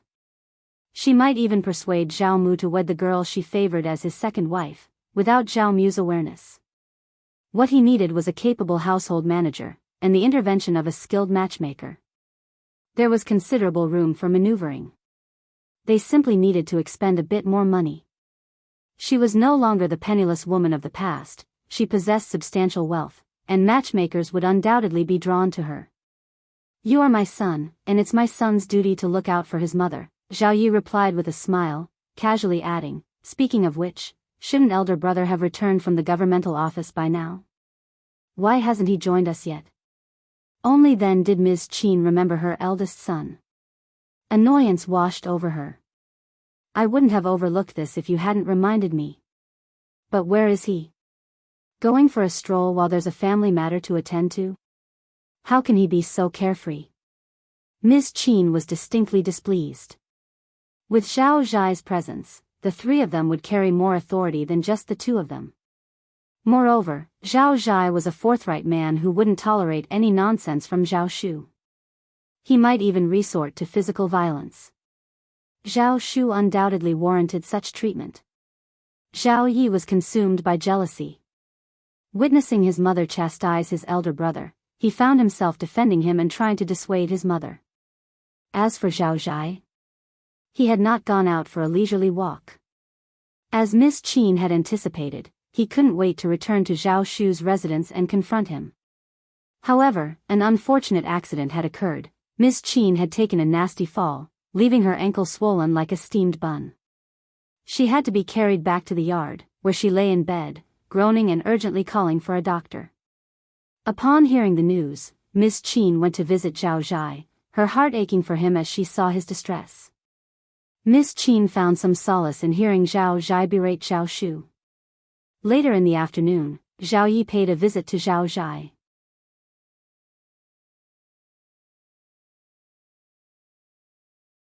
Instead of quarreling, the two brothers found common ground in their opposition to outsiders. Zhao Zhai was acutely aware of this fact. However, he soon found himself misled by Zhao Yi once more. After Zhao Yi's departure, Zhao Zhai couldn't help but contemplate seeking revenge against Zhao Shu. A legitimate son? He had no mother, no father, and even his maternal relatives had vanished. So what if he was the legitimate son? He was merely the son of a concubine, and he was determined to make life miserable for the legitimate son, dragging him through the mud. What was wrong with that? By the time he was done, the legitimate son would learn not to trifle with him. But the Zhao family hadn't anticipated that circumstances would change so rapidly. The next day, a representative from the Zhao family arrived, requesting Zhao Shu to pass on the inheritance. They intended to adopt the deceased brother of the clan's leader as the rightful heir. Naturally, Zhao Shu bestowed numerous advantages upon the clan leader, delighting him immensely. Zhao Shu was more than eager to do so.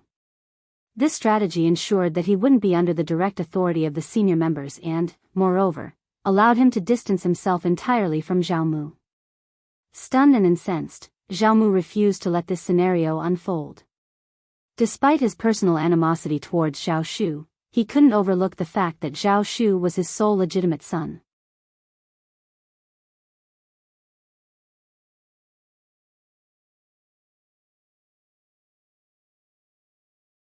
Chapter 1259, Not Truth. His sole heir was about to be adopted. How could he be so shameless? The chief and the clan elders produced Ms. Zheng's letter along with the signed evidence. Zhao Mu's face alternated between shades of crimson and pallor, leaving him so embarrassed that he wished for nothing more than to disappear into the ground. He had never anticipated that even Zhao Shu, his own kin, had underestimated the extent of Ms. Zheng's preparation. It was Auntie Qing who had safeguarded the letter, eventually passing it on to Zhao Shu when he made the decision to return to Yangzhou. Without hesitation, Zhao Shu had gone to the clan elders before making his journey back to Yangzhou. At home, He was hailed as a paragon of filial piety to his mother for 3 whole years. Furthermore, Uncle Qing and Aunt Qing stood by him throughout those 500 meters for 3 years, treating the senior clan members with the utmost respect and reverence.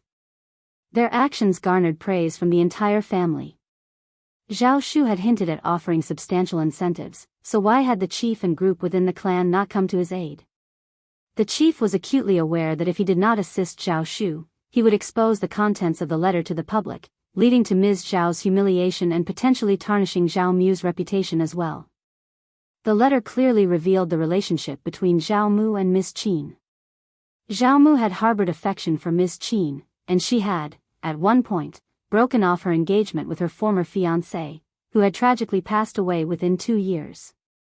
While it was an unfortunate accident, Zhao Mu certainly hadn't taken any sinister actions against Ms.Qin. However, there was a glaring loophole that could be exploited to create a scandal. Rumors spread without cost, and there was no easy way to counter them. Adding to the complexity, Zhao Mu had fathered 2 sons with his concubines after his marriage. He had even coerced his wife into covering up for him. It was implausible that Ms. Zheng had acted willingly in this matter. With Ms. Zheng now deceased, a great many people would undoubtedly sympathize with her plight. Zhao Mu feared that his reputation would be irreparably tarnished. The entire Zhao family would undoubtedly suffer the consequences as well. It was a situation Zhao Mu was desperate to avoid. With a sneer, Zhao Shu remarked, "Just sign it, old Master Zhao. You already have 2 capable sons and grandchildren. What's the point in holding on to me? You never truly cared for me, did you?" Zhao Mu retorted with a sneer of his own, "If you're no longer my son, don't even think about receiving a fraction of the Zhao family's wealth." This tired argument once again reared its head. Without hesitation, Zhao Shu simply said, "All right."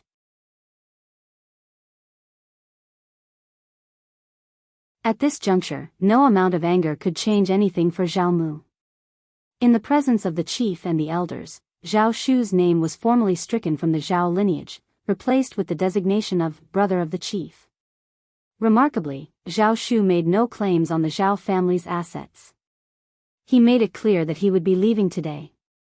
Ms.Qin and Zhao Yi were overjoyed, particularly Ms.Qin, who couldn't conceal her elation.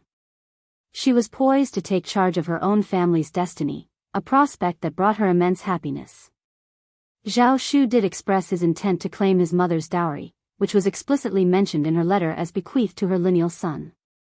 Unimpressed, Zhao Mu sneered, "Since you've been adopted, you can no longer be considered Ms. Zheng's son. Her dowry is no concern of yours." Zhao Shu asserted, "It's entirely reasonable for a woman's dowry to be designated for her children. I'm simply adhering to my mother's wishes in order to safeguard my rights. Don't you believe in your own authority over your dowry? If she's stated her intention to give it to me, then it's rightfully mine. Should old Master Zhao refuse, I won't hesitate to report this matter to the authorities." Zhao Mu harbored doubts about his chances of success should he pursue legal action. After all, Zhao Shu possessed Ms. Zheng's written directive, and, as he correctly pointed out, Ms. Zheng had the legal right to allocate her dowry as she saw fit, as it constituted her private property, separate from the Zhao family's assets.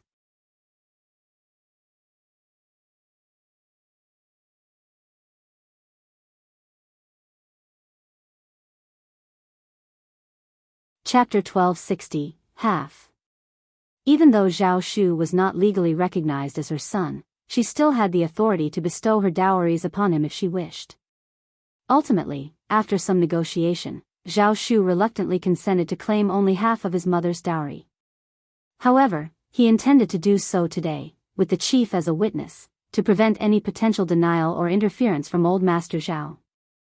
Zhao Mu's expression darkened, and he refrained from further comment, determined to maintain his composure in the presence of the family's elders and leaders.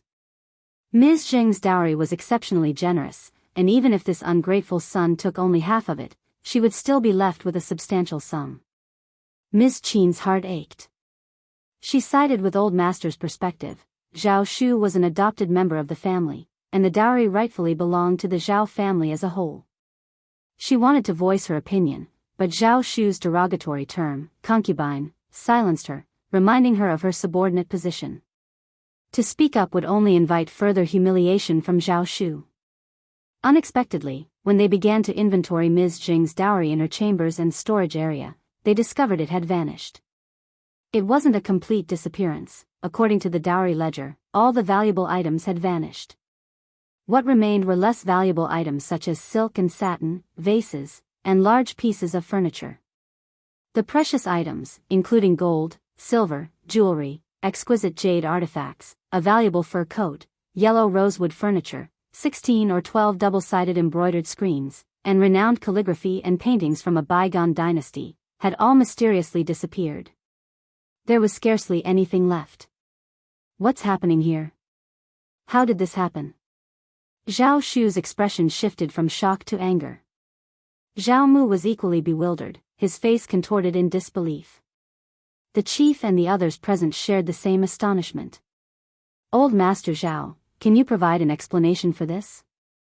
Zhao Shu's outward fury concealed his inner amusement. His mother had indeed been astute. Bit by bit, the dowry items had been discreetly moved out of the Zhao mansion. It appeared that Zhao Mu had been completely oblivious to these developments. Ms.Qin, too, seemed clueless about the situation. Infuriated, Zhao Mu exclaimed, "I have no idea what's going on. I didn't do this." Zhao Shu sneered sarcastically, "So we're not at the Zhao mansion right now, and you claim ignorance? Who has overseen the inner residence all these years?" Instinctively, Zhao Mu turned to Ms.Qin, prompting the chief and the others to follow suit, their expressions laced with suspicion and disdain. How could she have the audacity to pilfer the dowry of the family's matriarch? In their eyes, it was an act unbefitting someone of her limited worldly experience.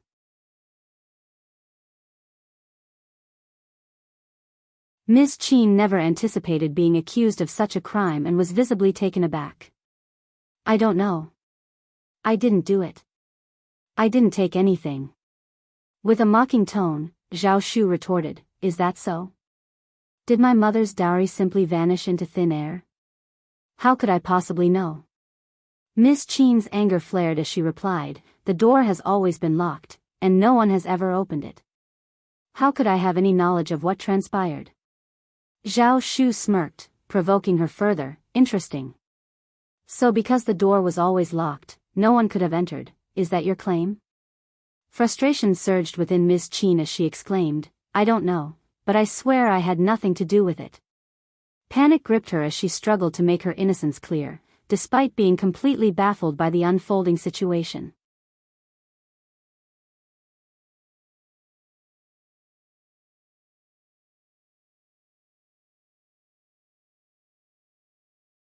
Chapter 1261, Ms.Qin. If she couldn't explain clearly, that would be a disaster. Zhao Shu's attention wasn't focused on her. After compelling her to utter some futile words, Zhao Shu addressed Zhao Mu with an icy tone, saying, "There's no use in discussing this further. Old Master Zhao, what are your thoughts on this matter?" What else could Zhao Mu possibly say? The dowries couldn't have vanished without reason. It had to be Ms.Qin. It was either Ms.Qin or Zhao Zhai and Zhao Yi, or perhaps their daughter-in-law. A wave of embarrassment washed over him. "Just grant me a few days." "I'm afraid that won't suffice," Zhao Shu replied coldly. "I'm not interested in your family's affairs.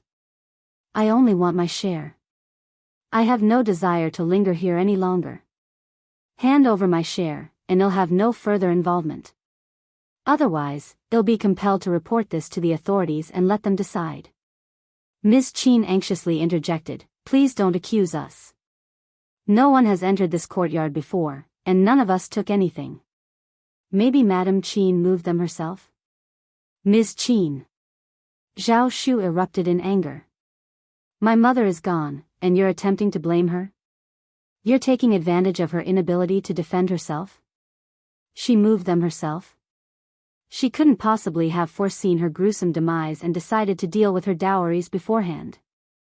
Furthermore, my mother had so many dowries, it wouldn't be easy to move them. No one in the mansion knew about this? Can't you come up with a more believable lie? I'm warning you, if you dare to defame my mother again, I'll take physical action." Ms.Qin seethed with frustration but dared not utter a word. Yet, deep down, she knew the truth about whether she was carrying anything. The reality was, she hadn't taken anything at all. She didn't take it, and her sons couldn't have tampered with it either, otherwise, she would have been aware of it. Old Master didn't need to be involved either. Zhao Shu wanted to take action, but he couldn't return. If his men did return, he would surely assign someone to keep a close watch, leaving him powerless. So, who else could be responsible? Old Master. Ms.Qin implored, her voice trembling, addressing Zhao Mu. I truly didn't take it, I swear. Old Master, please believe me. Zhao Mu turned pale, speechless. Believe? How could he possibly believe her? Zhao Yi silently moved his lips, lowered his head, and retreated a few steps, saying nothing. In truth, he even harbored doubts that his mother had anything to do with Ms. Zheng's dowries. While his mother sounded sincere and didn't appear to be lying, she had always been adept at feigning innocence. That was something he knew all too well. In fact, Zhao Mu shared similar suspicions. He was aware of Ms. Qin's skill in pretense. However, he wasn't particularly bothered by it.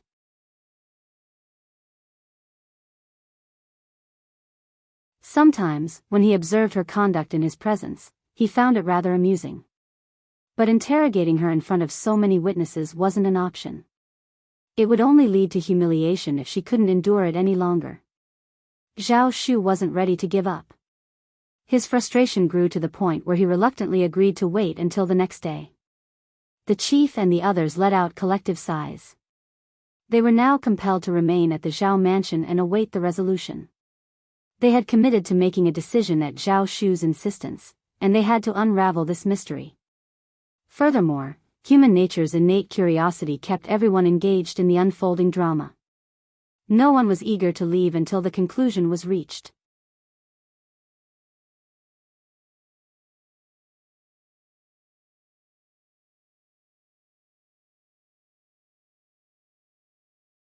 Chapter 1262, Really sad. Zhao Mu confronted Ms. Qin in private and, growing increasingly impatient, pressed her to reveal the truth. Ms. Qin sobbed uncontrollably, struggling to catch her breath as she vehemently denied any wrongdoing. However, her tendency to cry and complain at the slightest provocation, a behavior witnessed countless times before, led Zhao Mu to dismiss her protestations as mere habit. He remained skeptical of her honesty. Frustrated by her continued resistance, Zhao Mu's anger flared, culminating in 2 sharp slaps and an ultimatum: she must confess. Ms. Qin, hands shielding her face, wept bitterly, genuinely distressed this time. She was acutely aware of the trust Old Master had in her. She wasn't lying. Why did no one believe her when she swore by her honesty? Ms. Qin couldn't fathom the disbelief surrounding her. Nevertheless, she possessed a certain resilience. Whether she admitted to any wrongdoing or not didn't matter much in the grand scheme. What truly weighed on her mind was the fact that Zhao Shu held Ms. Zheng's dowry in his grasp, and compensation was scheduled for tomorrow. Even half of the dowry amounted to a considerable sum. The Zheng family owned an impressive 100,000 mu of mulberry fields. While they'd only had them for a mere 3 or 4 years since Ms. Zheng's marriage, they'd managed to amass a significant fortune. Growing increasingly irate at Ms. Qin's persistent tears, Old Master Zhao berated her and ordered her to stay within the premises, forbidding any unwarranted excursions from the yard. He also prohibited Zhao Zhai, Zhao Yi, and their spouses from visiting her. Instead, he summoned Zhao Zhai and Zhao Yi to discuss how to address the situation with Zhao Shu. Zhao Zhai's injured ankle had yet to heal, forcing him to be transported here in a wicker litter. Before Old Master Zhao uttered a word, Zhao Zhai couldn't contain his frustration and let out a string of curses. They derided Zhao Shu as shameless, ruthless, and unscrupulous. Why should they even entertain his money demands? After all, Ms. Zheng's dowries were the property of the Zhao family as well. Though his scolding did nothing to resolve the issue, it did provide a certain satisfaction. Zhao Yu and Zhao Yi, being Ms. Qin's sons, had inherited some of her cunning. One had learned her tricks, and the other had inherited her guile. The three of them were left with no option but to tally up the liquid assets from the intermediate and have someone open the storeroom to retrieve the valuables. The following day, Zhao Mu attempted to appeal to familial bonds and urged Zhao Shu to join their cause. If the clan leader and the elderly men were to depart, Zhao Shu might receive his compensation. However, Zhao Shu had no interest in wasting any more time with them.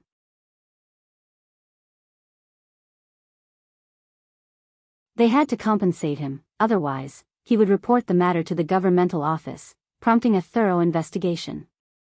Stealing the dowries of the family's mistress was a grave offense. Once the governmental office initiated an inquiry, it would bring disgrace upon the Zhao family.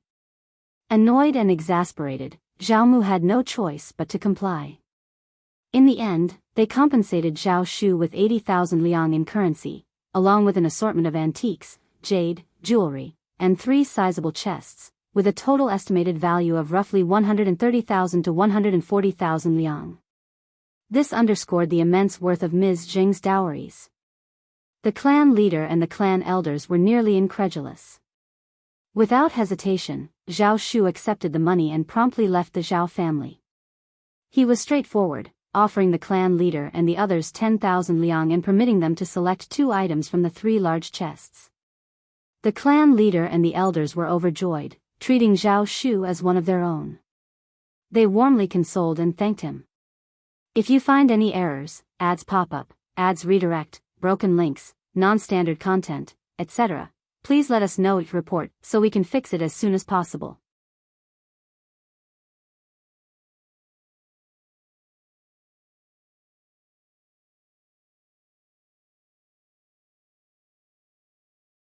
Chapter 1263, Request. Zhao Mu was wealthy, but his wealth was his alone.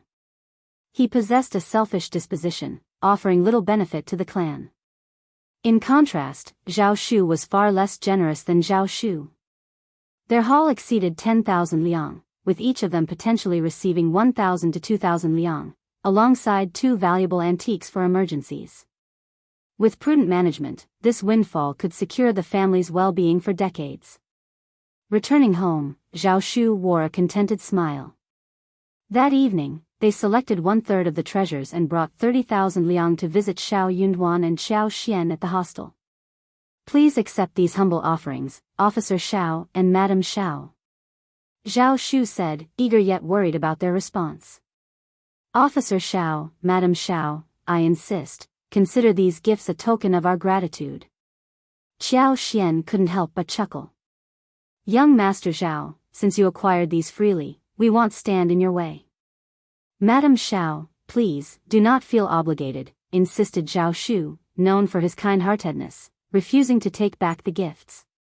Had it not been for Madam Xiao's ingenious plan, we might have left empty-handed. We couldn't have extracted a piece of their wealth before departing.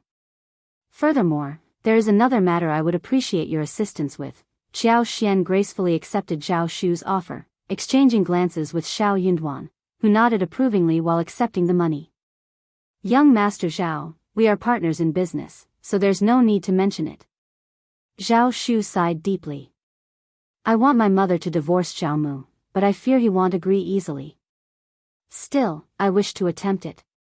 My mother and I would rather be interred with my grandparents than have any ties to Zhao Mu. He added with a touch of bitterness, in truth, if I had a choice, I'd prefer to leave the Zhao family and join the Zheng family, but that's not feasible. Understanding the situation, Xiao Yunduan and Xiao Xian exchanged knowing glances. Changing his surname for no reason was out of the question. The Zhao family would never allow it. Furthermore, even if he were to depart from the Zhao family, the Zheng family might not readily accept him. If they did, they would likely demand substantial benefits, potentially even hounding him for more than he could bear. Leaving Zhao Mu was already the best possible outcome for him, considering the circumstances. It appeared that securing a divorce for Ms. Zheng would prove to be a formidable challenge. Zhao Shu mustered a strained smile. I recognize that my request is quite audacious, and the path ahead is far from easy. If Officer Xiao and Madam Xiao happen to have any insightful suggestions, would greatly appreciate them. If not, we can let it rest. Xiao Xian offered him a sympathetic glance. The constraints of ancient customs were beyond their control.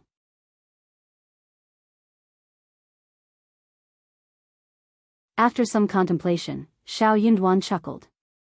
Let's give it a shot. Those IOUs you possess might prove to be valuable. Zhao Shu was taken aback. Qiao Xian had already caught on to Zhao Yunduan's plan, smiling as she elaborated, my husband is onto something. Those IOUs can be leverage. It all hinges on whether old Master Zhao is more inclined to part with his money or divorce. I believe young Master Zhao, you can anticipate his choice, right? Zhao Shu's face lit up with hope. He nodded and grinned, indeed, why didn't I think of that? His attachment to his wealth is undeniable. If you find any errors, ads pop up, ads redirect, broken links, non-standard content, etc., please let us know, report, so we can fix it as soon as possible.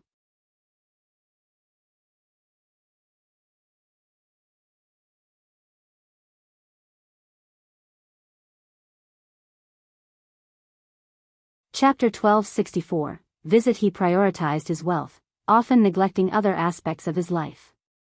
Qiao Xian flashed a knowing smile and reassured, you may be adopted, but you share his bloodline, and there's nothing you can do about it. I'll stand by your side. Zhao Yunduan, constrained by his status, couldn't directly involve himself in certain matters. He couldn't even visit the vast 100,000 mu mulberry fields, leaving Qiao Xian to handle it alone. Zhao Shu expressed his deep gratitude and guilt as he felt the gifts he had brought were inadequate. He vowed to make it up to her next time. After Zhao Shu departed, Qiao Xian and Zhao Yunduan pondered the situation. Qiao Xian relished the idea of getting involved in Zhao Mu's troubles. The more miserable Zhao Mu became, the happier she felt. She was determined to make the most of the generous gift from Zhao Shu, not wanting to disappoint him. Zhao Yunduan wasn't worried about their actions. He knew that Zhao Mu cherished his wealth and properties, making him cautious not to act recklessly. However, he suggested, let's have Sun Qian and Sun Bai join us. Both Zhao Yunduan and Qiao Xian had complete confidence in Sun Qian and Sun Bai due to their reliable skills. The next day, Qiao Xian, accompanied by Sun Bai and Li Xia, paid a visit to the Zhao family.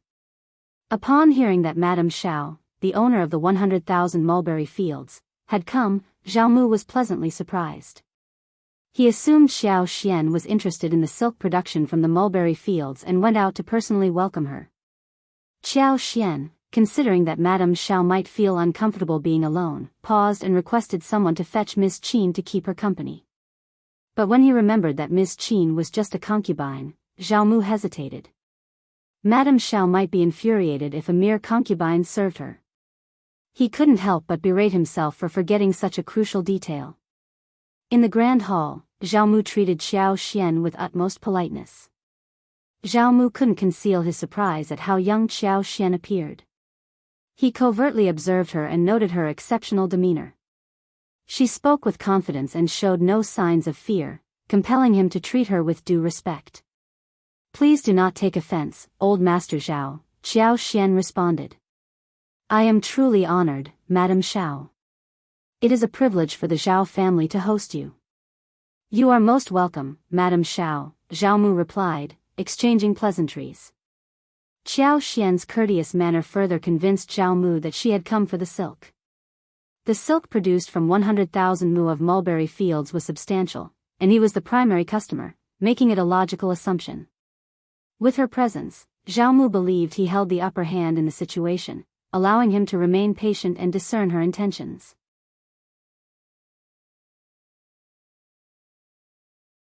Zhao Mu felt a sense of assurance, internally smirking at what he perceived as a woman's inability to maintain control. He couldn't fathom why old Master Zhao had entrusted a decision of this magnitude to someone like her. Unaware of Zhao Mu's thoughts, Qiao Xian sensed his prideful demeanor. She wondered about the source of his self-assuredness. After a brief moment, Qiao Xian smiled and said, Old Master Zhao, I am here upon someone's request, and I have a matter of great significance to discuss with you. It pertains to that person's private life, so I implore you, Old Master Zhao, to remove any irrelevant individuals from our conversation. If you find any errors, ads pop up, ads redirect, broken links, non-standard content, etc., please let us know each report so we can fix it as soon as possible.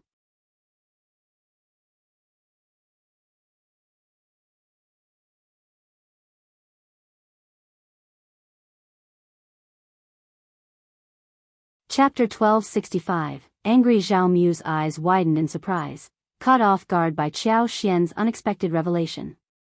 He couldn't fathom what Qiao Xian was alluding to, and so he decided to remain patient and let her elaborate. "Madam Zhao, you have me intrigued," he responded, his curiosity piqued. "I may not fully comprehend your intentions, but I am willing to listen to what you have to say." With a subtle smile, Zhao Mu gestured to the servants to exit the room, leaving only the housekeeper behind to ensure their privacy. Qiao Xian paused briefly before addressing him directly. "Old Master Zhao, young Master Zhao has entrusted me with a delicate matter concerning Madame Zheng and Old Master Zhao's potential divorce." Zhao Mu's initial reaction was one of disbelief, and his face turned crimson with a mixture of anger and humiliation. The fact that an outsider like Qiao Xian was privy to such a sensitive family matter implied that his own son had divulged everything about their family affairs, intensifying his sense of shame. "Madam Zhao, this is going too far," Zhao Mu exclaimed, his voice shaking with indignation. "This is a matter concerning my family, and you have no right to interfere. Even my unfilial son should not have disclosed this. I had thought you to be a reasonable person. Am I wrong?" Qiao Xian responded with a light chuckle, trying to maintain her composure. "Old Master Zhao, please don't be upset, and allow me to clarify my position. I pride myself on being a reasonable individual." Zhao Mu sneered inwardly, thinking, "I won't back down. I'm not afraid of you." He then looked at Qiao Xian with a challenging expression. Qiao Xian continued with a calm demeanor, "Old Master Zhao, let's discuss reason." As she spoke, Qiao Xian placed 2 IOU notes in front of Zhao Mu. He stared at them in shock, his eyes widening. "What is the meaning of this? How did you come into possession of these IOUs?" Qiao Xian maintained her composed smile but didn't offer an explanation. Gritting his teeth, Zhao Mu concluded, "It must have been Zhao Shu.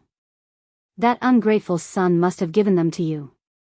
Qiao Xian replied gently, "Old Master Zhao, let us refrain from such labels. Young Master Zhao is no longer part of the family, and you no longer have any paternal rights over him. Calling him ungrateful seems inappropriate when he is no longer your son." Zhao Mu was left speechless, grappling with the weight of Qiao Xian's words. Zhao Mu shot an intense glare at Qiao Xian, now fully aware that dealing with Madame Zhao was not going to be a straightforward task. "Madame Zhao," he began, attempting to salvage the situation, "perhaps it would be wise for us to maintain some semblance of mutual respect, considering our potential future interactions."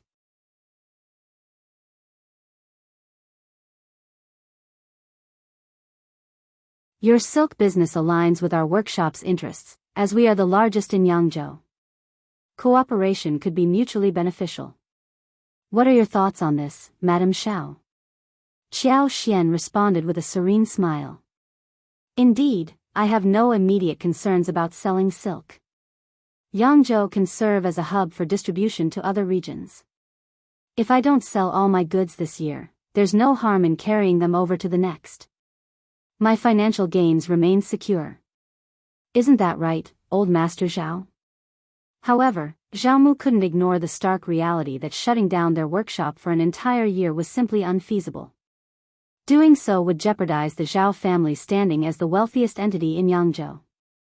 Although he seethed with anger, Zhao Mu was cognizant of the fact that he had limited options when dealing with Qiao Xian.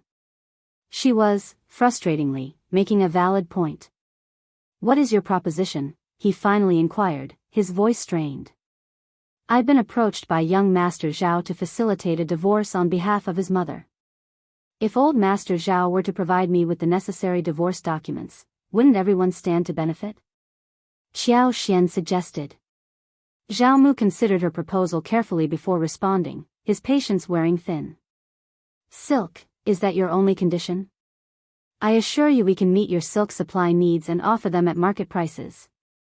Qiao Xian's tone grated on his nerves, but Zhao Mu had no choice but to continue the negotiations. If you find any errors, ads pop up, ads redirect, broken links, non-standard content, etc., please let us know each report so we can fix it as soon as possible.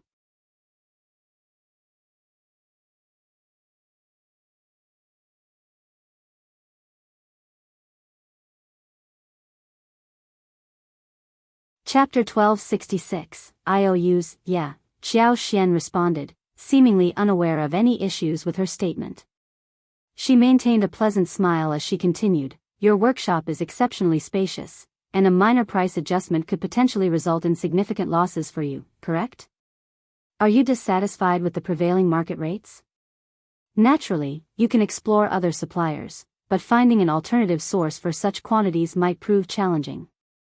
Moreover, resorting to coercive means to obtain silk would only drive up prices, costing you even more in the long run, which hardly seems worthwhile. Zhao Mu remained silent, unable to formulate a retort. He begrudgingly acknowledged the validity of Qiao Xian's argument, though he remained far from convinced. As for those IOUs, Qiao Xian shifted the conversation back to the matter at hand. There are 10 in total, correct? I now hold possession of these IOUs, and I propose a fair arrangement. I'll offer you the market price for the silk plus half the value of those IOUs in exchange for Madame Zheng's divorce papers. Old Master Zhao, do you find this to be an equitable proposition? Zhao Mu couldn't help but rue his earlier decision to decline his father-in-law's offer and sign those IOUs. Little had he known that Ms. Zheng had diligently collected them and handed them over to Zhao Shu, their ungrateful son. Zhao Shu's betrayal stung him deeply. How could he allow outsiders to meddle in their family affairs? Zhao Mu firmly believed that labeling his son as unfilial was entirely justified. Recalling that each of those 10 IOUs was worth 700,000 liang, the total sum amounted to a staggering 7 million liang. If Madame Zhao were to demand repayment, it would undoubtedly spell disaster for the Zhao family, a situation he couldn't bear to contemplate. He was determined to reclaim those IOUs at any cost, lest Madame Zhao and their disobedient son wreak havoc at any given moment, a scenario he found unacceptable. Just as Zhao Mu was about to voice his concerns, Qiao Xian swiftly interjected, Old Master Zhao, I prefer straightforward dealings and dislike haggling.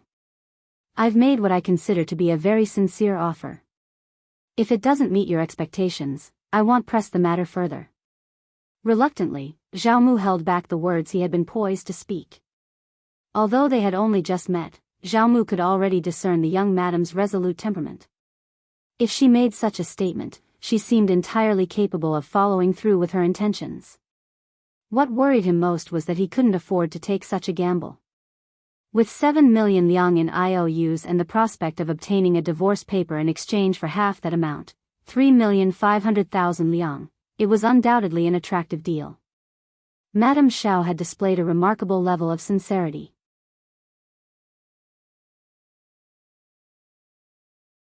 However, Zhao Mu had never accepted the burden of this 7 million liang debt. To him, it was a trifling sum, and even being required to pay 10,000 liang would have been a humiliating ordeal. They should never have offered the money in the first place, but it was too late for regrets now. Yet, what alternative did he have? Zhao Mu wrestled with his inner turmoil. While Qiao Xian calmly sipped her tea, butler Zhao stood there in a state of bewilderment. Eventually, Zhao Mu gave in, his voice resigned, all right, I will provide you with the 3.5 million liang, the divorce paper, and the IOUs. Old Master Zhao, you are indeed a straightforward individual. It's no wonder you've been able to amass such wealth. In that case, I'll give you 2 days to prepare, and after that, well, settle the transaction. Qiao Xian agreed, her demeanor still composed. Inwardly cursing his predicament, Zhao Mu forced a smile and replied, very well, but I may not have that much money readily available. Could I offer something else as collateral? Qiao Xian nodded graciously, of course, as long as the collateral holds an equivalent value. Agreed. With that, Qiao Xian rose from her seat and offered a parting smile. All right, Old Master Zhao, you can make your preparations. I won't take up any more of your time. Goodbye. Through gritted teeth, Zhao Mu replied, "Thank you, Madam Xiao. If you find any errors, ads pop up, ads redirect, broken links, non-standard content, etc., please let us know each report so we can fix it as soon as possible."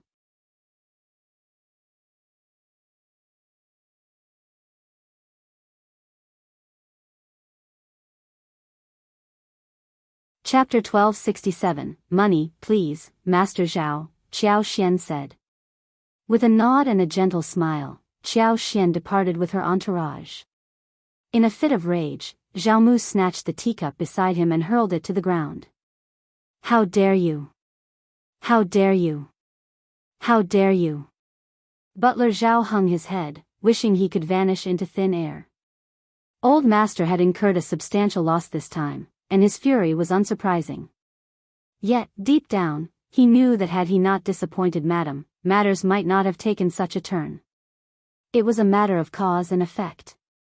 Breathing heavily, Zhao Mu turned his displeased gaze toward Butler Zhao. Butler Zhao quivered, managing a strained smile.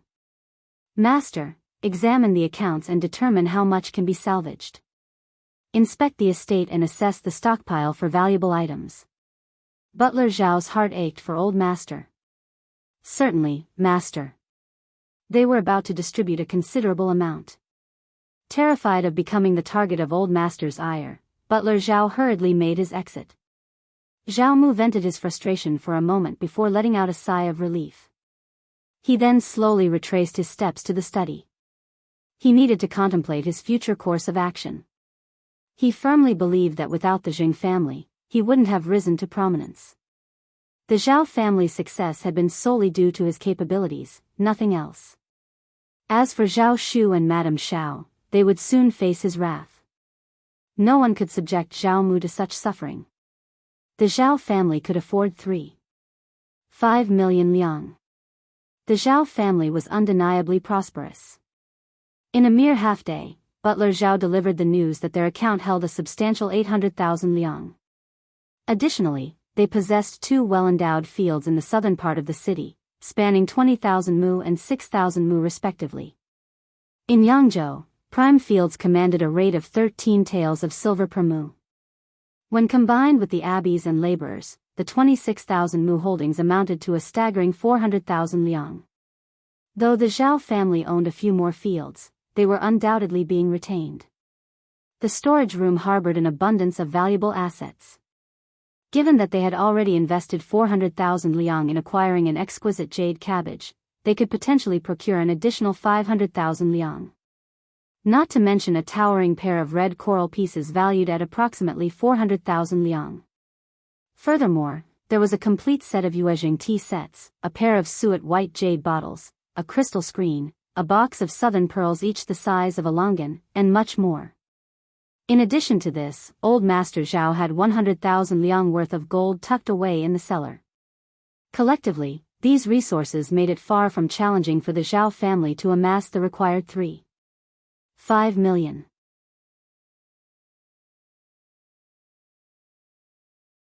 However, as he contemplated this extensive list, Old Master Zhao couldn't help but feel a pang of sorrow. These treasures had been accumulated over 2 or 3 generations of the family, with particular attention given to items purchased in the past decade. Each piece had been meticulously chosen for its quality. The idea of parting with them all at once was undeniably heartbreaking. Yet, Old Master Zhao momentarily lost sight of the fact that these valuable possessions shouldn't have been his to begin with. The Zheng family's funds rightfully belonged to the Zheng family, and he had benefited from them without restraint. Now, it was merely a matter of returning a portion. Zhao Shu had not taken undue advantage of him. Both Zhao Yu and Zhao Yi were well aware of Zhao Mu's actions within the household. Even Zhao Yi, known for his pretense, couldn't conceal his discomfort upon learning that his father was expected to provide such a staggering sum. The same sentiment was amplified in Zhao Zhai. "That's exorbitant. That scoundrel has crossed the line, Dad. 3.5 million liang is no small sum. Many families in Yangzhou have less than that. Is he not afraid of overreaching? Doesn't he realize he might choke on his greed? If you find any errors, ads pop up, ads redirect, broken links, non-standard content, etc. Please let us know your report so we can fix it as soon as possible.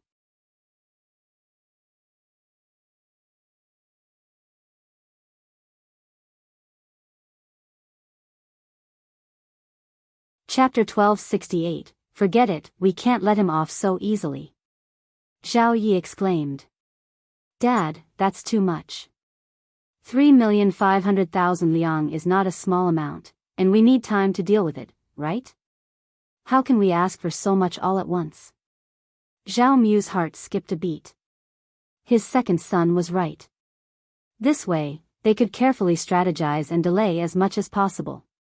Handling this matter slowly would be more prudent in the long run. They could stretch it out over 8 or 10 years, and it would yield better results. However, when he thought of Madame Zhao, who was always soft-spoken and wore a perpetual smile, Zhao Mu couldn't help but feel uncertain. This woman was an enigma. Zhao Yi suggested, Dad, what if I consult with our strategist about this? Zhao Mu agreed, that's a good idea. Go ahead. Okay, wait for my good news.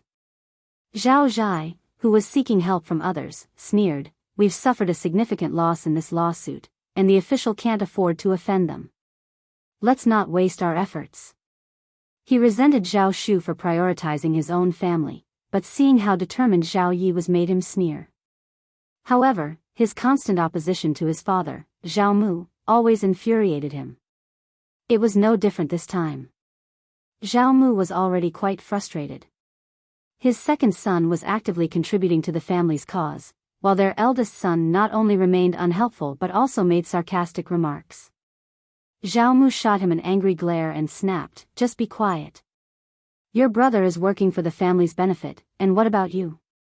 You're not contributing anything but rudeness. Leave right now.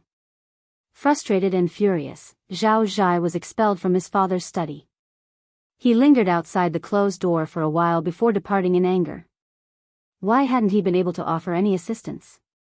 He had been keeping an eye on family matters, but his injured leg made it inconvenient for him to contribute.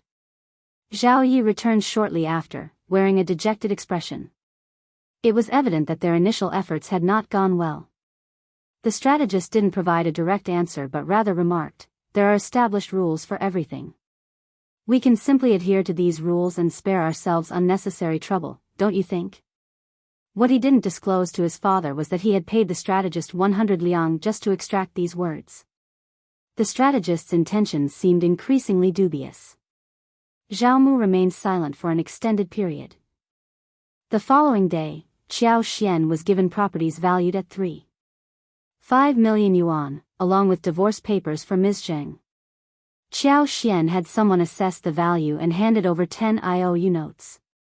The 3.5 million yuan included 26,000 mu of farmland and 53,000 mu of mountainous terrain, amounting to 550,000 liang in total. There was also 550,000 liang in cash.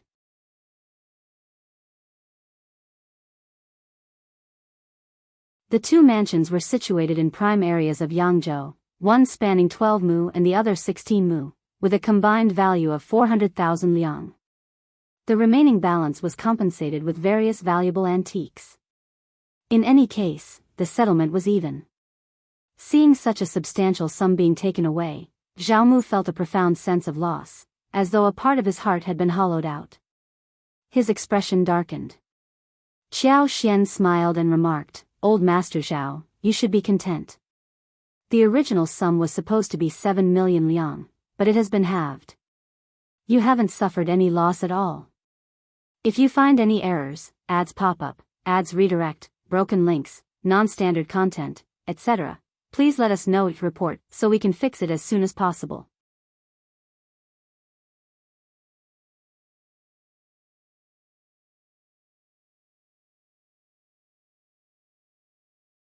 Chapter 1269. Content, you should be grateful that young Master Zhao is such a devoted son.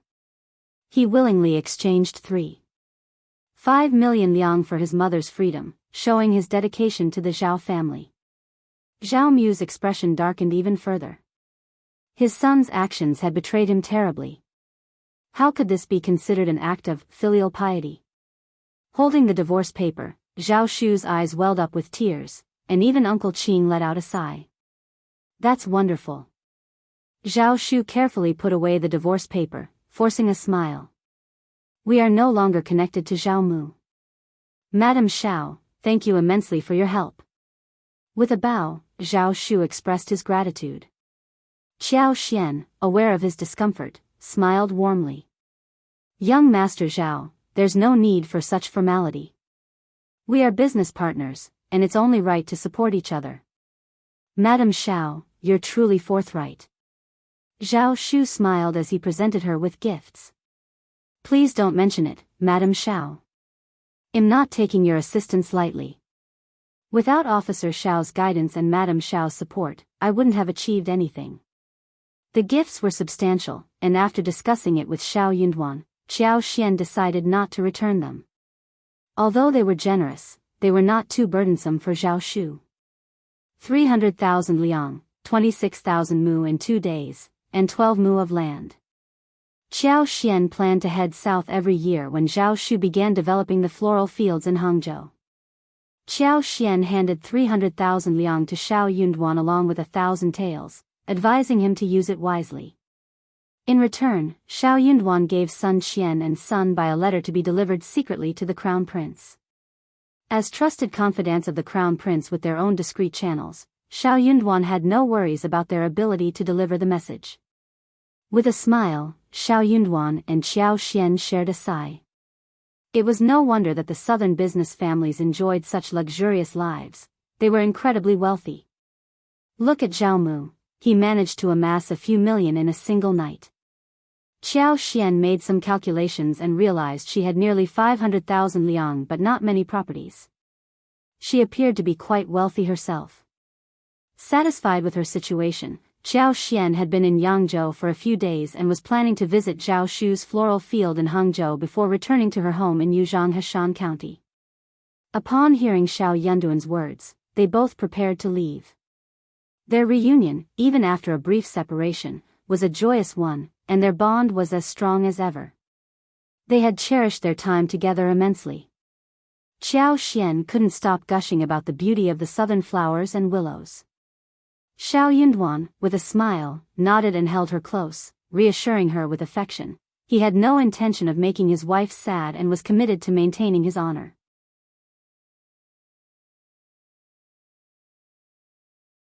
The two of them spent a couple of days visiting 100,000 mu of mulberry gardens together.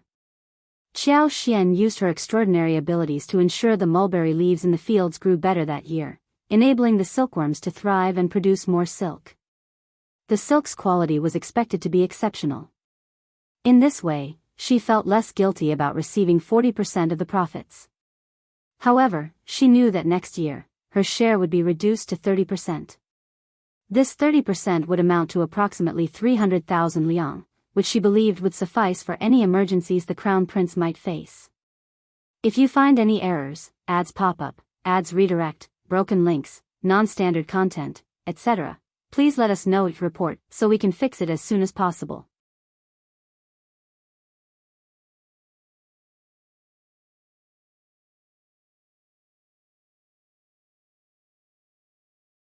Chapter 1270. Hangzhou 2 days had come and gone, and during that time, Qiao Xian and Xiao Yunduan had spent an entire night together, reluctantly preparing to bid each other farewell.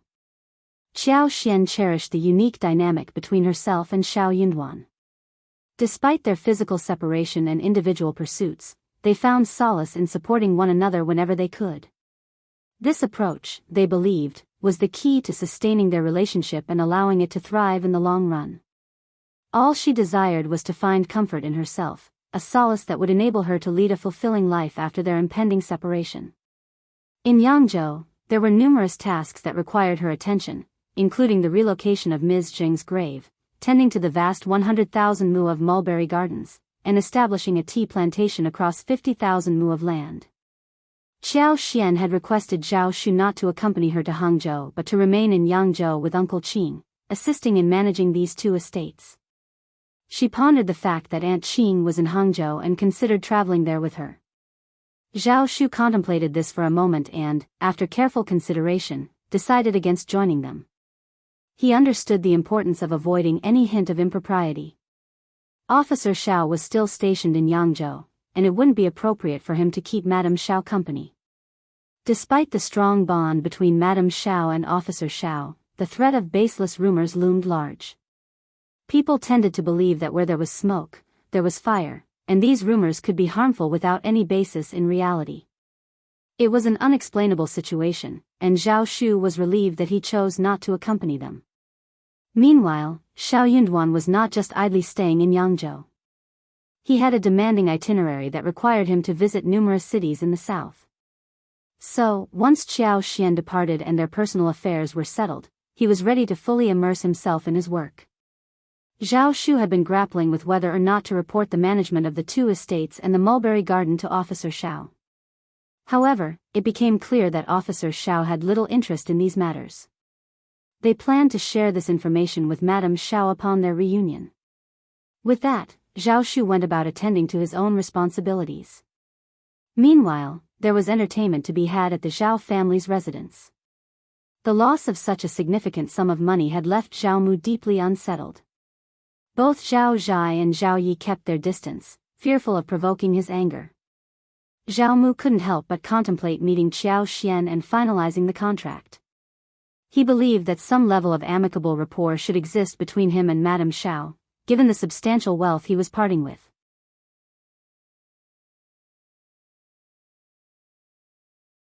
Madame Zhao had stated her commitment to paying the market price, and she appeared resolute in her decision. Yet, the urgency of signing the contract weighed on his mind.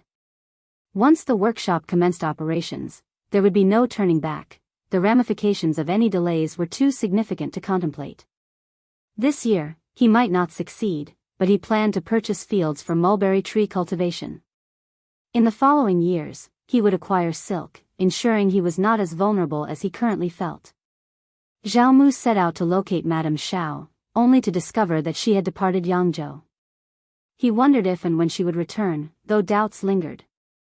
The managerial responsibilities rested firmly in someone else's hands. Zhao Mu couldn't help but feel ignored by Madame Zhao, who hadn't spared him a moment's thought. She had entrusted the management of the vast 100,000 mu of mulberry fields to the manager.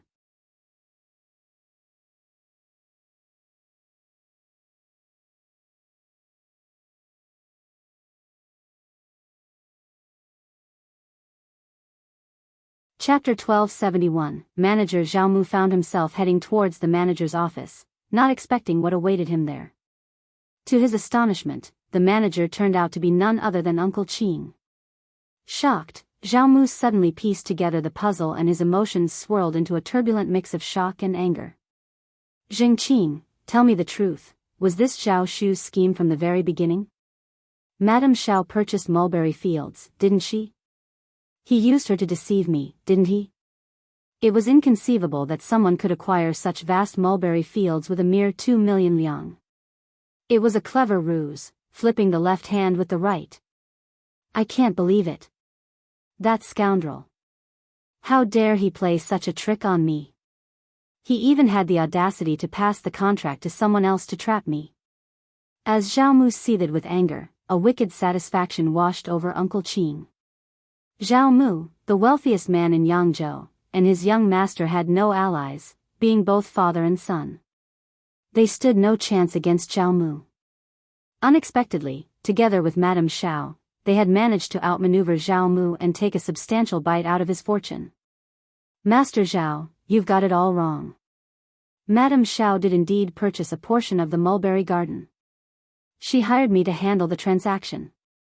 What's wrong with that? Master Zhao, you've never suffered a loss before. You're merely venting your frustration. Why let this anger consume you? Moreover, if word gets out, it won't reflect well on you. Both Qiao Xian and Zhao Yunduan were discreet individuals. Qiao Xian's brief visit to Yangzhou had sent shockwaves through the local business community, but she had vanished without a trace. The business elite continued to speculate about her origins. Uncle Qin had no desire to bring up Qiao Xian again. Zhao Mu merely snorted in response. He realized that spreading the rumor would not bode well for him. If it got out, he would find it difficult to face anyone, especially when he inevitably failed at the 500 meters and his son fell victim to outsiders' tricks. Zhao Mu shot an intense glare at Uncle Qin, his heart aching with anger. He was so infuriated that he couldn't find words to express his frustration. The audacity of Uncle Qin, a mere servant, to flaunt his influence in front of him. Zhao Shu, that scoundrel, must have truly crossed a line. He had contemplated confronting Zhao Shu, but the mere thought of it made his blood boil. So, he opted to keep his silence. Despite his seething anger, he remained focused on the matter at hand. He had faced many grand challenges and storms in his life, and he couldn't afford to lose sight of his objectives. Observing Zhao Mu's rapid return to composure, Uncle Qin couldn't help but admire his ability to assess profit and loss. Madame Zheng simply couldn't match his business acumen.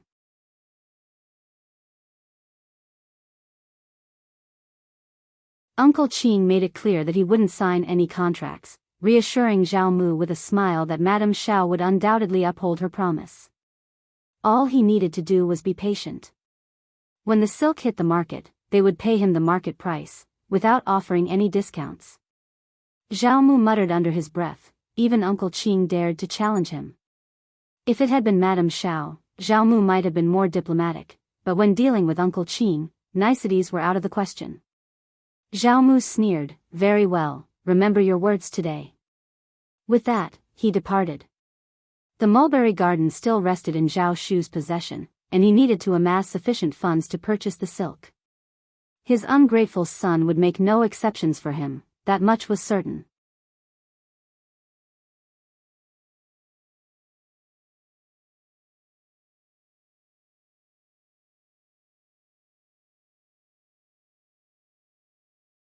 Chapter 1272, Shock. Zhao Mu's heart ached once more as he reviewed the billing check. He knew he had to find a way to rectify this situation. So, he decided to approach Ms.Qin, who was currently under his restriction. However, Ms.Qin was not at all inclined to cooperate. She had been grounded this time, and she wanted nothing to do with the matter. Initially, she hadn't given it much thought. After all, she had been managing the mansion for many years and had her trusted confidants. She didn't dare to venture out herself, but she had assumed that her maids and aunties could go out and handle her son's affairs. Unfortunately, none of her plans had panned out. None of her servants could leave the premises, and they couldn't come up with any convincing excuses to do so. Furthermore, her son and daughter-in-law were nowhere to be found. Ms.Qin was growing increasingly anxious. However, her anxiety turned to joy when Old Master made an appearance. She felt a sense of pride, knowing that Old Master cared for her deeply. She couldn't help but wonder what the future held. She decided to make Old Master happy so she could broach the topic with him. Ms.Qin had always taken great care of herself, and her frail appearance seemed to attract the affection of men. She had a history of being mischievous, something Zhao Mu had once appreciated.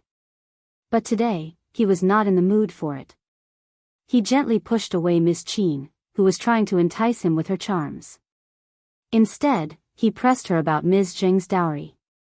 "Where did you acquire everything?" he asked with a cold and suspicious gaze. Ms.Qin's heart sank at the sight of his demeanor. She stammered, "Old Master, all right, there are no outsiders here, so there's no need to say this.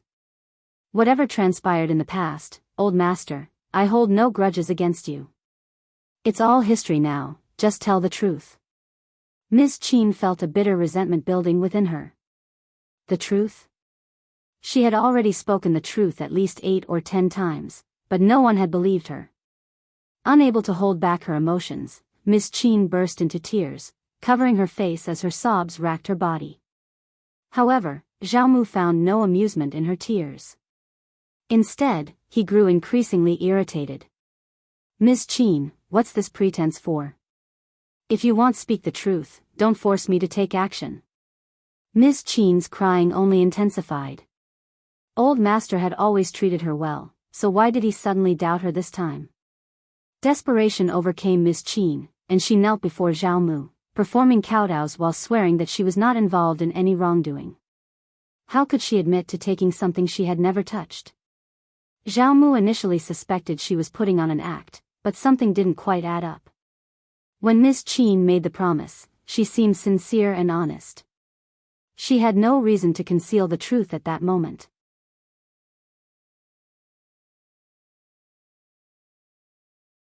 As Zhao Mu probed for more details, his expression changed as he recalled Madame Xiao's schemes, and he nearly lost his temper. He had failed again. Ms. Zheng must have had a change of heart and taken her own dowries back. She had likely been slowly moving her belongings out of the mansion, hoping no one would notice. That bitch. Neither the mother nor the son could be trusted. Old master, you finally believe me. Old master, Zhao Shu is going too far. He's swindled so much money from you, we must reclaim it from him. Ms.Qin exclaimed. Zhao Mu let out a disdainful snort. Reclaim it? How could she recover what she had already given away?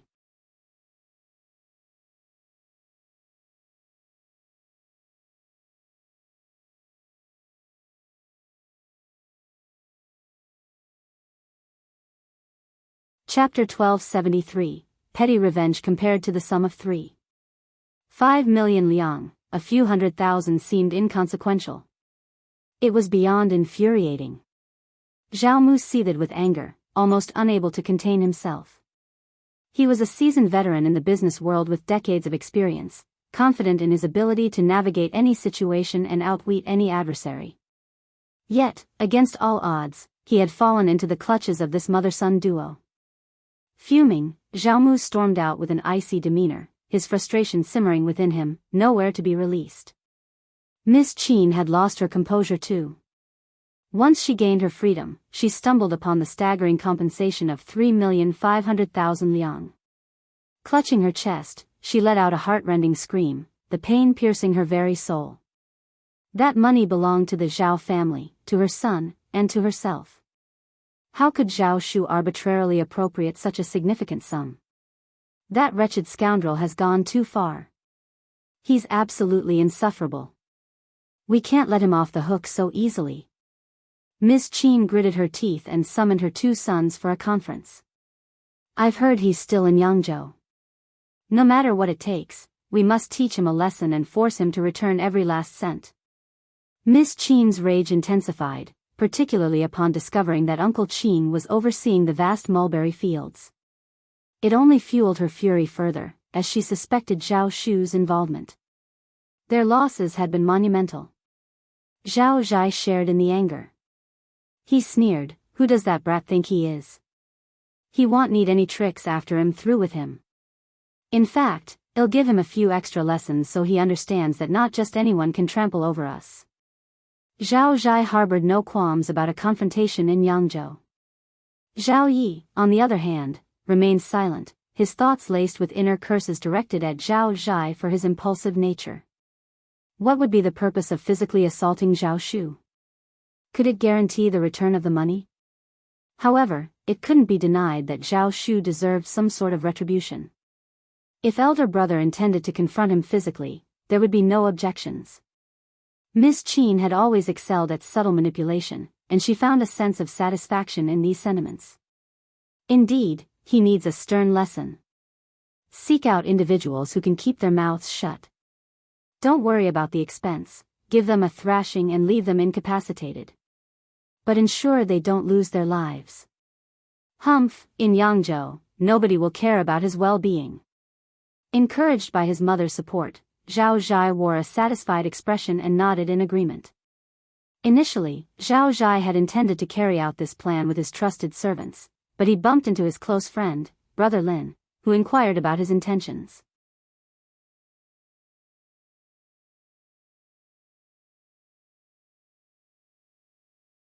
Although Zhao Zhai had wanted to keep things hushed, Brother Lin's curiosity proved relentless, compelling him to spill the beans.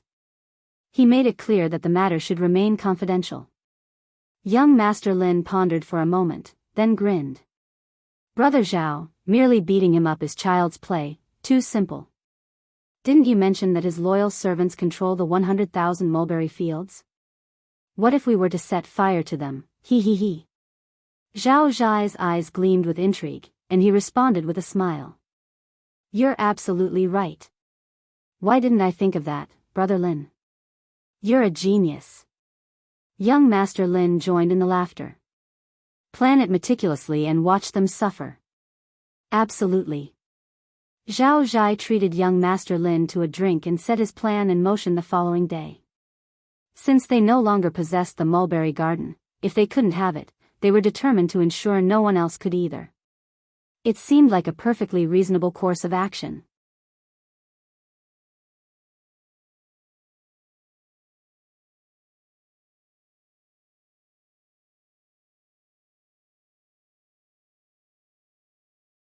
Chapter 1274. Fire. He could finally release the pent-up anger that had been festering in his heart, and the sensation was utterly satisfying. Zhao Zhai had always been known for his impulsivity and fiery temper. Thus, when the idea struck him, he couldn't contain his eagerness to put it into action. 2 days later, he arrived at Ms. Zheng's extensive mulberry garden, accompanied by more than 20 individuals. The sprawling 100,000 mu mulberry garden stretched as far as the eye could see, with the mulberry leaves just beginning to bud and flourish in the current season. Beneath the moonlight, the garden appeared as an endless expanse of green. Zhao Zhai swiftly organized his group into 6 teams, each tasked with bringing in various incendiary materials like oil, dried straw, flammable pine branches, and fire scythes from different directions. Once inside the garden, they lit the fires and discreetly made their escape. Their plan was to disperse and reconvene in different towns at dawn, avoiding any contact or communication in the meantime.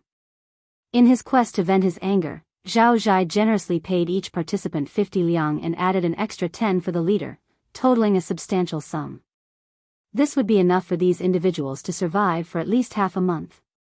Zhao Zhai had meticulously planned every detail, driven by a desire to witness the devastation of the mulberry garden that had once belonged to the Zheng family, a property that Zhao Shu had a share in. Accompanied by 2 personal page boys, he had formed a small team for this mission. Upon entering the mulberry garden and inhaling the fragrant aroma of the tender mulberry leaves, Zhao Zhai couldn't help but feel a pang of jealousy. This place had never been his, and he believed it should rightfully belong to him. However, the thought of obliterating everything and the subsequent anguish that Zhao Shu would experience upon seeing the ruins the following day filled Zhao Zhai with a sense of perverse satisfaction. What Zhao Zhai hadn't anticipated, though, was that his loyal friend was no longer loyal. He had been swayed by external influences and had been surveilling Zhao Zhai for some time. Otherwise, he wouldn't have been caught in such a fortuitous manner. Zhao Zhai was apprehended red-handed with the individuals he had bribed. Of course, to make the ruse appear convincing, some of them had already initiated the fire, though it had been swiftly extinguished. The guards responsible for safeguarding the mulberry garden acted without hesitation, resorting to violence against everyone present, which included Zhao Zhai and his servant. Subsequently, they bound them and dispatched the culprits to the governmental office. Fortunately, our boss is exceptionally cautious.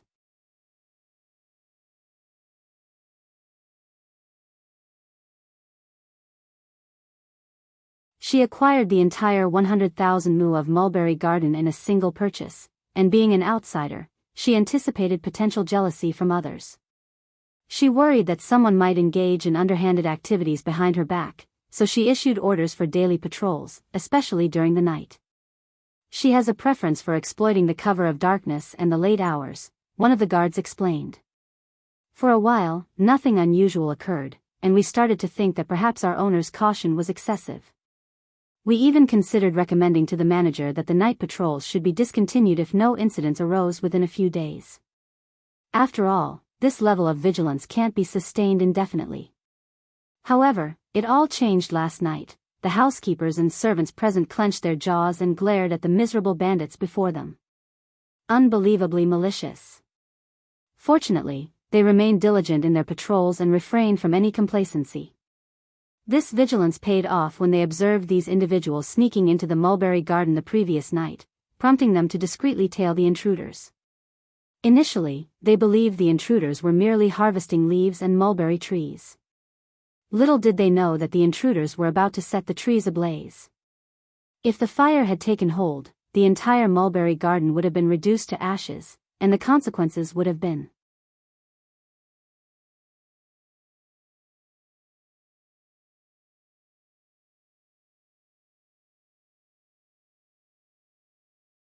Chapter 1275. Show just the mere contemplation of such actions sent shivers down their spines. How utterly immoral. The devastation of the 100,000 Mu mulberry garden would not only inflict colossal losses upon its owner but would also deprive countless families of their income and sustenance, plunging them into hardship. Moreover, the silk produced within this vast expanse of mulberry fields held significant economic importance. Its destruction would undoubtedly send shockwaves through the markets of Hangzhou and the entire Jiangnan region. The repercussions would be profound, leading to the closure of many small mills and the ruin of numerous livelihoods. Such actions were an egregious display of immorality.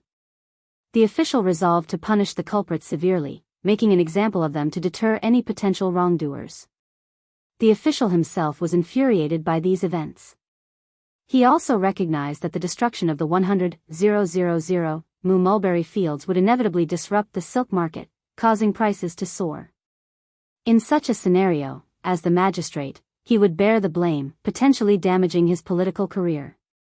It was evident to anyone with common sense that burning mulberry fields was an act that should never be contemplated, no matter how intense the conflict. This incident stirred the official's anger further.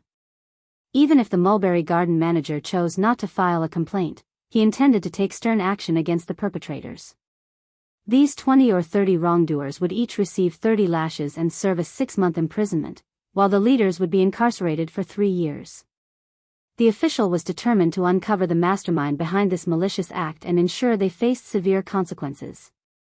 Failure to do so would send the message that he was a mere figurehead in his jurisdiction, and such audacious actions would not be tolerated on his watch.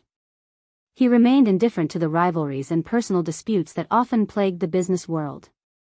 As long as these conflicts didn't escalate into large-scale violence, cause harm, or result in loss of life, they simply didn't register on his radar. However, his own safety and the preservation of his career were non-negotiable.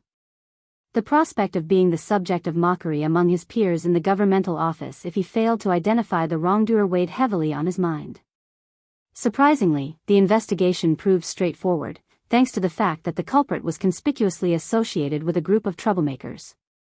Old Master Zhao, when summoned to the governmental office, remained bewildered, unsure of the circumstances. He began to extend a polite greeting to the officer, but before he could complete it, the officer's tone took a sharp turn, filled with disdain. "Old Master Zhao, your cunning knows no bounds. Are you trying to extort from me? How have I offended you?"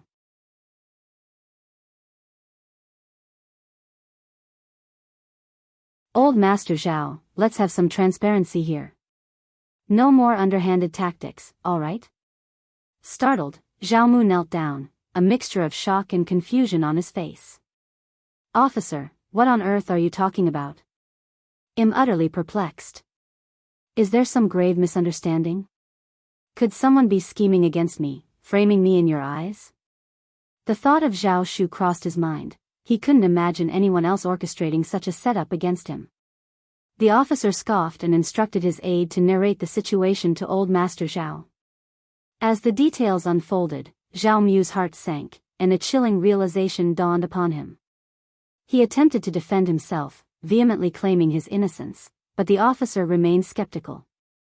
After all, it was clear that Zhao Zhai wasn't solely responsible for the idea of burning 100,000 mu of mulberry fields. Such a drastic act wouldn't have been carried out without Zhao Mu's consent. However, Zhao Zhai had dared to take the plunge.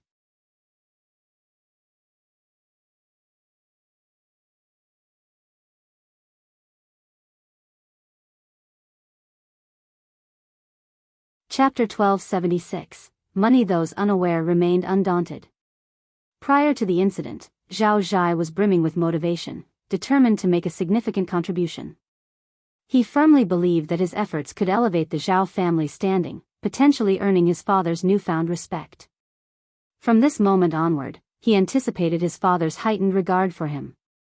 He was eager to make his mark, plotting to astonish his father with an unexpected surprise, a secret known to no one. Had he shared his intentions, Zhao Mu would undoubtedly have rebuked him harshly, dissuading him from pursuing such a preposterous and perilous notion. As Zhao Mu broke into a cold sweat, the official couldn't help but sneer upon hearing Grandmaster's words. You should count yourself fortunate that your plan failed. Otherwise, the Zhao family could have faced imprisonment. If I pardon you easily, you'll have no authority in the future. You'll pay a fine of 300,000 liang, publicly make amends to the Zhao family, and provide them with compensation of 100,000 liang. Are you in agreement? Zhao Mu trembled, his heart aching for the money. While he wasn't truly convinced, his timid son had been apprehended red-handed and had confessed. Objecting wouldn't change the outcome. I am completely in agreement, that's good to hear. With 400,000 liang, Zhao Mu left the government office in a daze. Their account was now depleted. With the need to purchase silk this year and their funds falling short, they had to part with valuable possessions and antique items.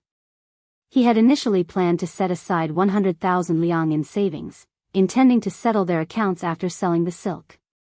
That was usually how large business deals were done. When no one bought raw materials, the payment would be paid in one go. However, given recent events, winning the approval of the Zhao family might prove challenging. This disobedient son was the root cause of all these troubles. Zhao Mu returned home, his face drained of color, and directed his anger at Ms.Qin. Ms.Qin was taken aback, regretting her failure to ignite the mulberry garden. She implored Zhao Mu to secure their son's release from prison. Infuriated, Zhao Mu kicked Ms.Qin to the ground, pointing an accusatory finger at her. You're a disgrace. Listen to yourself. You're nothing but an ignorant, foolish woman. Desperation gnawed at Zhao Mu. What had he been thinking when it came to his concubines? How could he have been so blind as to trust this foolish woman? How had she managed to deceive him? Zhao Mu scoffed. Our disobedient son has cost me 400,000 liang, and you expect me to spend even more on him? Forget it. He's getting what he deserves. 400,000 liang? Ms.Qin gasped in disbelief. Refusing further conversation, Zhao Mu sneered and left. Zhao Yi helped Ms.Qin to her feet, sighed heavily, and recounted the entire story.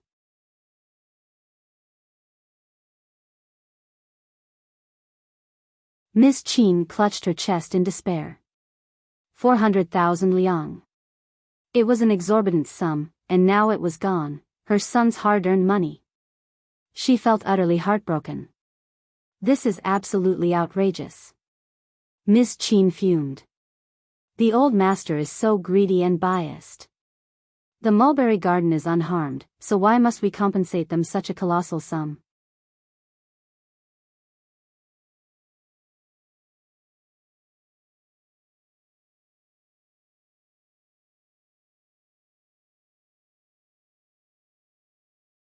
Chapter 1277, Ms.Qin's anger. Furthermore, our family should not bear this burden alone. So many others have done the same, why weren't they held accountable? Zhai is an honest person, and he would never engage in such actions willingly. Those individuals must have coerced him into it, without a doubt. Zhai is the victim here. Those wrongdoers deserve punishment. Ms.Qin sobbed so intensely that it caused Zhao Yi a throbbing headache. He intended to clarify to Ms.Qin the gravity of the situation, emphasizing that anyone involved would face the wrath of the authorities, who would undoubtedly administer severe consequences. His foolish elder brother was the mastermind and had already confessed. He needed to face the consequences. The official was infuriated to the point of extracting a harsh penalty from them. If they weren't resented for this, they should consider themselves fortunate. How could they possibly complain about their fate? They must have a death wish. Throughout history, commoners never contested with government officials, especially those in positions of authority. That was an undeniable fact. However, when he observed his mother's pained and incensed expression, he realized that she remained ignorant of the situation. Even if he attempted to elucidate, she wouldn't comprehend. Consequently, he abandoned the idea of explaining. He earnestly cautioned her, "Mom, remember never to speak recklessly outside. It could lead to catastrophic consequences for the family." I'm dead serious about this, don't ever forget. He emphasized the gravity of the situation. Ms.Qin was taken aback but grew even more indignant. This is just too much. Her son was about to lose 400,000 liang once again. Oh my God, it was an astronomical sum. Yet, when Ms.Qin thought about her eldest son enduring his prison sentence, her heart ached. She instructed Zhao Yi to bring him home. Fortunately, she had some money saved, as she had managed the family's finances for years. Zhao Yi was reluctant to have Zhao Zhai return home, but Ms.Qin's determination was unwavering. He understood that she had idle time on her hands, and if he resisted, she would undoubtedly pester him endlessly. Moreover, he was bracing himself for his father's anger. Reluctantly, Zhao Yi departed. While strategist treated him kindly, she wasn't shy about asking him for money. Ultimately, they had to part with 10,000 liang to secure Zhao Zhai's release from prison.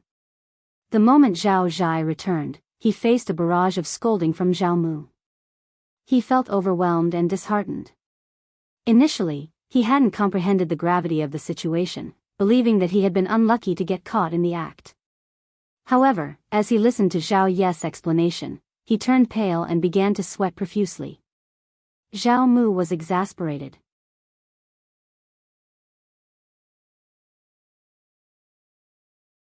He was ordered to remain home, forbidden from venturing anywhere else or making any decisions independently, under the threat of punishment. He planned to personally deliver the money to the Zhao family and offer a personal apology. Zhao Zhai wasn't convinced, but he didn't dare to defy the orders. After an irate Zhao Mu stormed off, Zhao Yi inquired, "Weren't you planning to confront Zhao Shu and even considered burning the mulberry garden? Who influenced you to change your mind?" It was only at that moment that Zhao Zhai remembered his close acquaintance, and his expression darkened. Upon hearing this, Zhao Yi realized that the man with the surname Lin had manipulated the situation. Ms.Qin erupted into curses, determined to find someone to teach Lin a lesson, with him covering the compensation. Zhao Yi felt thoroughly exhausted and regretted involving Zhao Zhai in the matter. "Mom, we're already dealing with so much these days. Please rest and refrain from suggesting any more ideas. We have a long journey ahead of us, with plenty of opportunities in the future."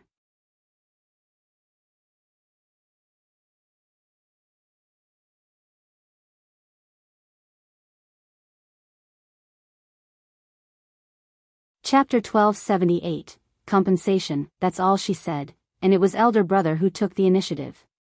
You can't just turn to him for help.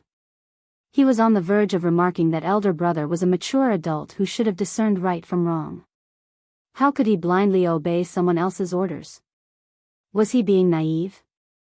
He had it coming for falling into a trap. But when he fell into a trap, the entire family suffered. 400,000 liang, along with the 10,000 liang from his mother, not to mention the apology, these thoughts were unbearable. His chest ached just thinking about it. Ms.Qin remained unconvinced and cursed vehemently. Yet, her outburst led to a scolding from the old master and a kick, which made her think twice about causing more trouble. Still, she continued to mutter, "Just wait and see." Zhao Zhai glanced at her and Zhao Yi, lowered his gaze, and remained silent. He couldn't blame Brother Lin. They had always had a good relationship, and he couldn't have known the consequences of his actions. Brother Lin had simply acted out of misguided kindness. How could he be held responsible? Little did he know that not long after, Brother Lin, along with his wife and children, joyfully relocated with a substantial sum of money to their hometown, Zhenjiang. Zhao Mu had only paid 300,000 liang to the authorities, and the 100,000 liang owed to the Zhao family fell short. He managed to pay only 20,000 liang, leaving Zhao Zhai responsible for the remaining 80,000 liang. Zheng was beyond infuriating. He even sent someone to remind them to apologize to him. They couldn't delay this any longer. Zhao Di didn't have 80,000 liang. But he couldn't muster the courage to ask his father. His only option was to approach his mother. Upon hearing that he needed 80,000 liang, Ms.Qin began to tremble. That was a substantial sum. They are utterly wicked. 100,000 liang. It's like they're robbing us. What options do we have? Zhao Yi felt utterly drained. Mom, the Zhao family is far from honorable, and Zhao Shu and Zheng Qing are only making things worse. If we don't give them the money, they'll be thrilled to have an excuse to create trouble at the government office. And if that happens, the government official held a strong grudge against the Zhao family. It was his decision, and if the Zhao family refused to compensate or apologize, it would imply they rejected his ruling. Naturally, the official wouldn't appreciate that. Ms.Qin struggled for words as she cursed, "The Zhao family is despicable. And Zhao Shu, that scoundrel, conspired with the Zhao family and got his own father killed. He deserves divine retribution." Zhao Yi couldn't be bothered to correct his mother. Zhao Shu was no longer considered his father's son. Ms.Qin reluctantly had to produce the money.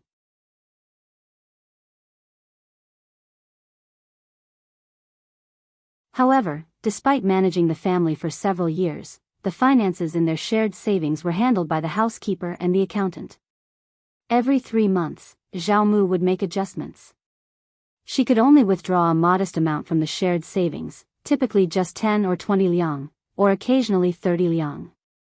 Even if they managed to save some money during the new year, it would still amount to a maximum of 300 to 500 yuan at one time. She had only received 20,000 liang from Zhao Mu. They had already spent 10,000 liang to secure Zhao Zhai's release from prison, leaving them with just 10,000 liang. This was still a long way from the required 80,000 liang. She didn't dare to turn to the old master for help, so she had to consider selling their belongings. However, she had been stripped of her authority as housekeeper, so she couldn't access the items. She needed to come up with another solution. If you find any errors, ads pop up, ads redirect, broken links, non-standard content, etc., please let us know. Report so we can fix it as soon as possible.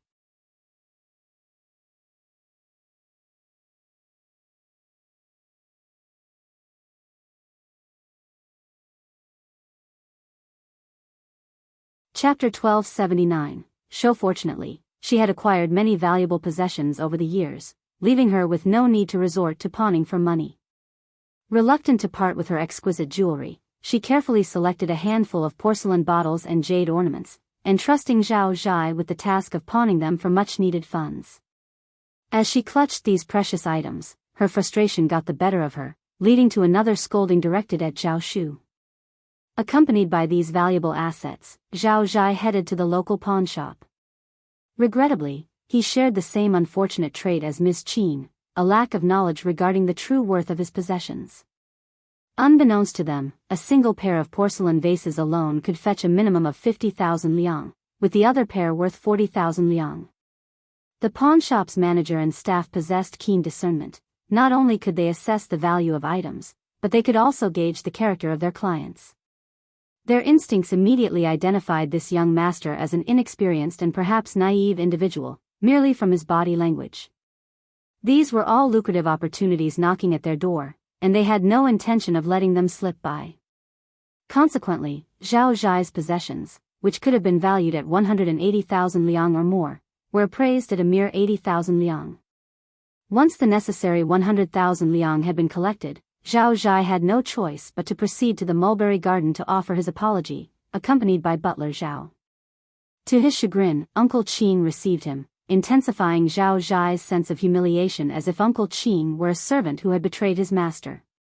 However, Uncle Qing found this reaction comical, reminding Zhao Zhai that he belonged to the Zheng family, not the Zhao family. Following a formal apology and payment of compensation, Zhao Zhai hastily departed, while Zhao Shu observed the unfolding drama with great interest. The Zhao family's lively affairs had cost them dearly, slicing away half of their holdings. If the silk trade did not perform well that year, their wealth would dwindle rapidly, potentially jeopardizing their standing as the wealthiest family in Hangzhou, and even leading to a financial collapse akin to a landslide. 2 days later, Zhao Shu approached Uncle Qing with a solemn request. None of the silk produced in Ms. Zheng's mulberry garden would be sold to the Zhao family. Ms. Zheng's suspicions about the Zhao family's malevolence were not unfounded. Why engage in business with those who sought to harm the mulberry garden? Zhao Mu, though seething with anger and resentment, refrained from publicly censuring Ms. Zheng's abbey. His own reputation was at stake, after all. Instead, he chose to reprimand Zhao privately and began seeking alternative families to cultivate mulberries and rear silkworms.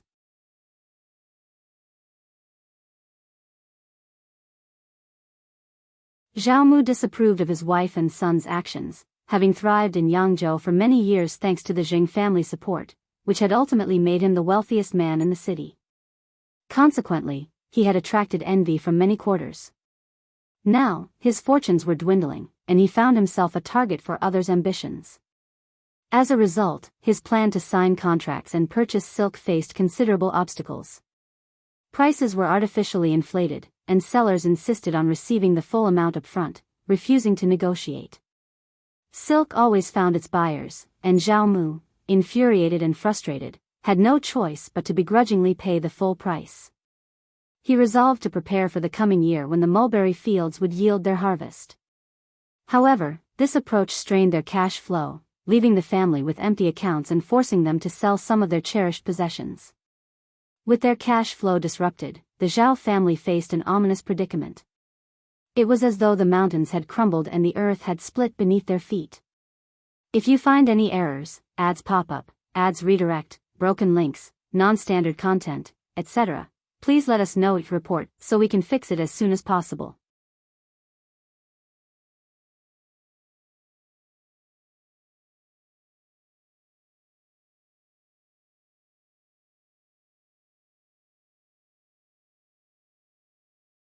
Chapter 1280. Silk. Zhao Shu stood on the sidelines, determined not to miss this opportunity. The fate of the Zhao family hung in the balance, and it seemed almost certain that their decline was imminent. As expected, when the silk began to flood the market, a significant number of families who had previously signed contracts with Zhao had a change of heart. They preferred to pay double the deposit rather than sell their silk to him. This turn of events left Zhao torn between anger and anxiety. A considerable number of families reneged on their commitments, with about 16 or 17 of them opting to pay the double deposit. Faced with this predicament, Zhao found himself in a difficult position. Taking the matter to the authorities was an option, albeit a challenging one. The involvement of so many families complicated matters, and the magistrate was unlikely to favor Zhao's case. Several days had already passed since the issue arose. Furthermore, if he dared to expose this situation, he risked alienating himself from potential future collaborators. This was a decision that required careful consideration from all parties involved.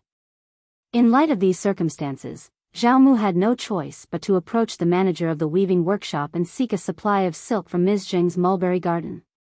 The frustration mounted as Ms. Zheng's mulberry garden thrived this year.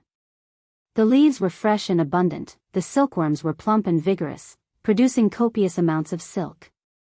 The resulting cocoons were flawless and snow-white, clearly of superior quality.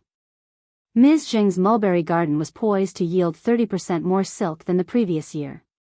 After accounting for expenses, this would translate into an additional 200,000 liang, a substantial sum that rarely came by in a single year. Zhao couldn't help but feel vexed by the situation. Ms.Qin's frustration deepened upon hearing the news. She couldn't help but think that the money rightfully belonged to her and her son. We've been tending to that mulberry garden for years, helping it thrive. The earnings should be ours, and we must reclaim what's rightfully ours. We can't allow them to take it without compensation, she asserted passionately. Zhao found himself at a loss for words at times, considering his mother's insistence on such seemingly unreasonable ideas. After all, the mulberry garden already belonged to them, and this situation had nothing to do with outsiders. He couldn't hide his irritation, but what good would that do? His mother intended to approach the Zhao family to rectify the situation. Zhao Shu from Hangzhou, Yangzhou, and Huzhou agreed to sell the silk, but they insisted on a 30% price increase based on market rates. Furthermore, they refused to accept an advance payment, demanding the entire sum up front, or the deal was off.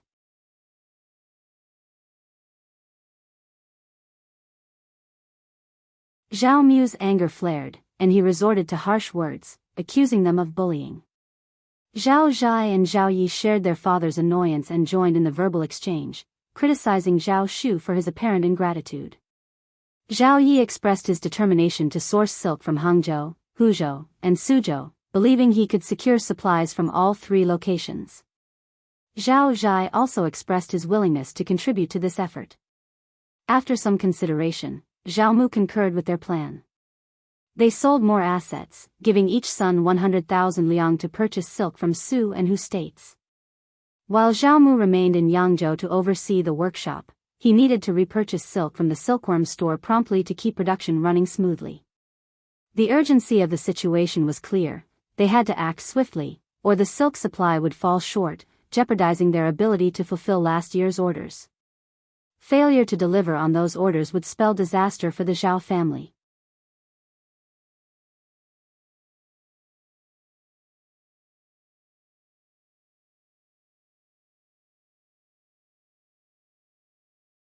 Chapter 1281, Unthinkable. The workshop descended into chaos due to the severe lack of labor. Reassembling the workforce once they dispersed would prove to be a formidable challenge. Zhao Zhai and Zhao Yi faced substantial obstacles during their procurement efforts.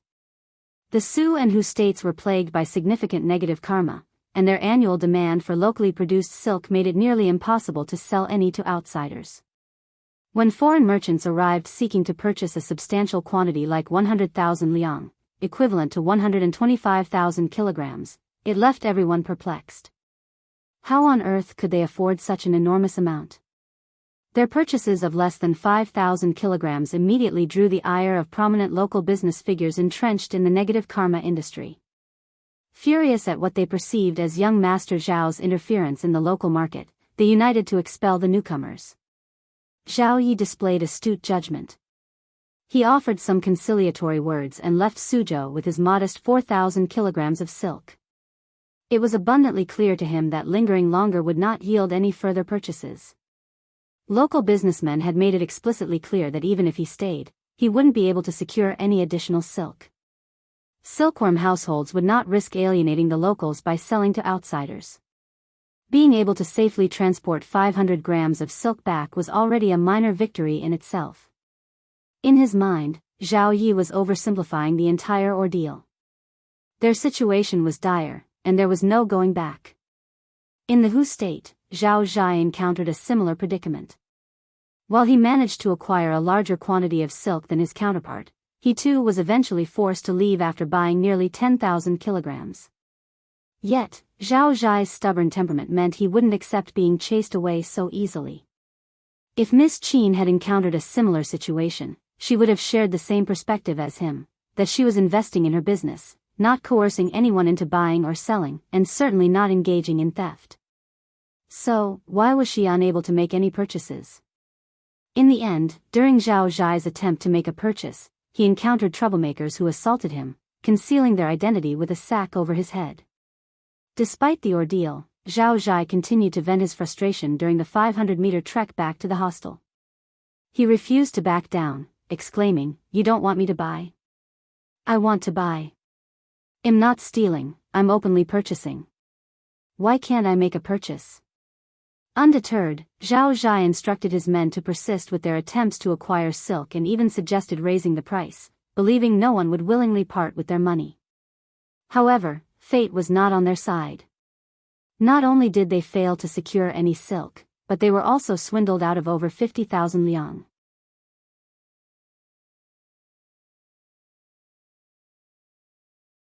In the end, they hastily returned to Yangzhou. Zhao Mu was seething with frustration. While Zhao Yi didn't manage to obtain a significant amount of silk, he had expected as much. Buying such a substantial quantity of silk was no easy feat. The southern silk industry was highly developed, and silk remained in high demand across every city. Typically, there was only enough for local silk producers, making large-scale purchases a rarity. However, Zhao Zhai suffered a massive loss, losing more than 50,000 liang, despite acquiring over 5,000 kilograms of silk. This was a significant setback. Due to the scarcity of silk, the workshop would be forced to shut down within a matter of days. Consequently, they would either have to pay the workers without any production or resort to layoffs. The situation would only worsen if they couldn't meet their delivery deadlines. The Zhao family faced the impending loss of everything they had worked for. Under these dire circumstances, Zhao Mu had no choice but to visit Ms. Qin's mulberry garden.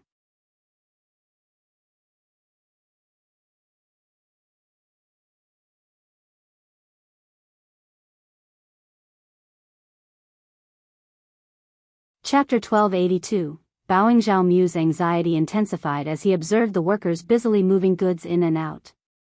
He had no desire to engage in conversation with Uncle Qin, so he expressed his intention to meet Zhao Shu instead. Witnessing Zhao Mu clenching his teeth, Uncle Qin couldn't help but sneer inwardly, harboring a deep sense of disdain. Old Master Zhao had neglected his paternal responsibilities during his time as a father, so when he now sought assistance, he seemed unsure of how to proceed. Why did his young master wish to meet him? Who did he believe himself to be? Uncle Qin's arrogant attitude infuriated Zhao Mu, leaving him feeling utterly helpless. Despite the overwhelming frustration, he reluctantly compelled himself to engage with Uncle Qin. Uncle Qin maintained a composed demeanor, sporting a smile as he reiterated that the Zhao family would have to pay the full price for silk, an amount 30% higher than the market rate. He displayed indifference to whether Zhao Mu accepted the offer or not. After all, the silk produced in their own mulberry garden consistently sold out. If they failed to sell it in Hangzhou city, there would always be eager buyers in Suang. Zhao Mu's anger boiled over, prompting him to depart with a stern countenance. Meanwhile, Zhao Shu watched the situation unfold with great satisfaction. Zhao Mu had given his best effort but ultimately failed. There was no way around it. They needed to address the issue with Ms. Qin's mulberry garden to resolve their problems once and for all. Upon tallying the precious items in his private savings, Zhao Mu found that fewer than 30 pieces remained. These were all exceptional goods, the result of 3 generations of the Zhao family's tireless efforts to acquire them, and they were valued at over 2 million liang. Zhao Mu was genuinely reluctant to go through with it. He was confident because he had initially intended to pass on this knowledge, and once it was sold, it would be exceedingly challenging to buy it back. The thought of parting with these treasures was not something he wanted to entertain. In the end, they decided to empty the warehouse and allocate 6,000 liang of gold to deliver these treasures to Ms. Zheng's abbey in exchange for the needed silk. At this juncture, Zhao Mu had calculated that the Zhao family's wealth had diminished by nearly 2/3 in just 3 months. It was evident that the Zhao family's aspirations of becoming the wealthiest in Hangzhou were now a distant dream. Zhao Mu's shock was palpable, and his expression darkened. An ominous silence enveloped the mansion, with no one daring to utter a word for fear of incurring Old Master's wrath. As the boxes were carried away, Ms.Qin couldn't help but feel a painful ache in her heart. It was her money, her son's money. She seethed with anger at Zhao Shu's greed in seizing her son's properties.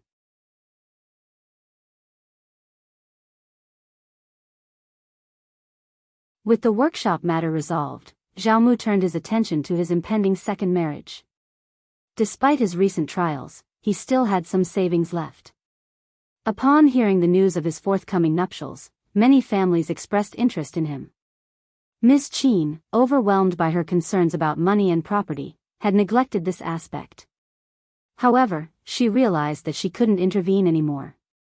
Her 2 sons were grown adults with their own families. If the new daughter-in-law wasn't capable, she might not gain a foothold in the family. Therefore, Zhao Mu decided to marry a capable woman. His new wife was 18 years old and managed to tie the knot before the 15th of August. She adeptly established her authority with her 2 sisters-in-law, recognizing Ms.Qin's long-standing service and the fact that she had 2 grown-up sons, giving them due respect. However, as the mother-in-law, she insisted on setting rules for her daughter-in-law. Ms.Qin felt as though she had been slapped in the face, seething with annoyance at this turn of events. If you find any errors, ads pop up, ads redirect, broken links, non-standard content, etc., please let us know each report so we can fix it as soon as possible.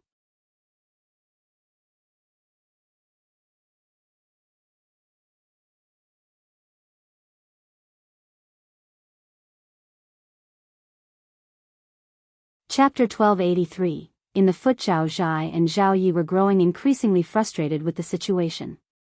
Ms.Qin's pitiful crying had become a common occurrence. However, the one responsible for these complaints was no longer Ms. Zheng, it was the new madam, who proved to be even more adept at it. What made matters worse was that she was younger than Ms. Zheng, making her appear even more endearing when she wept. Zhao Mu was well aware of Ms. Qin's intentions. As a result, his treatment of her had changed, and he was now favoring his new daughter-in-law. He believed that Ms. Qin, along with her two sons, were scheming to disgrace the new madam and undermine her position. With Zhao Mu's support, the new madam grew even more self-assured. She seized the opportunity to assert her dominance over Ms. Qin by claiming half of the nonchalant, casual, and indifferent furnishings from the storeroom. Apart from her monthly allowance, Ms. Qin was left with nothing. Ms. Qin's loyal aides were systematically removed from their positions. Ms. Qin found this situation intolerable. She had a few tricks up her sleeve, having served the Zhao family for many years. This ignited a fierce battle between her and Madame Zhao. As the conflict escalated to involve their respective sons and daughter-in-law, the Zhao mansion plunged further into chaos. Ms. Qin found herself at a loss for what to do. She resorted to devious and shameless tactics. When Madame Zhao's brother assumed the role of manager at the Zhao family, Ms. Qin feared that her own assets would be threatened by an outsider. Desperate to prove his incompetence, she even attempted to bribe someone to set fire to her brother's warehouse. Her plan backfired disastrously as the fire spiraled out of control, consuming several silk storage warehouses and half of the weaving workshop. Zhao Mu was on the brink of collapse. Word quickly spread throughout the town, heralding the imminent downfall of the Zhao family. The absence of silk threatened to inflict substantial financial losses upon them, jeopardizing their ability to fulfill their contractual obligations. Consequently, they found themselves compelled to offer compensation. With half of the workshop reduced to ruins, silk production ground to a halt. Fortunately, the incident occurred during the night when the workshop was empty, sparing any potential casualties. Ms. Qin was equally stunned, her limbs turning ice-cold as she remained motionless in her room. How had it come to this? She had merely sought to start a fire, never imagining that it would result in such extensive destruction. Zhao Mu awoke and promptly reported the incident to the authorities. Initially suspecting Zhao Shuqing's uncles as the culprits, he vowed to hold Zhao Shu accountable.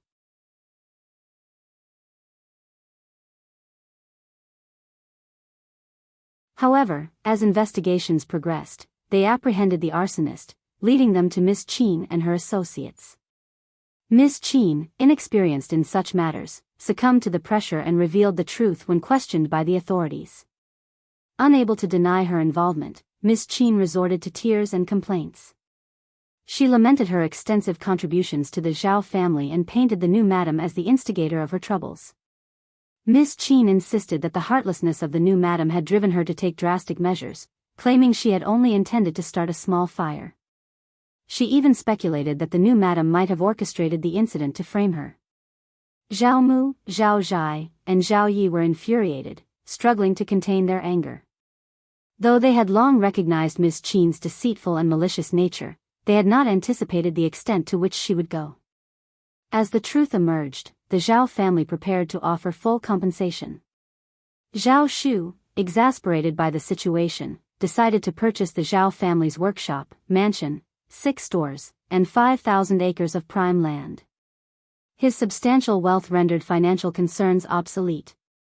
Zhao Mu, disheartened and lacking the means to mount a comeback, lost the will to persevere. If you find any errors, ads pop up, ads redirect, broken links, non-standard content, etc., please let us know, report, so we can fix it as soon as possible. You're tuning in to the Romantic Tales YouTube channel. Don't forget to subscribe and join us on this journey to catch the most captivating stories.